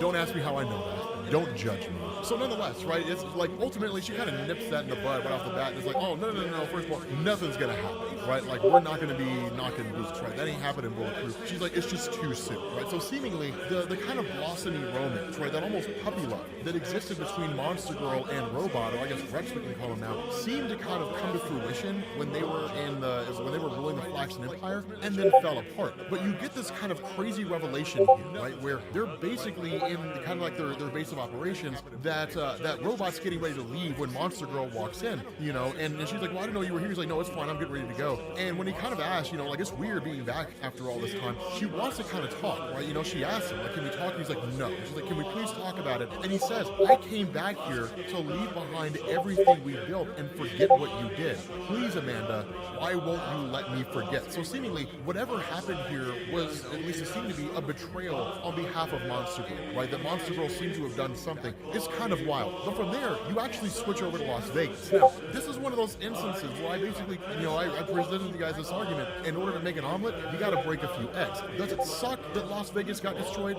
Sure. Does it suck that a few people died? Yeah. But the end result is a net gain. And that's one of the big issues, one of the big things that we've talked about from a philosophical level here on this YouTube channel, that there's a lot of progress that humanity can make, but people allow this inherent value of a human life, as if there is such a thing, to get in the way of that, right? Like, everyone's life is valuable, that should never be sacrificed or compromised in any way. And in believing that, humanity actually ends up holding itself back, right? Preventing itself from becoming something better. And so because of this presents a scenario where in the place of Las Vegas being totally obliterated just by its sheer location, the entire area being turned to glass, that Chris had actually been brought in to work for Cecil Stedman. And because Chris was basically a genius after inventing that gravity gun, that with his intelligence and capabilities, he developed double-sided solar panels. So the solar panels can absorb energy from the sun, but because the sun, of course, doesn't shine directly on the panels, it shines on the ground, it hits the glass and bounces back up to the other side of the solar panel. So basically, they're producing twice the amount of solar energy that a normal solar panel would be able to produce. That this is a net gain for humanity, and all it required was the sacrifice of some human lives. And at the end of the day, if that really is what happens, then it is a better thing, right? I mean, you can't make an omelet without breaking a few eggs. I understand that people cherish the value of human life. I don't know why people argue that human lives are just inherently valuable, right? You are valuable because you just exist, and that's enough, right? I mean, if that's the argument, every fascist dictator in the history of the world matters simply because they exist, right? Like, we as society create standards, I would argue arbitrary standards, based on what defines the value of a human life. This is a positive game, and it's one of the things it said, like, this was phenomenal, and even Mark is just like, damn, man, Dinosaurus was right. Like, Las Vegas gets totally obliterated, the place gets turned to glass, but the benefit, the net gain for society is inherently better, right? A better thing came out of the destruction of Las Vegas. It just took the destruction of Las Vegas and the loss of a few human lives, and that was basically it. And so again, it's kind of an interesting thing. A lot of people would stand against that and say, no, that's never okay. And to those people, I would say, then you're the reason why society doesn't progress. But nonetheless, one of the things that actually goes on here is Mark sits down with Adam Eve, right? After having this revelation about Dinosaurus, he sits down with Adam Eve and he's like, okay, so I need to ask you something. And she's like, what? He's like, you love me, right? You would always love me. Like, you would love me no matter what. And she says, yes. And he's like, even if I told you that what I'm about to do or something that I am going to do flies in the face of everything that we believe, flies in the face of everything that we stand for. And she's like, okay, I mean, the short answer is sure. I mean, you know, as long as it's not like some kind of a heinous thing, you're not going to like go the route of your dad and like just, try to conquer the world, then sure. And he's very, very cloak and dagger about it, doesn't really give her any definitive answers, but instead, what we end up finding out is that he agrees with Dinosaurus, right? That in order to make the world a better place, that sometimes you gotta sacrifice a few things. Now, the lengths at which Dinosaurus went to achieve his goal is still a little extreme for Mark. And I think for most people it would still be a little extreme. We'll eventually get to that point when it's considered to be acceptable, but at the moment, it's a little extreme. And so that's when Mark goes to visit Dinosaurus with the intention of breaking him out. Now, this is a big no-no, man. Like, Dinosaurus literally destroyed Vegas. So at this point, Cecil's like, no, right, we can't abide this. Like, this cannot be tolerated. But the funny thing about it is that unlike the Incredible Hulk who transforms through rage, this guy only turns into Dinosaurus when he feels indifferent, right? When he doesn't care about what's going on at the time. And that's why he's surrounded by stuff, right? He's in like a super comfy chair, he's watching like TV shows, looks like he's eating ramen, but it's all based on him just like caring about stuff, right? Being unable to be indifferent to his situation. And so he's like, if you want me to transform and for me to turn into Dinosaurus, you gotta make me feel indifferent. And so Mark starts telling his life story. The most boring thing there ever was. Mark starts telling this story, and then like Dinosaurus is just like, oh my god, I don't care. Boom, he transforms, right? Turns into Dinosaurus. And he's like, okay, so Dinosaurus obviously being the brains of the operation. It's almost like the Incredible Hulk having the intelligence of Banner, so like Professor Hulk, basically. He's just kind of like, okay, so if I deduce this correctly, then you're only here for a couple reasons. You would not break me out, and you certainly wouldn't have my other half transform into me unless you absolutely have to. He's like, so as unbelievable as it might sound, you seem to have come around to my way of thinking. That if you are really wanting to help the world improve and become a better place, then you recognize some folks are just gonna have to die. Like, that's crazy, right? And Mark's kind of like, okay, like, I get what you're saying, right? He says, I have to admit, your methods aren't inexcusable to the point that it's hard to just stand here and talk to you. You've killed so many people, destroyed homes and entire city. And he says, all worthy sacrifices for the greater good. As I recall, when your father attempted to take over this planet, you fought it, and in the process, some lives were lost. What I did was no different. And ultimately, Mark says, it wasn't remotely. No, this isn't the time for this. He says, what I'm getting at is, I've been dealing with this, right? Being invincible for a while now, and I have all these powers, and I do what I do to use them to help people. I look back after all this time, and I think, I don't know that I'm actually helping anybody, right? Making the world better. And I feel like that's what I should be doing. I'm maintaining the status quo at best, simply just putting out fires. And that's one of the things that we've kind of argued when it comes to superheroes. That's largely what they do, right? Superheroes are like the government, right? Like, violence by a different means, right? Suppressing a protest or a violent protest, violence by a different means, right? And so ultimately, superheroes exist to maintain the status quo. Superheroes exist to ensure that things stay the way they're supposed to be. If you look at superheroes across the board, that's the case. When has Superman created a circumstance whereby some pauper down on his luck has somehow managed to become a billionaire, right? I mean, I guess maybe sending him to some shelter somewhere, but the help they get is designed to help them stay where they are, not become better than what they are. I guess maybe on some kind of a moral and philosophical level, but not by tangibly improving their lives. That's the role that superheroes play, and that's the role that Mark plays, right? Mark's kind of like, I'm looking around and I'm maintaining the status quo. More so than that, Dinosaurus is 100% right. When a fight broke out between Mark and his father, Mark's biggest concern was, my dad has to be stopped. Otherwise, he's going to conquer the world. If he conquers the world, then who knows how many more other people will die. Therefore, anybody who does die, and any stuff that is destroyed in my fight with my father, well, that's just an acceptable instance of collateral damage. He didn't vocally say that, but his actions reflected that. But one of the funny things about this is that us as like comic book readers or as human beings, we would arbitrarily create a difference there using whatever desire we choose to create that difference. We would just arbitrarily create differences, when in reality, there isn't one, right? It's just the difference we create to maintain our own moral compass and to basically prevent ourselves from moving into the realm of accepting the fact that in order for things to improve, usually some folks have to die. And so it gets kind of crazy because in the middle of all this, Cecil just starts sending in the Reanimen, right? These invincible Reanimen. Sends these guys flying in there. And in turn, like, while they're really fighting and trying to survive against these just armies of marks, but ultimately he's like, okay, look, I'm totally down down with your philosophy. I like your idea. You have the ability to tangibly help the world. What I cannot do is stand by and watch as innocent people die. There has to be a better way to do this. The reality is there are some, but sacrifices are going to have to be made, right? People are going to have to be sacrificed for the benefit of the greater good, right? The needs of the many outweigh the needs of the few. And so ultimately they kind of agree. And then Dinosaurus is like, okay, cool, I'm down with that. Get us out of here. And Mark basically just breaks him out, right? At that point, Cecil goes to Adam Eve and he's like, yeah, so like basically Mark broke Dinosaurus out of prison. She's like, what? No way, right? That's ridiculous. But ultimately, you pick back up in the secret base of Dinosaurus, and Mark's like, let's save the world, right? Like when Dinosaurus asks him, are you ready to get started? Mark's like, yeah, let's save the world. Let's make the world a better place. With that being said, guys, we're going to bring this to an end. Thank you guys for watching, and I will catch you all later. Peace. No way, right? That's ridiculous. But ultimately, you pick back up in the secret base of Dinosaurus, and Mark's like, let's save the world. What's with all the hands? I'm getting a hand from LegalZoom. Why? There are so many smart influencers who can give advice. You need an LLC. LegalZoom helps you find the best way to start your business. Really? For a legal hand to form your business, visit LegalZoom.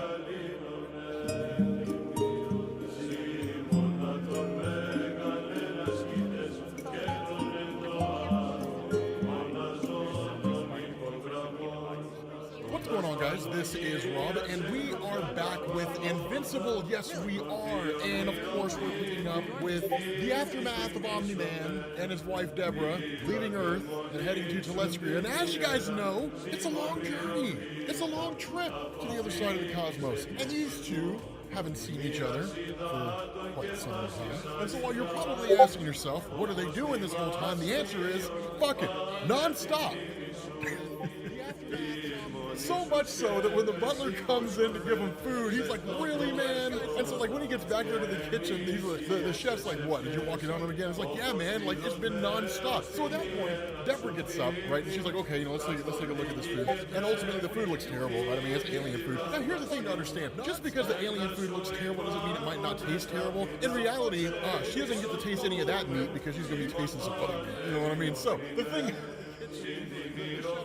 I don't know why I said that. I'm debating on whether or not I should keep that in the video. I don't know if I should keep that. You know what? We'll go with it. We'll just go with it. So the whole thing about this, there's a little bit of banter back and forth. This is one of the important things. In all seriousness, this is one of the important things. Deborah was pissed at Nolan for everything that happened on Earth, right? You guys remember back at the very beginning of the story, it turned out he was basically a guy that was there to conquer the world. He killed the Guardians of the Globe, all that kind of stuff. The guy was, by all standards of measurement, a full-on villain. And the fact that he had lied to his wife for so long about what his true mission was, what his true goal was in arriving on Earth, it was a massive betrayal. And in fact, it was one that she couldn't just readily let go. I mean, if you guys recall, she sunk into a deep depression in the aftermath of finding out everything that was going on with Nolan and all that kind of stuff. What this really reveals here is that all that hatred that Deborah seemed to have for Nolan, that it is probably still there to a degree, but she's just excited to see him again. Because a lot's happened, and she's learned a lot in the time that he's been gone. The fact that he's kind of a reformed man, that he's changed, right? The fact that he's back to being really engaging in superhero antics. And so this kind of a thing here is, it's heartwarming, to be honest with you guys. It's not really Kirkman giving us some kind of subliminal message. It's not him messing with us. It's heartwarming, right? It's a man and a woman who've been in love for a very, very long time,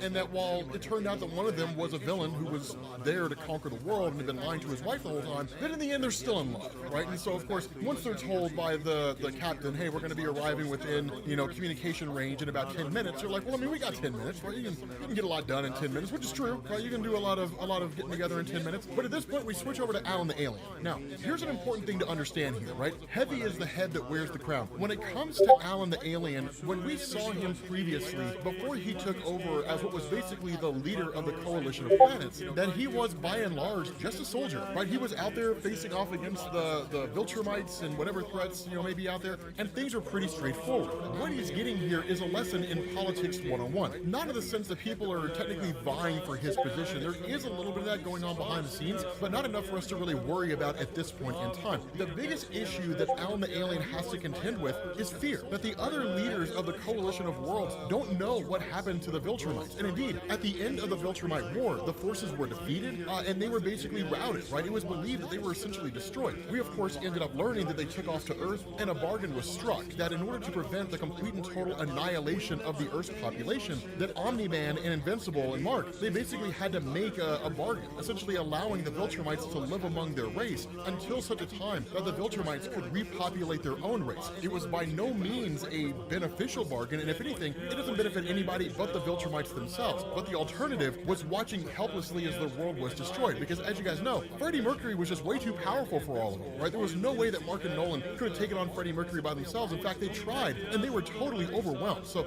there was absolutely nothing they could do here. And so as a result, one of the things that's happening here with Alan is members of the Coalition are constantly contacting him, wanting some kind of an update on what the status of the Viltrumites are. Is it confirmed they're destroyed? Do we know where they are? The only information he can really offer here is that they may have possibly taken off to Earth, but the place is so remote that it takes seemingly ages for a group to get out there, report, and then come back. And he even goes as far as to say, if that group had gone there and immediately turned right back around again, they would have been here a few days ago. So add on the fact that they've been there for a few weeks, and it's going to take a little while. Now at that point, of course, that's when Nolan and these guys basically show back up, or at least come within communication range, and essentially the information is given to Alan the Alien. Now this is when Nolan makes this revelation to Alan that they allowed the Viltrumites to stay on Earth and to basically begin the process of repopulating their ranks. And Alan immediately doesn't know how to respond to this, right? He's like, I don't know how to feel about this, right? We can't just leave them there. We can't allow them to continue populating themselves. But the response that Nolan gives is, look, it was either that or the entirety of Earth is destroyed. The entirety of Earth is obliterated. And so he's like, a deal was made. We have to honor this deal. And so ultimately the response of Alan is, okay, fine. It'll take you guys a couple hours to get here. We'll talk about it when you arrive. Now, of course, because it's going to be a few hours, Debbie and Nolan go racing back off to their quarters again. Like, yeah, man, let's get it on. Son of a biscuit. What the fudge? Mother of pearl. Why am I cussing like a drunken sailor? To illustrate what happens when cheap tools from the discount store crap out. Use good tools and avoid saying things like, I'm gonna throw this piece in the trash can. Northern Tool and Equipment. Pardon my French. Driving is what drives me. But when the day winds down, it's back to the daily drive. That's why I choose AAA Auto Insurance. Wherever the road leads, AAA is by my side. Let's get it on, you know what I mean? And so following that, you basically pick back up with Oliver. Right now, remember, Oliver had sustained some pretty massive injuries due to the attack he sustained at the hands of Freddie Mercury, right? I mean, he beat him within an inch of his life and basically almost killed him. And so, of course, he's got a fake arm, his jaw has essentially been reattached and that kind of a thing. But he kind of goes into some superhero antics on Telescreen. Now, it's kind of a cool little thing here in the sense that, by and large, this is small-time stuff, right? This is the Telescreen equivalent of Invincible stopping like a bank robbery, right? I mean, it's cool that he did, but it's not going to really change anything massive, and he doesn't really even need to be there. And in fact, when Nolan shows up, he of course greets his son and is like, look, let's get out of here, right? I mean, there's no need for us to be here, right? I mean, the day is more or less taken care of, everything's cool. And so they basically race off, and then in turn, Nolan brings Oliver to his mom, or not really to his biological mom, but to Deborah, who might as well be his mom, right? And it's kind of a cool thing to see her bonding with her son again. And that's one of the important things that I want you guys to notice here, that when it comes to a situation like this, and with human beings in general, we're very much like this, that by and large, a lot of the strife, right, the struggles and tribulations that we go through in life really seem to become far less important in the face of meaning, right? The face of love and compassion, family, different things along those lines. We're basically trying to make amends with Nolan, greeting Oliver again. All those things really seem to fall to the wayside. She's happier than she has been in quite some time, right? In a very, very, very long time. And so what you do here is you switch over to Alan the Alien meeting with Nolan. And this meeting doesn't really go the way that you'd hope. And the reason why is because of the fact that the Viltrumites represent a clear and present danger to the universe, right? It's one of the things that's been solidified over and over and over again. Nolan is really more of an outlier than anything else, right? He's not the standard Viltrumite. That was just happenstance, right? That's just a rarity. That never takes place. And so Alan talking to Nolan, and Nolan basically saying, we have to honor this agreement that was made. If we don't, they could wipe out everybody on Earth. The response of Alan is, yes, but they're the Viltrumites, man. Like, Earth is basically a breeding camp. Earthling DNA is the closest thing to Viltrumite DNA. They're almost exact copies for Viltrumites to procreate. We should have destroyed them. You had them on the ropes, right? We had them on the ropes. We could have ended them. We could have gotten rid of them, right? It would have been it. But one of the biggest things, that's kind of a contending point here, is that Nolan's stance isn't really just limited to the idea that the Earth population was in danger. Because truth to tell, they could have probably found some way to defeat the Viltrumites. Instead, there's a couple things he points out here.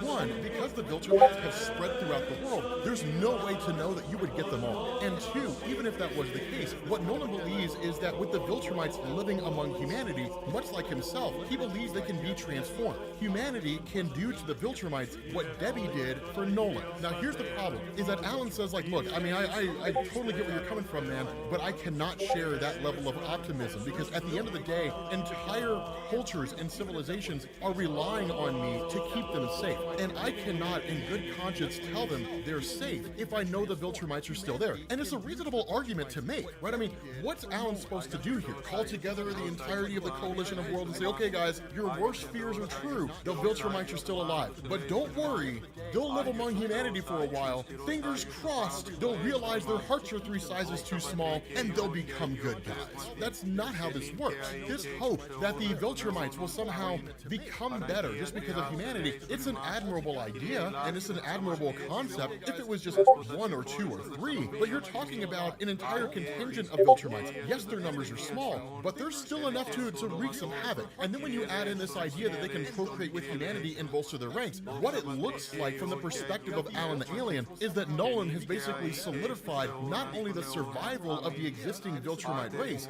but the proliferation of its race. He's basically ensured the Viltrumites will continue to live on. And without knowing whether or not they're actually going to be good guys, the other part is it looks like Nolan has set in motion a series of events that will ensure the Viltrumite race could basically conquer the universe just like they always wanted to do. That he's seemingly ensured the doom of every race in the universe that's not a Viltrumite. Now, of course, at that point, with Nolan and Debbie basically getting their own place, and Oliver having been in, you know, Alan the Alien and Talia's place, listening to Alan the Alien and Talia basically go at it over and over and over again. He's of course offered a place, you know, with Nolan and Debbie, and they're like, he's like, yeah, sure, you know, I'd love to crash at home. You know, he's like, I hated crashing over there with Alan and his wife because I heard everything, and Nolan's like, no, you're good, man. You're not gonna hear anything here. Wrong.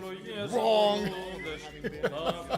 This poor dude hears everything because Nolan leaves the door open by accident, right? He's like, oh, I'm sure he didn't hear anything. It's fine. It's okay. Right? So he literally had to listen to his parents bang, which is like the worst thing ever. But this is when things get pretty serious here. At this point, you switch over to Alan talking to his wife, and he asks the question. He says, when she asks him, like what's going on? You know, what are you doing? He asks the question. He says, I'm just thinking. He says, I have to do something horrible for the sake of the universe. Does that make me a bad person? And the response that his wife gives is, no, that's your job. I mean, you're the head of the coalition of planets. That's what you do, right? And in truth, that's true, right? It's utilitarianism. The needs of the many outweigh the needs of the few. But yeah, I mean, it sucks he's gonna have to do something horrible, but the continued survival of the universe is more important than seemingly anything else. And so what you get is this meeting whereby Nolan is called before Alan the Alien. And Alan brings him in and says, Oliver, I need you to leave us alone for a little while. And so that's when Nolan's like, okay, this is obviously not a friendly meeting. So he's like, Alan, what's going on? And Alan tells him, I've reached a decision, right? He says, on how to handle the Earth situation. That right there, removing emotion from it, right? Being detached, how to handle the Earth situation. Not, I've reached a decision on how we can make sure that everything works out the way you planned. It's how to handle the Earth situation. That he really seems to be emotionally detached from what it is that he's going to have to do. And when Nolan asks, he says, and what have you decided? The response of Alan is, you're not going to like it. And so he says, before he died, Thaddeus told you about the Scourge virus, didn't he? And immediately, like, Nolan just goes for the location of the Scourge virus, right? And Alan's response is, it's no longer there. And that's when Nolan's like, well, then where is it? And the response of Alan is, I'm not going to tell you. And the response of Alan is, I'm sorry, this is going to get ugly, but it's already being loaded onto a ship. And then I personally am going to escort that ship to Earth, where we're basically going to fire off the Scourge virus into the planet's atmosphere. And the response of Nolan is, you can't do this, right? Like, the DNA of the Viltrumites in humanity are so closely linked that the Scourge virus destroying the Viltrumite race could potentially wipe out the whole of humanity. You could potentially destroy the entire human race on the planet Earth. And the response of Alan is, I know that. And then Nolan pipes up and says, I can't let you do this. And Alan says, I know that too. Are you ready for what's about to happen? With that being said, guys, we're going to bring this video to an end. Thank you guys for watching. Cliffhanger. And I will catch you all later. Peace.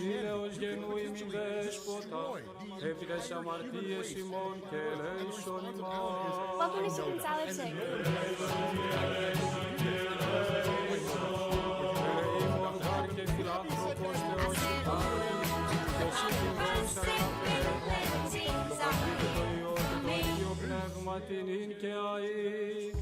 Trying to write with non-stop pings? That's where Grammarly comes in. With an AI chat that helps you meet every moment. See? No sweat. Need your writing to sound more knowledgeable or precise? Or would generated text more everyday? With Grammarly's Humanizer, it's easy to nail just the right tone. And these updates are exactly how we'll deliver. Good job. Work smarter with Grammarly. I'm not even gonna lie, man. I left you guys on one hell of a cliffhanger in the last video. I left you guys on such an insane cliffhanger. A part of me feels like it's not fair and I should probably start doing it, but another part of me doesn't want to stop. So I don't know. I don't know. I'm evil. I am so evil. I'm a terrible person. I'm like a Viltrumite. Okay, so in the last video, we basically had this revelation from Alan the Alien when he was talking to Omni-Man to Nolan that they intended, or he intended, to basically release the Scourge virus on Earth. And that the Scourge virus is known to kill Viltrumites, right? It's a guaranteed way to destroy what's left of the Viltrumite race. The problem with this is that human DNA is so close to Viltrumite DNA that it could very well wipe out humanity as well. And so that's why you have Nolan here who's like, right off the bat, no, right? The people on Earth are innocent. Have you lost your mind? And that's kind of the crazy thing about this, is that as this fight breaks out between these two, this is a 100% philosophical argument, right? It's 100% philosophical. We're not really debating ways and means here, right? We're debating whether or not it's morally ethical to do this. This is, in effect, the invincible, seemingly cosmic version of the trolley car dilemma. So for those of you guys who aren't familiar with this, the trolley car dilemma is a utilitarian dilemma, basically, by utilitarian being the needs of the many outweigh the needs of the few. And so what you have in this particular dilemma, Check that. particular scenario, is that you're the Check that shit out. trolley train, and that the brakes on the trolley train go out. There's no way for you to stop it. The only thing you can do is steer it one way or the other. Some fried drumsticks, some homemade fried drumsticks, and some steak fries. I'm about to grub a little bit. I'm a little messy while eating, so I'm gonna just put this back on. Check that shit out. 5 people. Which one do you kill? One of those two groups is going to die. And so on the surface and on the front face, it's, well, you killed one person. Some But then the fried situation drumsticks, becomes more some complex homemade when you fried start drumsticks, introducing variables. Well, what and if some those steak 5 fries. people are criminals? Or what if you can push someone in the way of the trolley train and kill that one person, but save the people on both sets of tracks, right? But leaving out all those varying, ideas and concepts, this is in effect a utilitarian argument, right? That it's one of these things where no one takes the stance of, no, you can't take the risk of killing what could be an entire planet of people to eradicate a small number of people. And so that in and of itself is a utilitarian argument. The risk is simply just too high. That yes, the needs of the many outweigh the needs of the few. The few here are the Viltrumites who exist on Earth. The many are the innocent humans. And that without any concrete evidence to know for certain that the Scourge virus would not kill humanity is too big of a risk to take. But the funny thing about this is that no one is looking at this in a microcosm. No one's looking at this from the perspective of simply Earth itself. But one thing to keep in mind is that Alan the Alien is now in charge of the Coalition of Worlds. It's not just Earth he's concerned about anymore. Now it's the millions of systems that are all part of the Coalition of Worlds, right?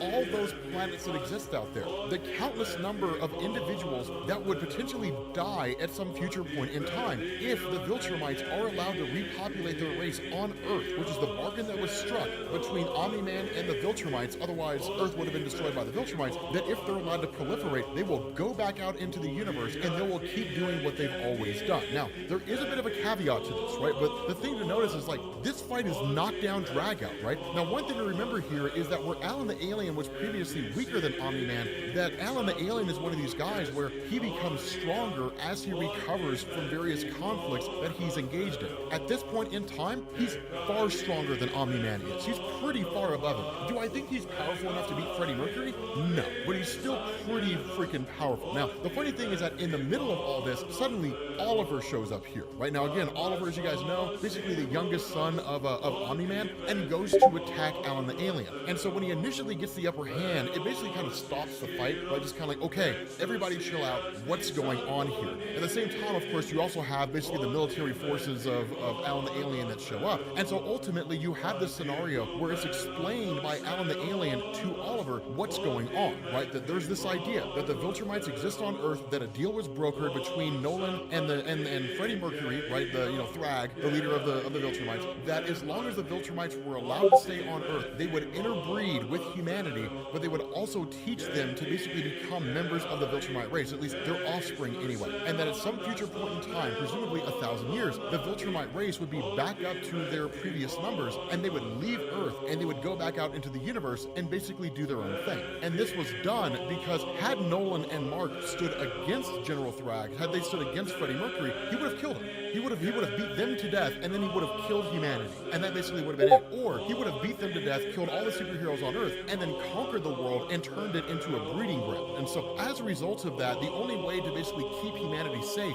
and to keep themselves alive was to broker that deal. But in the mind of Alan the Alien, at the end of the day, the destruction of the Viltrumite race has to be the #1 priority here. And when all this is explained to Oliver, that the Scourge virus could very well kill humanity, but the deaths of 7 billion people on some backwater world in order to prevent the future deaths of countless people is worth the risk, right? And so when this explanation is given to Oliver, Oliver basically stands against Omni-Man and says, he's right. He's absolutely right here. Yes, it sucks that it's humanity, but at the end of the day, he's like, we can warn Mark and Adam Eve. Mom's already here. There's no one else on that world that I care about. And the universe will scarcely even know they existed in the first place. And so if the greater universe is basically unaware of humanity's existence outside of the fact that the Viltrumites are there, which is the only reason they even know Earth exists, and that their deaths would basically go unnoticed and unmissed by anybody, does it really matter that they die? And what this does is it brings in this really, really interesting argument of a hierarchy of value.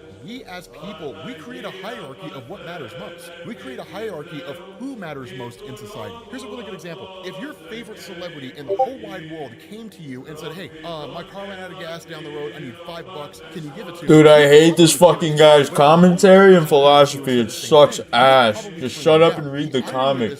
You don't know any more about that celebrity than you do about that homeless person. You know who that celebrity is in the public eye, but who people are behind closed doors is not the same. Every time he speaks and it's not directly reading what's on the panel, it's always like, I'm 14 and this is deep shit. Like, dude, shut up. Fucking dweeb. Wants them to be, lest they see the end of their career. Yet you would give them the benefit of the doubt, where you wouldn't necessarily give it to a homeless person. And so, given that kind of nature, it makes sense where Oliver is coming from here, right? He creates a reasonable argument in saying, like, there's no one that I care about. Now, a lot of that's also because of Oliver's detachment. He was never really that's a reasonable argument? No one you care about, therefore commit genocide? Fucking retard. He's about 14, 15 years old. In reality, he spent maybe a couple years on Earth, and like that was basically it. He hasn't been there all that long. It's one of those things because following Alan making his case, the response of Nolan is to make his case to Oliver. And what he argues here is that he is not an anomaly. He's not something that just sort of happened as a fluke. It wasn't lightning in a bottle. Nolan living on Earth for such a lengthy period of time changed him because of what he saw about humanity. When he had a family, when he got married, when he had Mark, it changed his perception of the world, and it changed his mission in his life. That he was hell-bent on fulfilling his role as a member of the Viltrumite race and conquering the world, making it ready for the Viltrumites to do whatever it was they needed to do to expand their own empire and likely turn it into a breeding planet. But as he spent time on Earth, and as he became more and more attached to people on Earth, he ultimately double battered deep fried. Here's the thing. Here's the big difference. I'm gonna just show off one one of those bite. big things that Nolan's basically skimming over here. Nolan. And it's just like a very cool way to prototype extremely quickly. If I go here in Figma, I just have this design here that I pulled together. I can just take the link, I can copy a link to selection, and then I can go into Codex and I can just paste the link, use the Figma skill to implement the automations page in my app. It was like 90% of the way there. At Farmers, we know compromises can be compromising. You would stop this? Yep, even had a few screws left over. Nolan killed the Guardians of the Globe. Nolan killed anybody who stood in his way or who would have prevented the Viltrumites from being successful in conquering the world. It was not until Nolan had to fight his own son and his son begged for his life that he basically changed his tune. That's what did it. That's what turned things around for Nolan. Anything else besides that didn't have any major bearing here. But the argument he makes is they're going to be on Earth for a longer period of time. Basically meaning they'll get to where I was much, much faster, right? They're saying they need to be here for like 1,000 years. A lot can happen over the course of 1,000 years. But the response of Alan the Alien is, but what if that doesn't happen? You're betting all this on yourself. You're saying because I could do it, they can do it as well. And that would be a true statement if we were talking about Nolan building a company or educating himself, growing wealth or something like that, right? I mean, if that's what we were talking about, improving his status in life, sure, right? Because the ability to generate wealth in America is not based on a superpower, right? You can't see into the future so you know what you should invest in or anything like that. It's fortitude, it's wherewithal, it's drive and ambition, and the ability to make sacrifices in the face of already having made sacrifices. Because the sacrifice you're making is in pursuit of your own goal. It's not a sacrifice you're making out of the circumstance that you're in. And so because of this, it's one of these things where Alan is right here when he's like, no, like you're betting that this race that has been around for seemingly eons, that literally was born and bred with the philosophy of conquering worlds, enslaving the universe, that you believe that they can somehow change because you did. That's not true. That's not how that works. People don't always change. We're talking about a race that wants to conquer and enslave the universe. This is not a risk that we can take. And so because of the fact that Nolan refuses to back down, and because he refuses to state like, yes, you know, I will stay out of your way, you know, and I will let you do that, then he's ultimately taken by the forces of Alan the Alien, right? And then once he's able to break free, Oliver just kind of gets the upper hand on him for a moment, starts to pummel him, and then in that momentary distraction, when he goes to fight his son, he holds back and he stops, and Alan the Alien knocks him unconscious. And so when that happens, he's basically just sent drifting through space. And then Oliver actually accompanies Alan the Alien to Earth to help him fulfill this mission of basically releasing the Scourge virus on the world in order to kill the Viltrumite race, knowing it may very well kill humanity in the process. And so following that, Nolan basically crash lands back in the apartment of himself and Debbie on Telescria, and Debbie immediately freaks out, right? She sees that like on the view screens and everything, that he was fighting the Alan the Alien, and her initial thought is that he's looking to conquer Telescria, right? That he was faking, he was lying, he was pretending to turn over a new leaf, all that kind of stuff. And that's when he says, no, like you misunderstand. Alan's going to Earth to kill all the Viltrumites there, but he's going to kill everyone on Earth at the same time. We have to go to Earth. We have to find a way to stop them. And so with that being said, guys, we're gonna bring this video to an end. Thank you guys for watching. Cliffhanger, and I will catch you all later. Peace.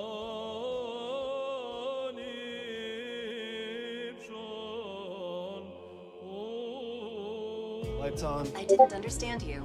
Morning. Hello. Instead of building new ways for machines to talk to people, What's going on, guys? This is Rob, and we are back with another Invincible video. The video itself is quite literally invincible. It's indestructible because it exists in the digital space. So here's the thing. This initially opens up with Omnipotence. This guy sucks. All right, so if you guys remember in Invincible issue number 27, this guy tried to like conquer the world, but was basically destroyed. Like his world was dying, so he was trying to absorb the energies of Earth and yada, yada, yada. So basically he shows back up again. And for the most part, I mean, it's cool, right? He takes out like the Guardians of the Globe and all that kind of stuff. And that's interesting for what it is. Doesn't really matter. Instead, you end up having Mark and Dinosaurus who show up here, right? Now, here's the funny thing here. Dinosaurus is nothing willing, if not just exceedingly resilient insofar as what he believes, right? That Mark's kind of pissed off over the fact that Dinosaurus didn't tell him earlier that his friends had basically been defeated by Omnipotus. And the response of Dinosaurus is, yeah, but like the irrigation channels that you were digging were way more important in the grand scheme of things than like your friends fighting some enemy out there, right? So I only alerted you when it was clear that we'd actually be needed. Now, when they show up here, they kind of get pummeled a little bit, and then Dinosaurus basically bites the head off of Omnipotus, and that's the end of him, right? That's basically the end of that guy, right? So again, he sucks. Like he's not interesting at all. Like literally he explodes, right? Which is kind of cool, right? All that energy just sort of just explodes outward, and that's basically it. But this is when things begin to get interesting, because once the other members of the Guardians of the Globe begin to wake up, remember, Mark and Dinosaurus are fugitives in the eyes of the law, right? That Dinosaurus's actions led to the total destruction of Las Vegas under the idea that Las Vegas housing a whole bunch of casinos and stuff like that was a colossal waste. That because of its location, it was actually an ideal location for a huge solar array, and that using that solar array could power just a huge portion of the United States. And so following all these explosions and the destruction of Las Vegas, it actually turned the area to glass, which led to the formation of solar panels that actually had the added benefit that not only would the sun shine down directly on the panels, that it would also hit the glass and then reflect and shine on the backside of the panels. So humanity was actually able to double the energy they would get from solar panels. So sure, lots of people died, but something much better came out of their deaths. And so in response to this, Mark had actually freed Dinosaurus under the idea that his ideas are good, but the way he goes about them are a problem. And so for the most part, Mark's basically been MIA, and so he hasn't seen Eve for quite some time. Now I'm gonna be honest with you guys, Eve is quite possibly the most patient woman to ever exist in the history of the world. Like literally her man has left Earth for months at a time, which sent her into a depression. She ended up having an abortion because she simply just couldn't handle everything that was Shut the fuck up! Dude, I can't stand this guy speaking. How many times, and she still stays by his side. If ever there were a woman to marry Mark, this is probably it. You'll probably never do any better than this, at least not in terms of a woman with patience. And so because of all that, there's this huge conversation that happens between the two, right? Eve was never on board with the idea of Mark basically taking off, becoming a vigilante, a fugitive, working alongside Dinosaurus because of what had happened in Las Vegas. But Mark creates a really, really cool counter argument here, right? He says the ideologies, the practicality of the things that Dinosaurus believes, they're good things, right? There are huge sections of the world that are being wasted on things that don't matter, right? We have kind of allowed that to go on because, you know, despite what we say and do, we don't really want things to change. And if we do want things to change, we want them to change without having to actually put any effort in, right? The greatest reward for the least amount of work. And so with this in mind, Mark's like, the way he does things, sure, destroying Las Vegas is a problem. You get no argument from me there, right? But the ideologies he have, they work. And so Mark's whole position here, operating alongside Dinosaurus, is actually to basically be a kind of conscience, in the sense that when Dinosaurus is like, okay, so we should eradicate France so we can turn the catacombs into like something that can benefit the whole of humanity, then like the response of Mark is, no, Dinosaurus, we should not eradicate France, but we can work with the French military or the French government to do something with the catacombs, but we shouldn't eradicate the whole of France, right? I mean, there's a better way to do this, right? It's just that kind of a thing, right? That kind of a system. And so in the middle of all this, Cecil shows up, of course, as you would basically expect. Now, the funny thing here is that Cecil didn't bring an entire army, and he even says that, right? Like, I didn't bring the Guardians of the Globe, I didn't bring like a giant squadron with me, which I could have done if my goal was to apprehend you. Instead, I just basically want to talk to you. And that's one of the funny things here, is that when you look at Cecil as a character, sure, he does some pretty shady stuff, but in his mind, it's all part of the greater good. Now, I would say him showing up here to Mark is really him still trying to maintain some aspect of that kind of mentor role, where he's like, look, man, I get where you're coming from, but here's the problem. You sound so naive, right? This idea that you can take someone like Dinosaurus, who had this plan to wipe out the totality of Las Vegas, right? All those people died. The fact that you can control this guy, right? This guy Dinosaurus, who basically wiped out the entirety of Las Vegas, and those people were evacuated by just an inch from total destruction. You believe that you can contain and control this guy. Mark, you're naive. Now, that's the other part of Cecil, and it's one of the reasons why, and there's really justification here for Mark not necessarily trusting Cecil in this way. The reason being because one of the things that Cecil will do do, despite the fact that he seems to be operating under what he believes to be the right thing to do. It's one of those instances when he would do some shady stuff. He would basically gaslight Mark, right? No, it's not, and basically mess with his head and screw with him, and then trick him into believing that Cecil's the only one who can basically contain dinosaurs, and then he would use dinosaurs for his own ends, which was most likely what they were going to do in the first place. Of course, as they kept him contained, they kept the dinosaur's personality at bay, but then once they figured out what it was they wanted to do, or they approached dinosaurs, or they had something to offer that would get dinosaurs to work with them, then they would have gone forward from there. And so that lack of trust is a little bit justified as far as Mark goes. Now, of course, in the middle of this conversation, he's basically told that Alan the alien is showing up on Earth, and so of course, Mark takes off to meet Alan the alien. Now, here's the funny thing about this, right? What happens here is exactly what happened in the last video, right? Where basically Mark stands against what it is that Alan the alien wants to do, where he basically tells him, look, I've devised a plan where I'm going to release the Scourge virus on Earth. There is a chance, Mark, it could destroy the entirety of your race, but we know it'll destroy all the Viltrumites. So at the end of the day, the death of everybody on your world is a small price to pay to save the universe. Here's the funny thing about this, right? This is one of those instances where Mark, like you, like me, like many of us, we're selective on the nature of our morality. We pick and choose what we want to be moral about and how far we let that morality Goodness, go. this guy sucks, dude.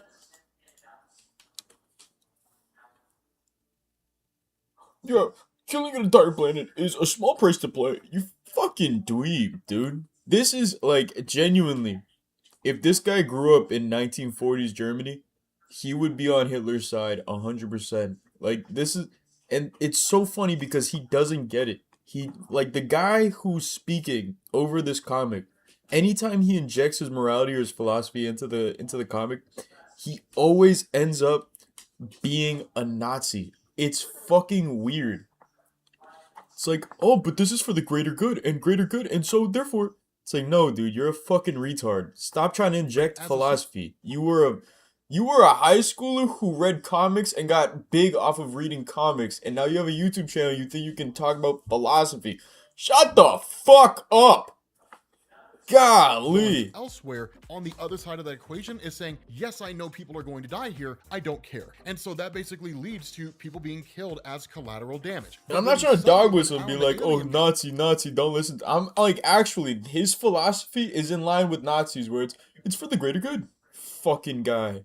Localized situation, right? It's how you operate here on Earth. I'm looking at it on a grander scale, and it could lead to the destruction of your entire race. Then suddenly it becomes a problem. It's not a problem until Mark arbitrarily decides that it is a problem. And that's kind of how we as humans function when it comes to morality, right? We pick and choose what's important. We pick and choose what is or is not the right thing to do. Yeah, when you're a gaytheist who has a subjective standard, who doesn't actually have an objective standard for what is right and wrong, it is up to your own decision, and you do go off of, well, this doesn't harm me, or this is greater good. Like, no, that's gay. You're gay. Shut up, dude. There's an objective standard for morality that you don't adhere to, so because of that, you go off on these tangents about weird-ass philosophy that only you think about. Nobody else thinks, oh, you know what? You know what, that's right. Genociding a planet is a small price to pay. The fact that he said those words, man.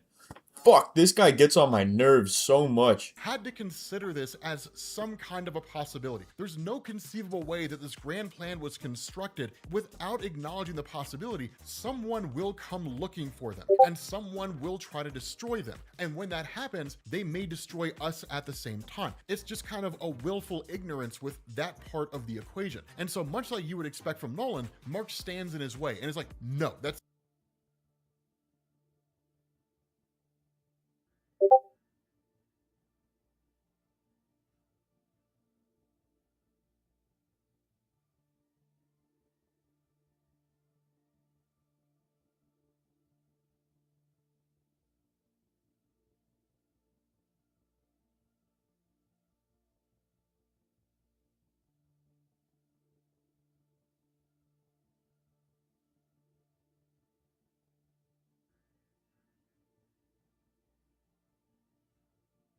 a small price to pay. Sorry about your luck, Mark. I mean, that's just the way it goes, right? How many countless people out there die in wars and conflicts that you never think about, right? If you're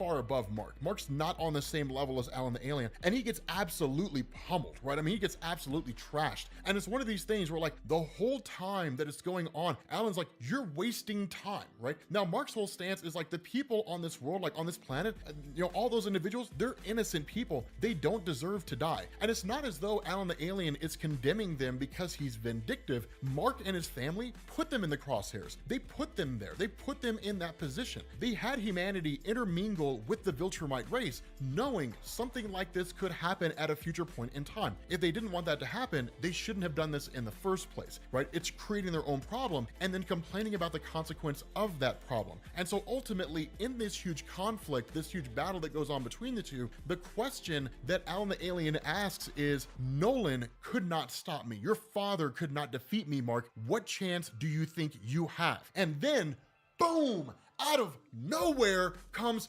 Freddie Mercury, Thrag himself, who says he has me. With that being said, guys, we're gonna bring this video to an end. Thank you guys for watching, and I will catch you all later. Peace.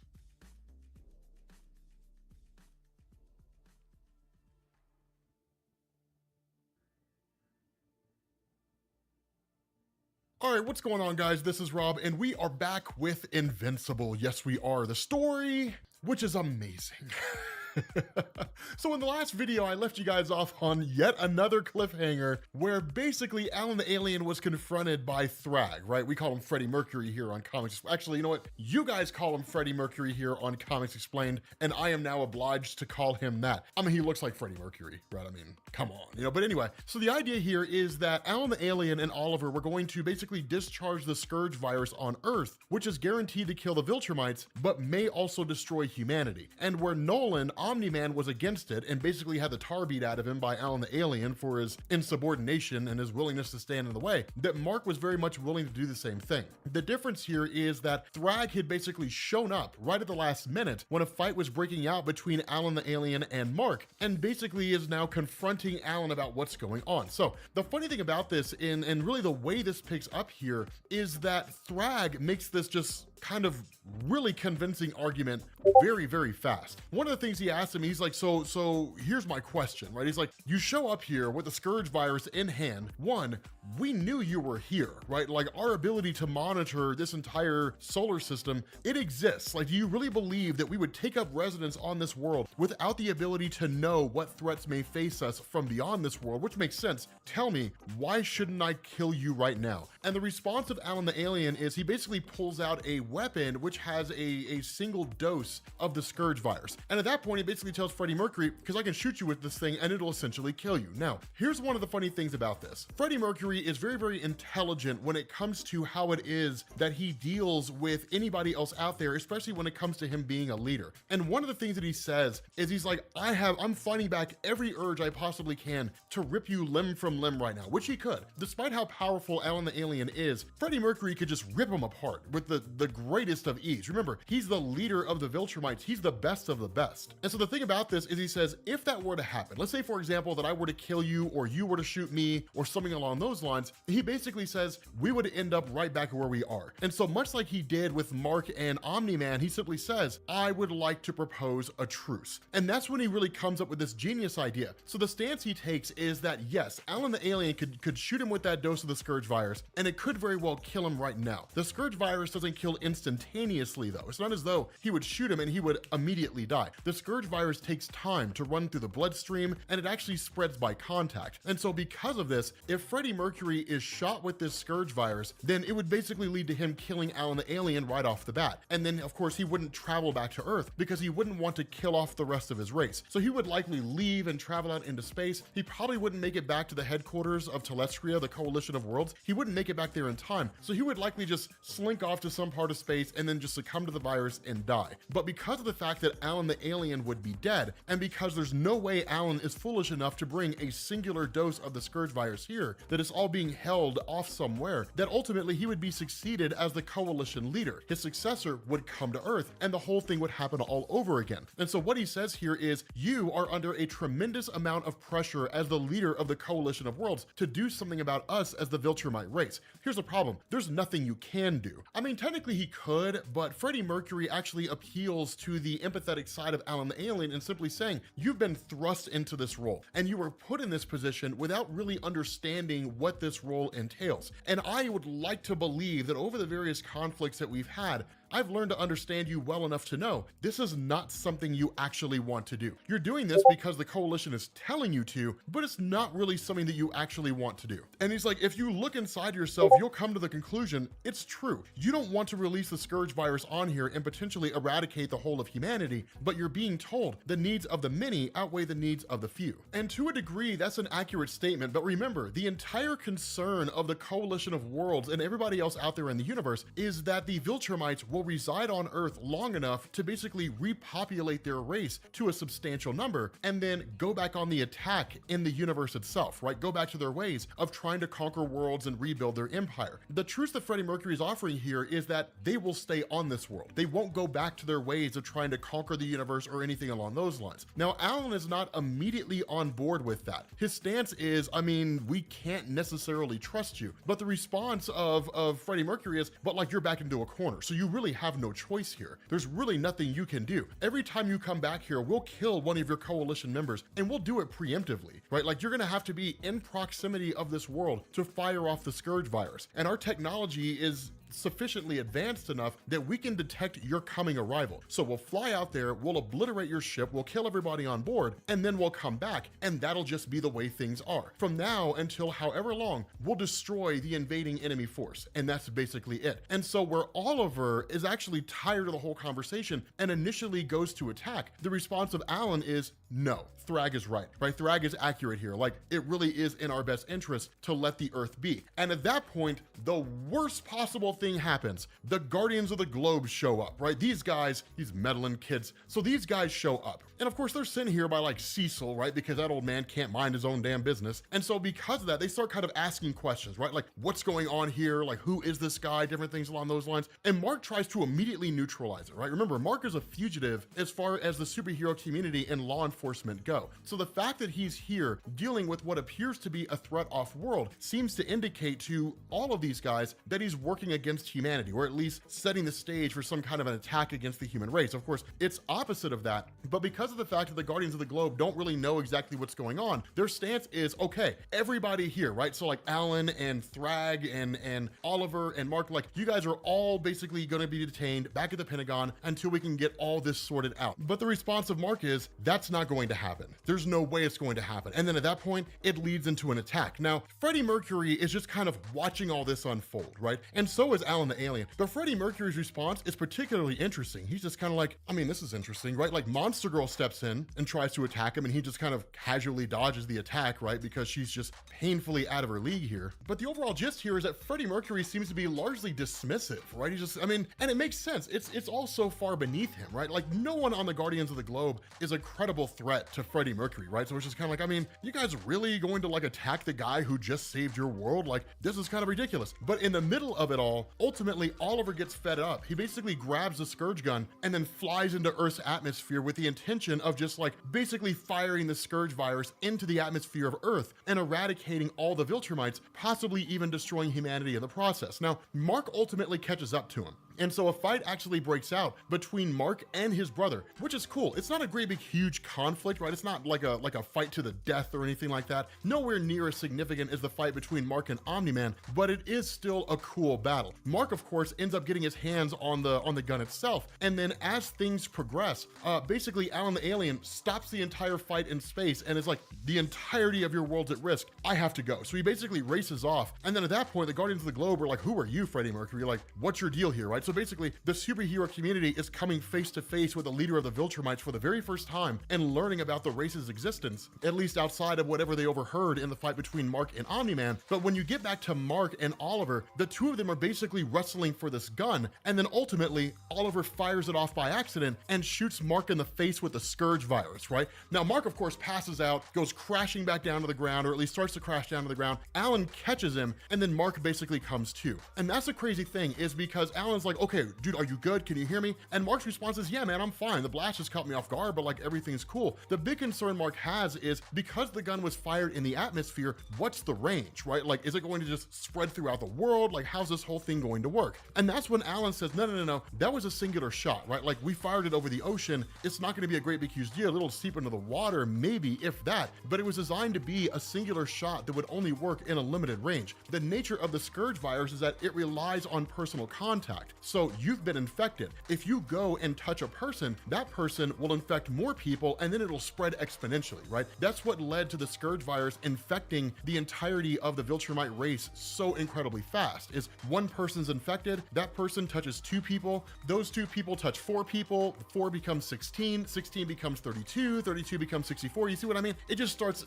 multiplying exponentially. So like literally within a day, the entirety of the Viltrumite race is pushed to almost complete and total extinction. That's what would happen here on Earth. And so the response of Alan is, no, like you have to be quarantined. You can't be around here, right? Like you can't touch anybody. You need to be quarantined. You need to be kept away. You're exposed to the virus. You could literally be patient zero. You could be the thing that would kill the world. But the response of Mark is, no, I'm fine, right? Like I don't feel sick. Like everything's cool. But the response of Alan the alien kind of harkens back when he's like, no, the virus incubates in the body. It's not an immediate reaction. So you have to be quarantined here. But in the middle of Mark fighting and arguing, suddenly Alan the alien begins to freak out. And the reason why is because Mark is showing all the symptoms of a person who's succumbing to the Scourge virus. In effect, Mark is dying. With that being said, guys, we're gonna bring this video to an end. Thank you guys for watching, and I will catch you all later. Peace.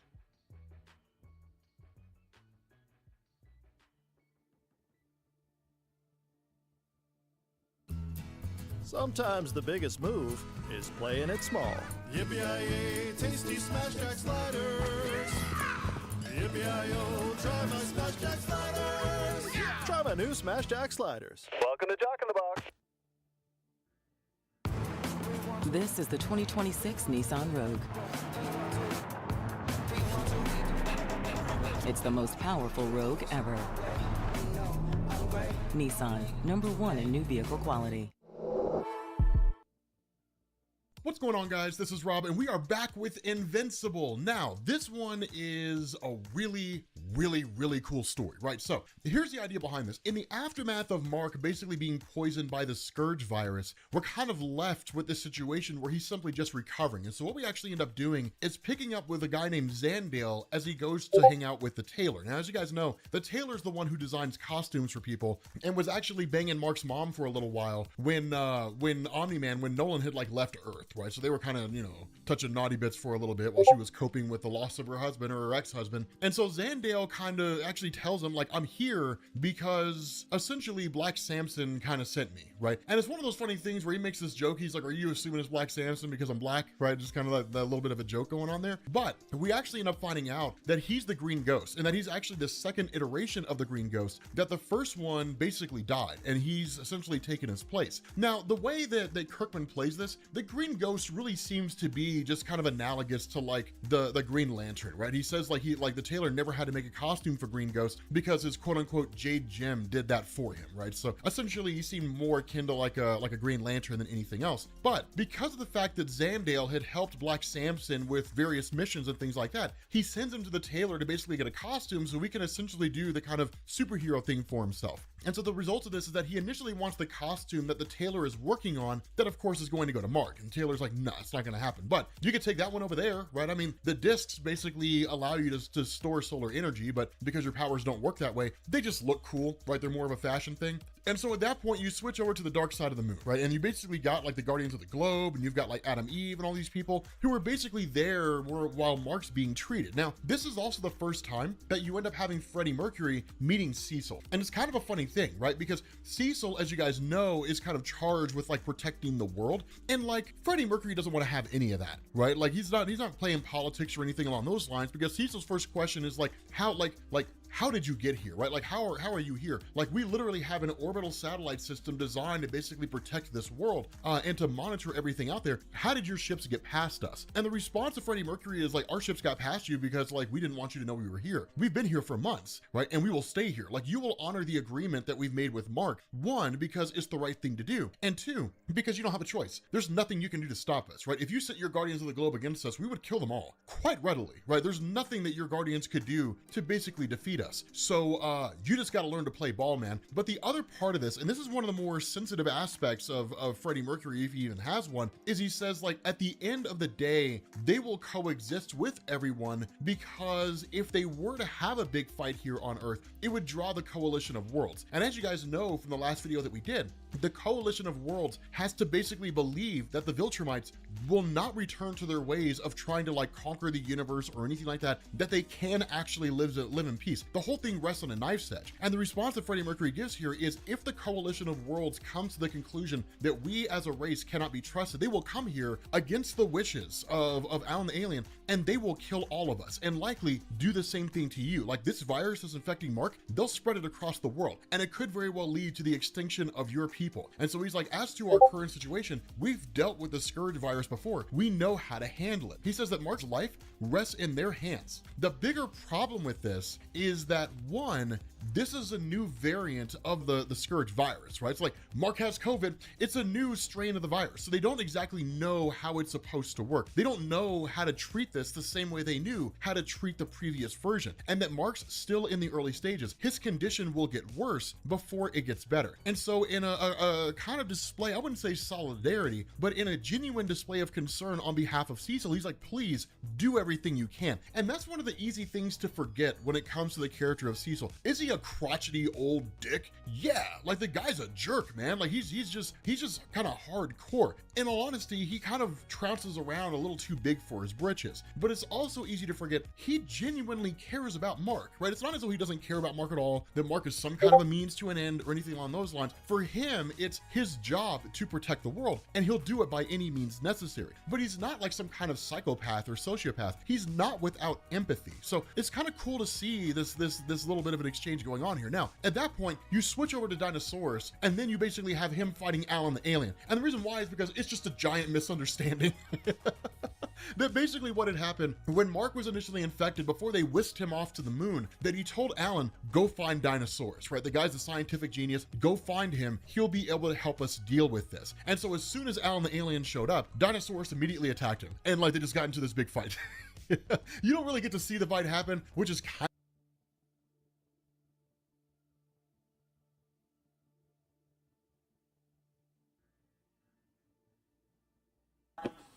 Fuck, this guy makes me upset. Like, actually, just...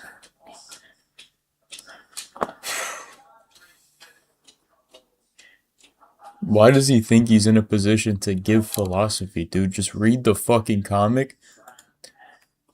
We're not here because we want to hear your ideas. Just read the fucking comic.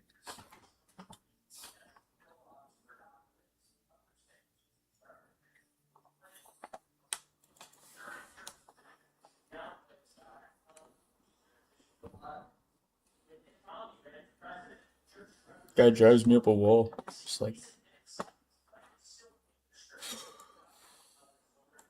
kind of disappointing, because I would love to have seen like Dinosaurus and Alan the Alien get into a fight with each other. I feel like it would have been amazing, and I hope we get it in the show. But ultimately, they come to terms pretty fast, right? Remember, like, Dinosaurus is a really smart guy. And so he's like, okay, so obviously Mark sent you here. Yeah, I overreacted. I apologize for that.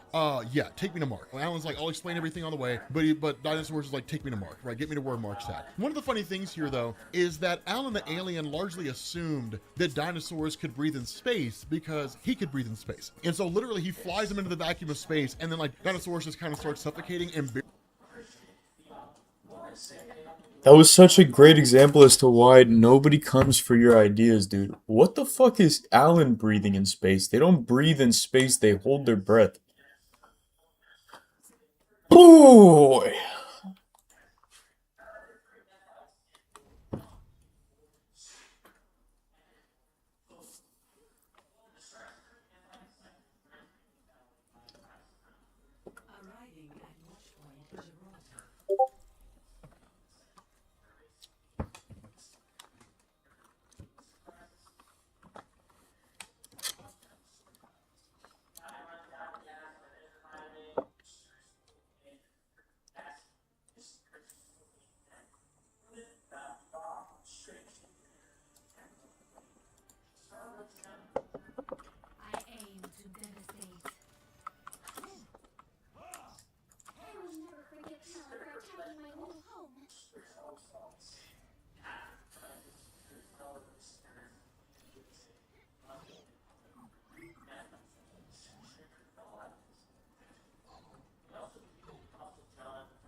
Vamos, vamos. Everyone's suspicious. Oh, but I'm such a stand-up guy. You trust me, right? Not when you say it like that.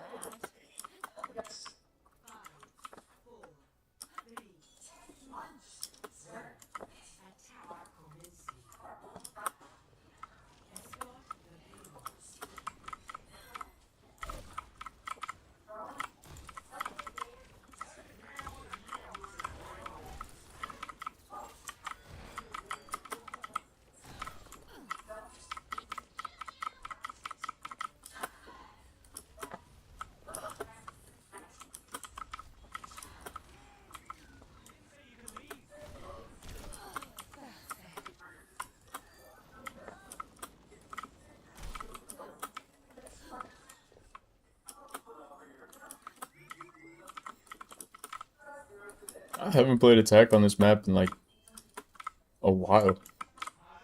3, 2, 1.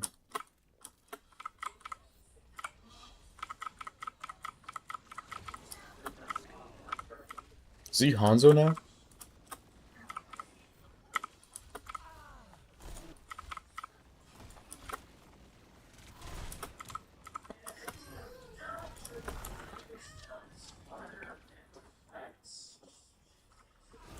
Why'd he go Hanzo?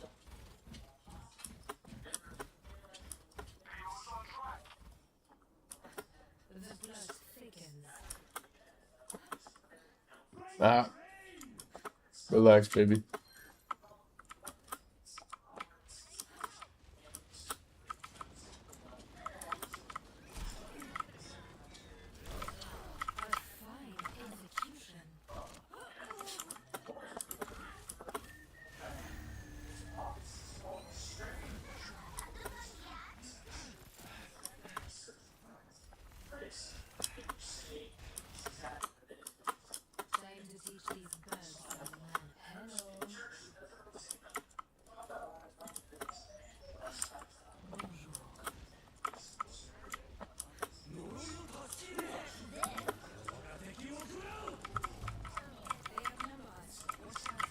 Damn, he actually got ult pretty quickly. That's crazy. I don't even have infraset.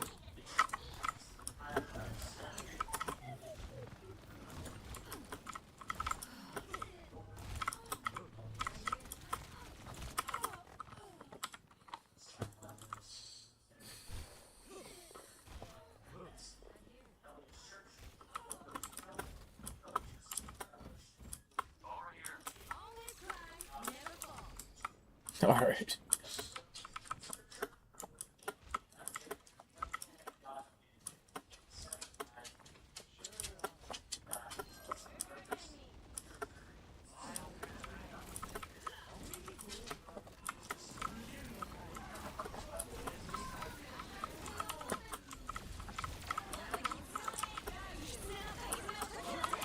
My mouse isn't working. Oh my goodness, my mouse is actually not working. My mouse is... Fuck. What is happening?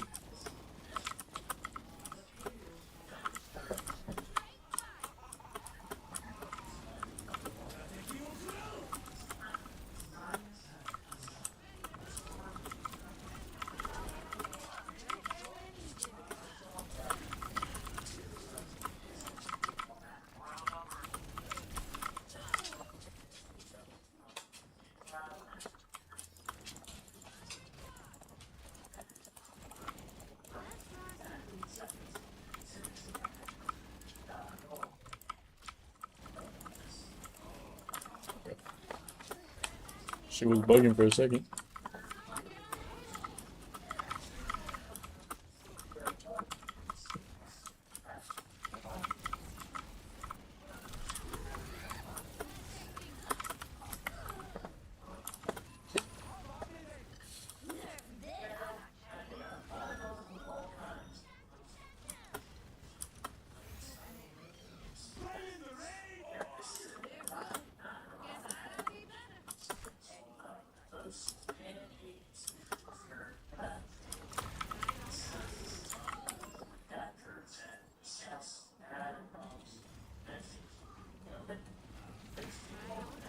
What a shot, dude. What the fuck?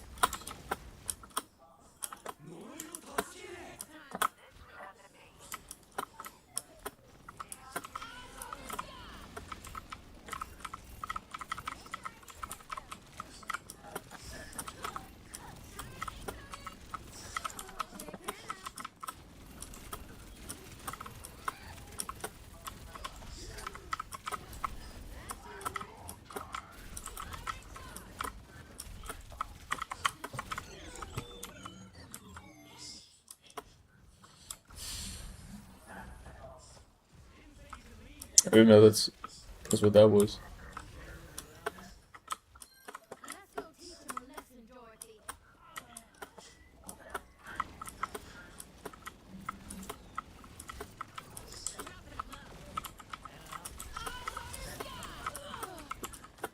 Nobody. What the fuck is happening? I'm saying fuck too much. I need to relax. I need to calm down.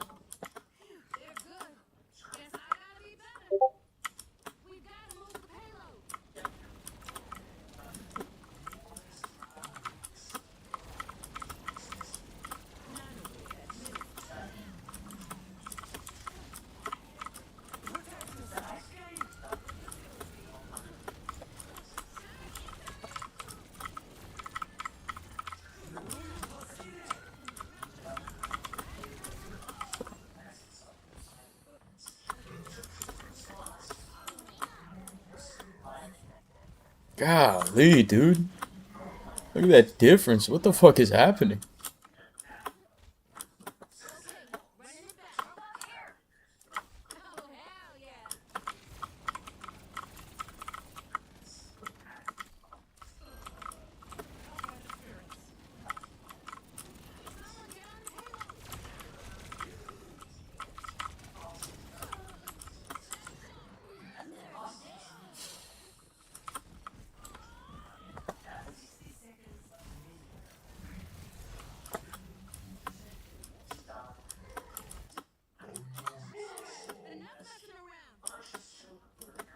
This Diva's ate all of my damage and then some.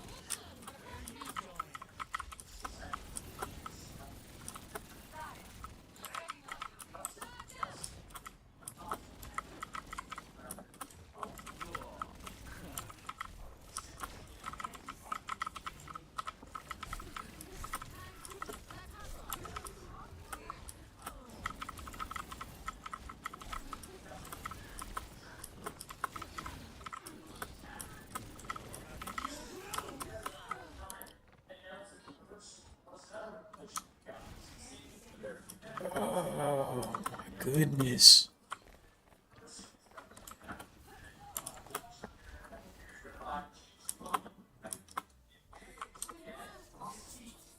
Jeez, dude, that's just not even fun.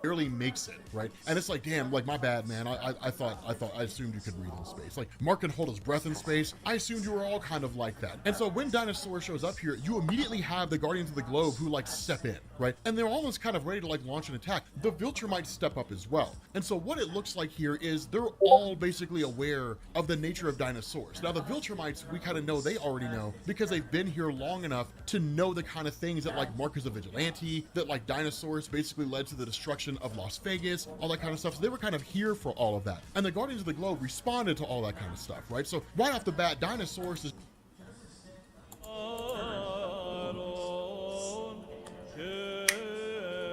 No! Come on, lady. You got Nizetsu.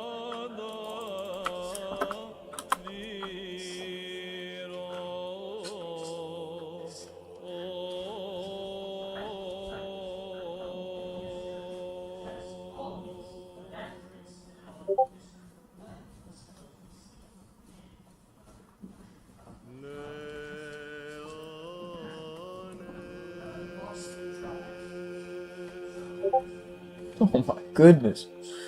Oh, I you need to brush your hair. Yeah, my bad, lady. You need to brush your hair.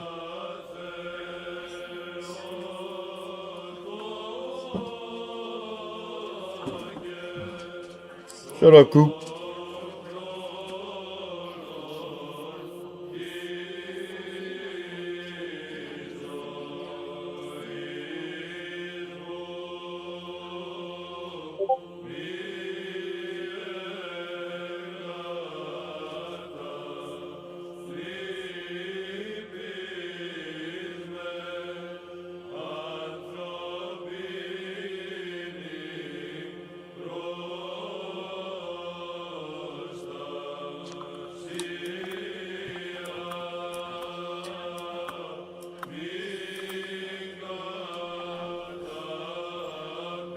Hey, lady, you got Nizetsu.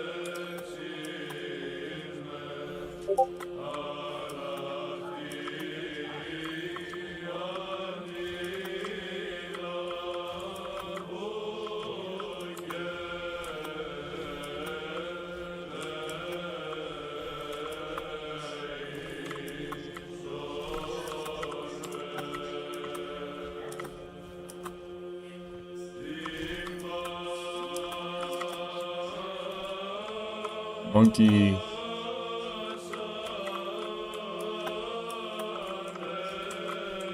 We have a monkey.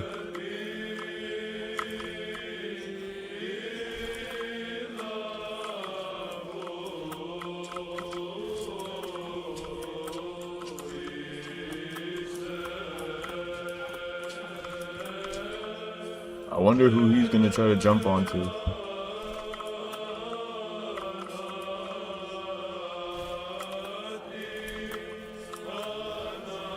Wow, big surprise.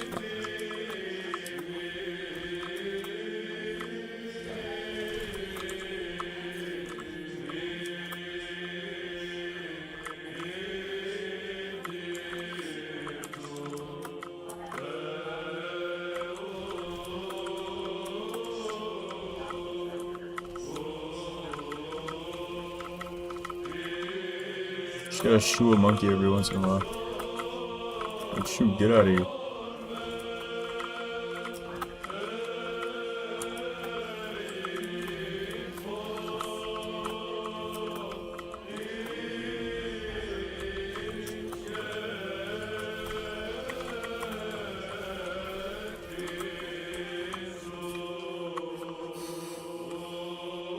Just shooing a monkey.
Dude, Coop, what are you doing here, man?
Alpha Thug 01, that's it.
The fuck?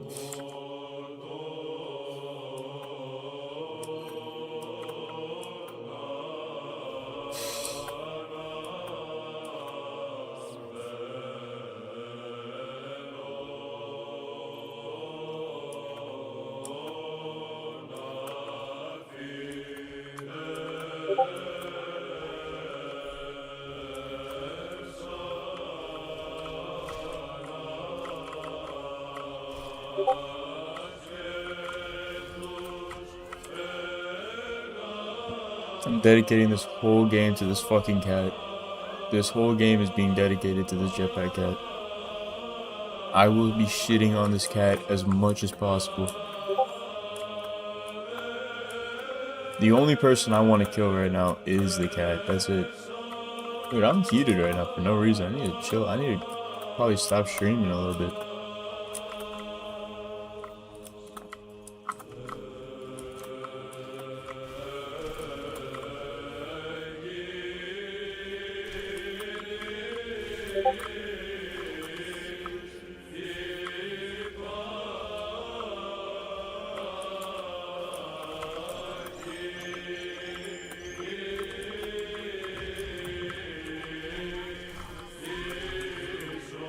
Where is this fucking thing coming from?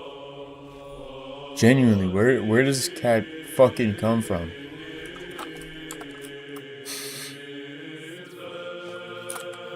You know what? I don't mind. I don't mind at all. Anything to kill this cat.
I'm only here to kill the cat.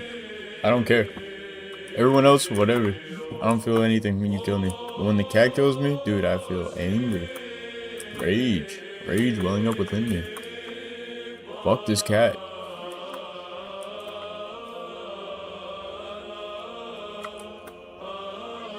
I'll solo ult this cat. I don't care. I've never cared.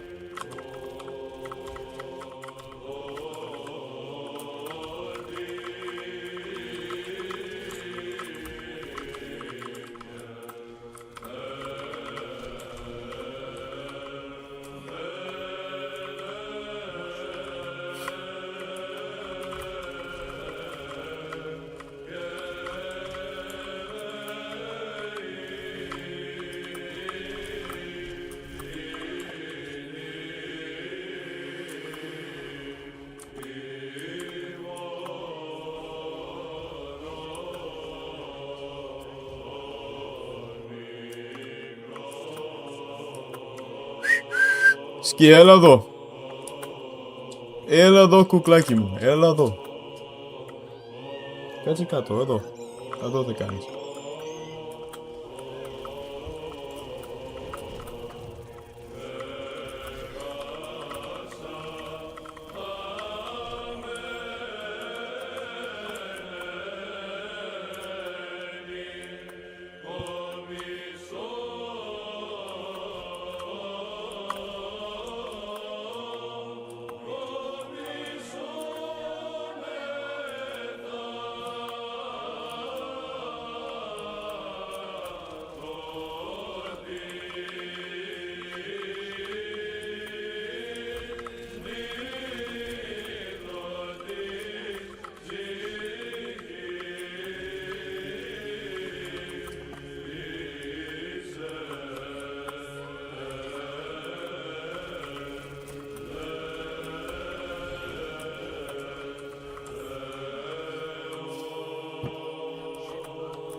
Nice, dude.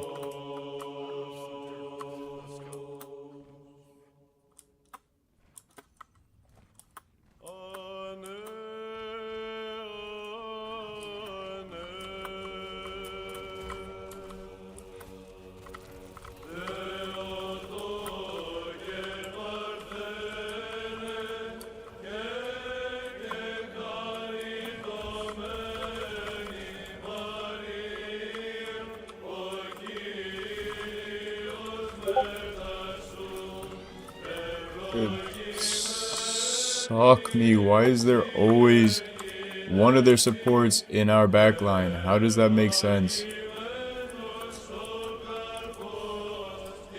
Supports, by the way. Heavy on those quotes.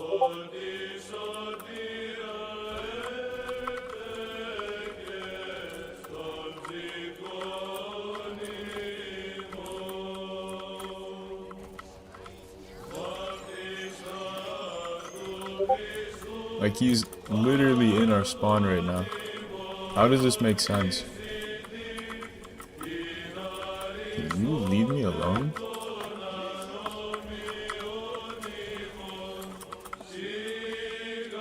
Skia, έλα εδώ.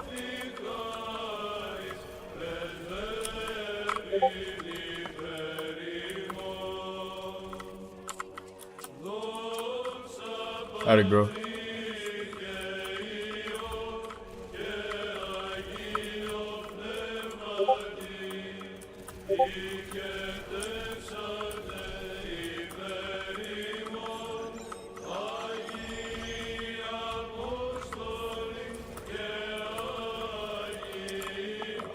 Choosing when to shoot.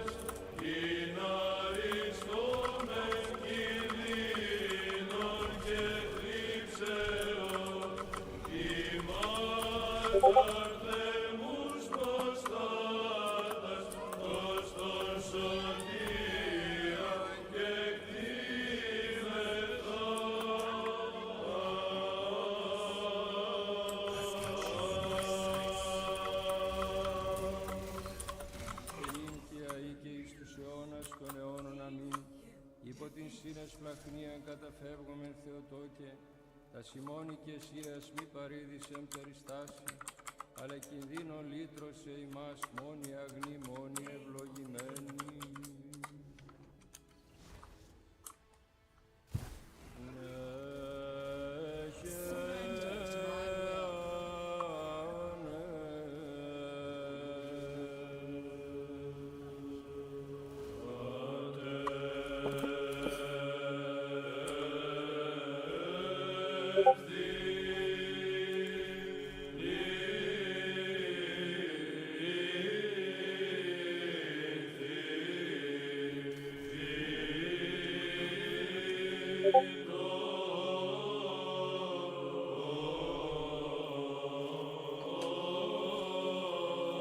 Shit, this game rage baits so hard. It's crazy.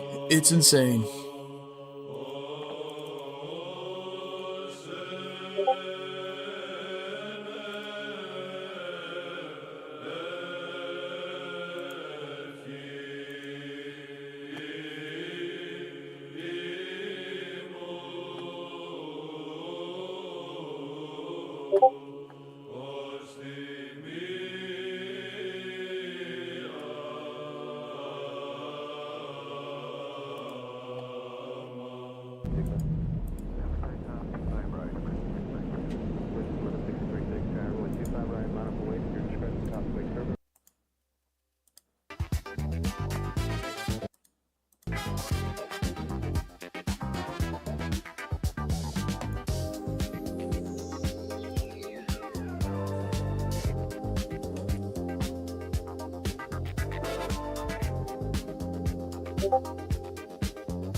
Critical hits remove.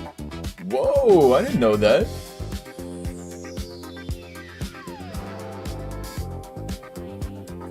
It's pretty cool.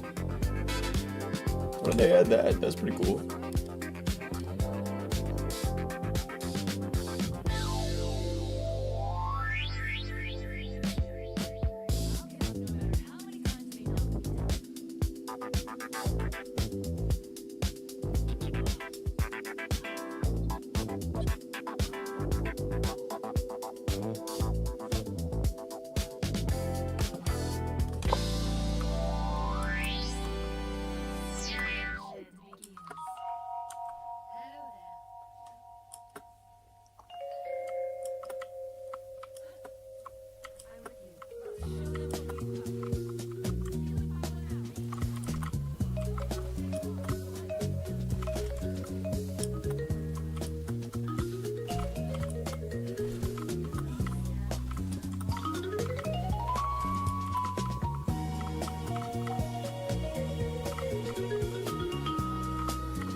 Okay.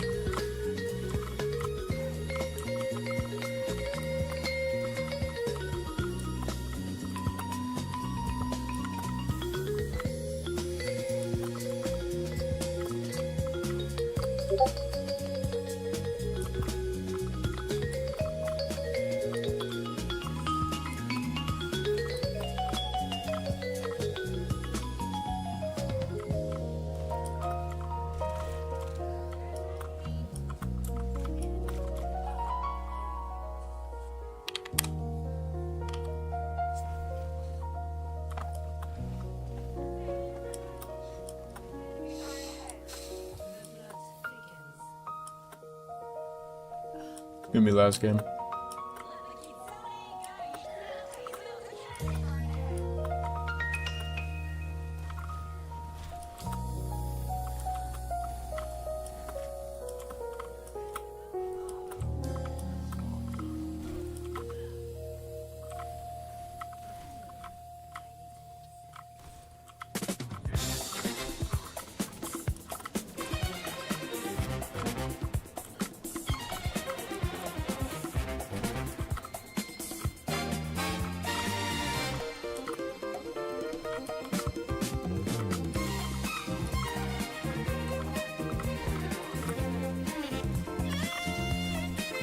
Two of those felt like headshots. Did that fucking turn leave me alone? Golly, dude.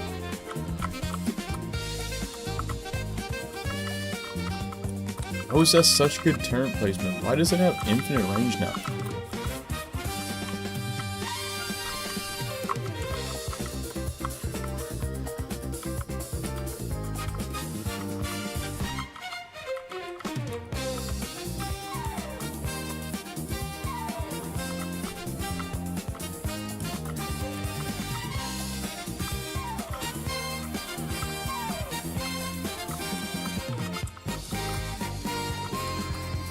Dude, seriously, why can't I touch this tour? Thank you.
I actually can't get a kill right now.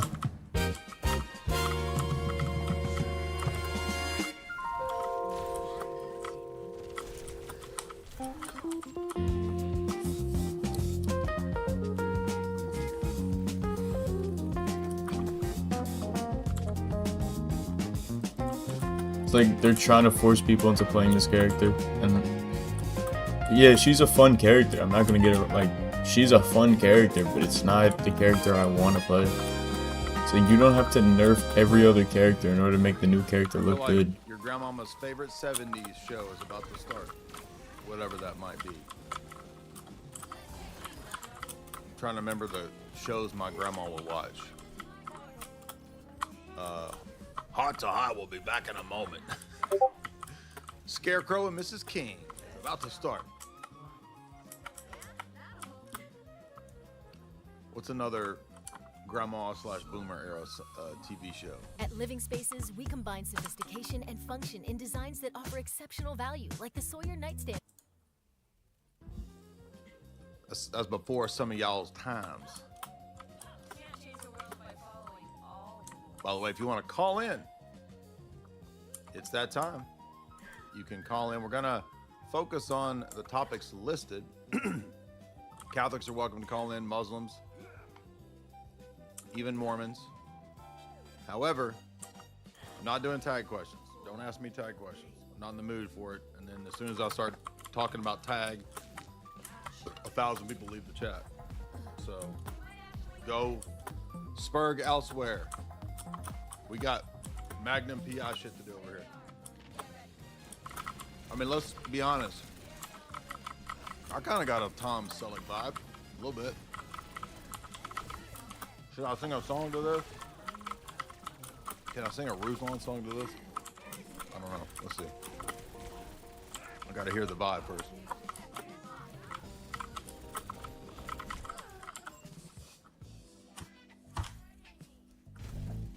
Ruslan, gotta get paid, gotta get laid. so gay. Ruslan. Ooh, ooh, ooh. Got that broccoli hair. A little bit of cheddar all over that broccoli hair. Talk about cheddar. Cheddar green. Broccoli hair. Gen Z wigger. But you're 40 years old. Ooh, ooh, ooh, ooh. Ooh. Broccoli hair. Broccoli hair love. And cheddar raining down. Ooh, ooh, ooh, ooh. Broccoli hair love. Bless God Industries. Woo, Ruslan. Ruslan. Support BLN.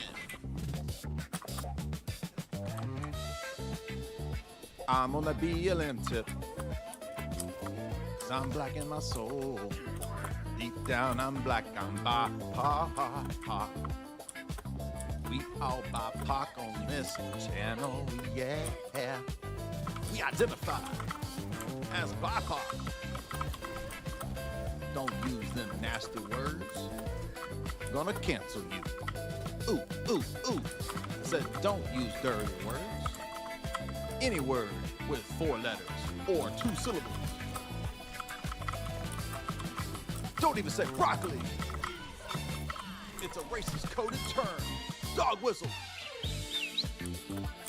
No more dog whistles in the internet sphere. Everybody is racist here. Ruslan's gotta get paid. Don't talk about him. Don't throw no shade. Don't throw no shade at Ruslan. Brothers gotta get paid. Don't throw shade at Ruslan.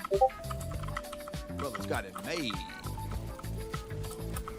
San Diego, no. I don't know, that was all just weird improv. You gotta be gorky.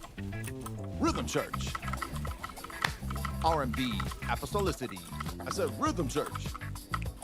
Support BLN. Ruslan.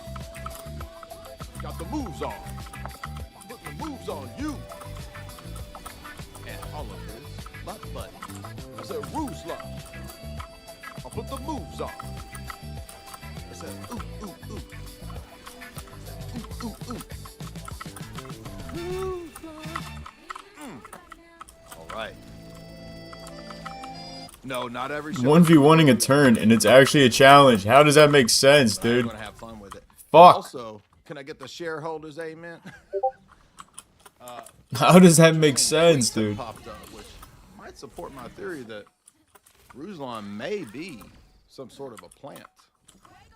I'm not talking about broccoli, which is a plant on his head. I'm talking about a DNC style plant, a kind of a liberal plant, bro. Where might I get such a crazy notion? Well, years ago in 2012, and granted this is before whatever sort of conversion, Ruslan appears to be pushing that butt love right here. He says, I hate election years. This is 2012. Target and Chick-fil-A are boycotted for sharing their position on marriage. Everyone who's not pro-gay is a bigot. That's wild. Now, that could be interpreted as if you call everybody who's not pro-gay a bigot, then that's ridiculous. Or he's saying that if you're not pro-gay, you're a bigot because you shouldn't go after various companies for their sexual positions. It's kind of ambiguous. So what about other quotes? Somebody sent me this and said, I've been watching Ruslan for 5 years. He was always a major lib, LARPing as a conservative. He has the most normie positions on everything, including going along with BLM. And then it turns out in 2020, Ruslan was in fact pro-BLM, the Marxist, racial, obsessive, racist, actual racist group, astroturfed and funded by Soros and everything else. That's also pro-TRANZ, and that is Ruslan's ruse. He's all about it. Now you say, maybe that's a one-off.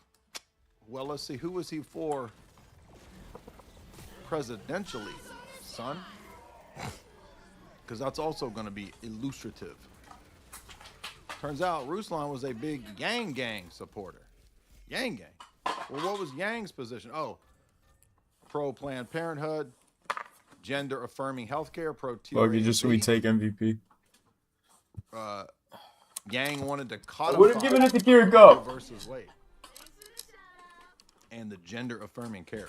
You up? And here's Ruslan. Go downstairs. Right there, buddy with him. Downstairs. Here he says in a tweet around the same time, I want it on record. I'm the first rapper from the CHH community to endorse Yang. This dude is some kind of political operative or plant, I think now. I didn't know any of this before people started digging this up. Now it's granted he could be just an idiot because he's look at my cat's butt. Very intelligent. He's out there for the cash, trying to get. It's a very cute butt. But these Here's are all what his it is, previous man. I don't make the rules. Now, He just has a cute changed his butt. mind, son. Yeah, so where you It's go? possible for people to change their minds. However, if you change your mind because you're committed to what's true, then there's no reason really to be opposed to What? Where Where you going, man? Where you very going? politically Where you interested going? here with the positions supporting Yang, but then in other tweets and in other places he's wearing t-shirts that say he's politically agnostic and he hates politics and doesn't care. He doesn't care about evangelical Zionism and the death stranglehold that it has on a bunch of the country. He said that in his video. I don't care about any of that. So the most pressing theological problems he doesn't care about. Oh. But he's very concerned, not very long ago, about a bunch of leftist, dim, activist issues. Now, is he a plant? I don't know. I can't prove that because anybody can genuinely change their position, but anybody can also grift and change with the times and read the trends. And we've seen a ton of people, right? Suddenly, they're, OnlyFans girls that are preachers now, right? They just have a new grift, right? Jesus is my new homie, and he says I could be on, OnlyFans and blah, blah, blah. Nara, whichever one's the skanky one. She immediately becomes a preacher. You ain't a preacher. And again, everybody's starting to notice this because nobody was really paying attention to bless God, which, by the way, is a Kenneth Copeland thing. Bless God. Nick Fuentes, please come debate me for a year. Jay Dyer's gay and mean. He must publicly repent. Hey, stop trying to eat his food. Pastoral canceling of him. All Orthodox must cancel him. I thought Protestants don't believe in confessing your sins. But he wants me to confess my sins to him, to the internet. Okay, whatever, dude. So why am I talking about this right now? Well, the theme, by the way, notice that in 2020, it was a very different channel. He allows dirty talk on his channel. Right here, video. I allow cussing on my channel. Oh. When it suits you. When it suits you. So we have a BLM pro Yang, pro TRNZ grifter man who done duped everybody into thinking, oh, he's a based trad man. No, I can Well, I've adjust also seen claims that he's supported Israel. I got tweets where he's calling out people for being anti-Semitic, which perhaps they are in some extreme sense. Or is he just saying pro-Zionist stuff? Which is why I asked him if he wanted to do a debate. And he got mad 6 months ago. I thought he would want to have a discussion. He wanted to have this discussion with Nick Fuentes and Candace Owens. So he why is doesn't really that? want to have that discussion. That's the point here.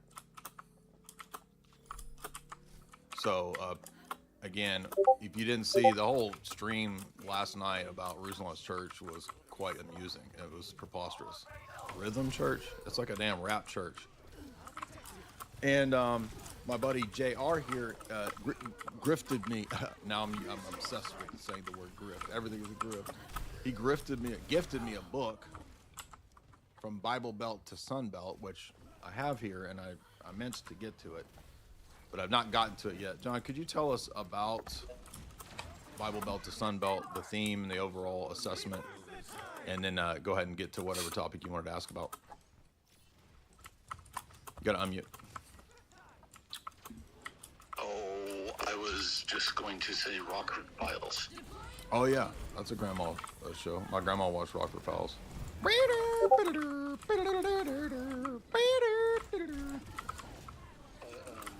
I just hit the fucking turret.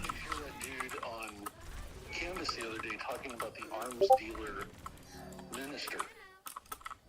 No, I haven't. I don't keep up with Candace. What happened?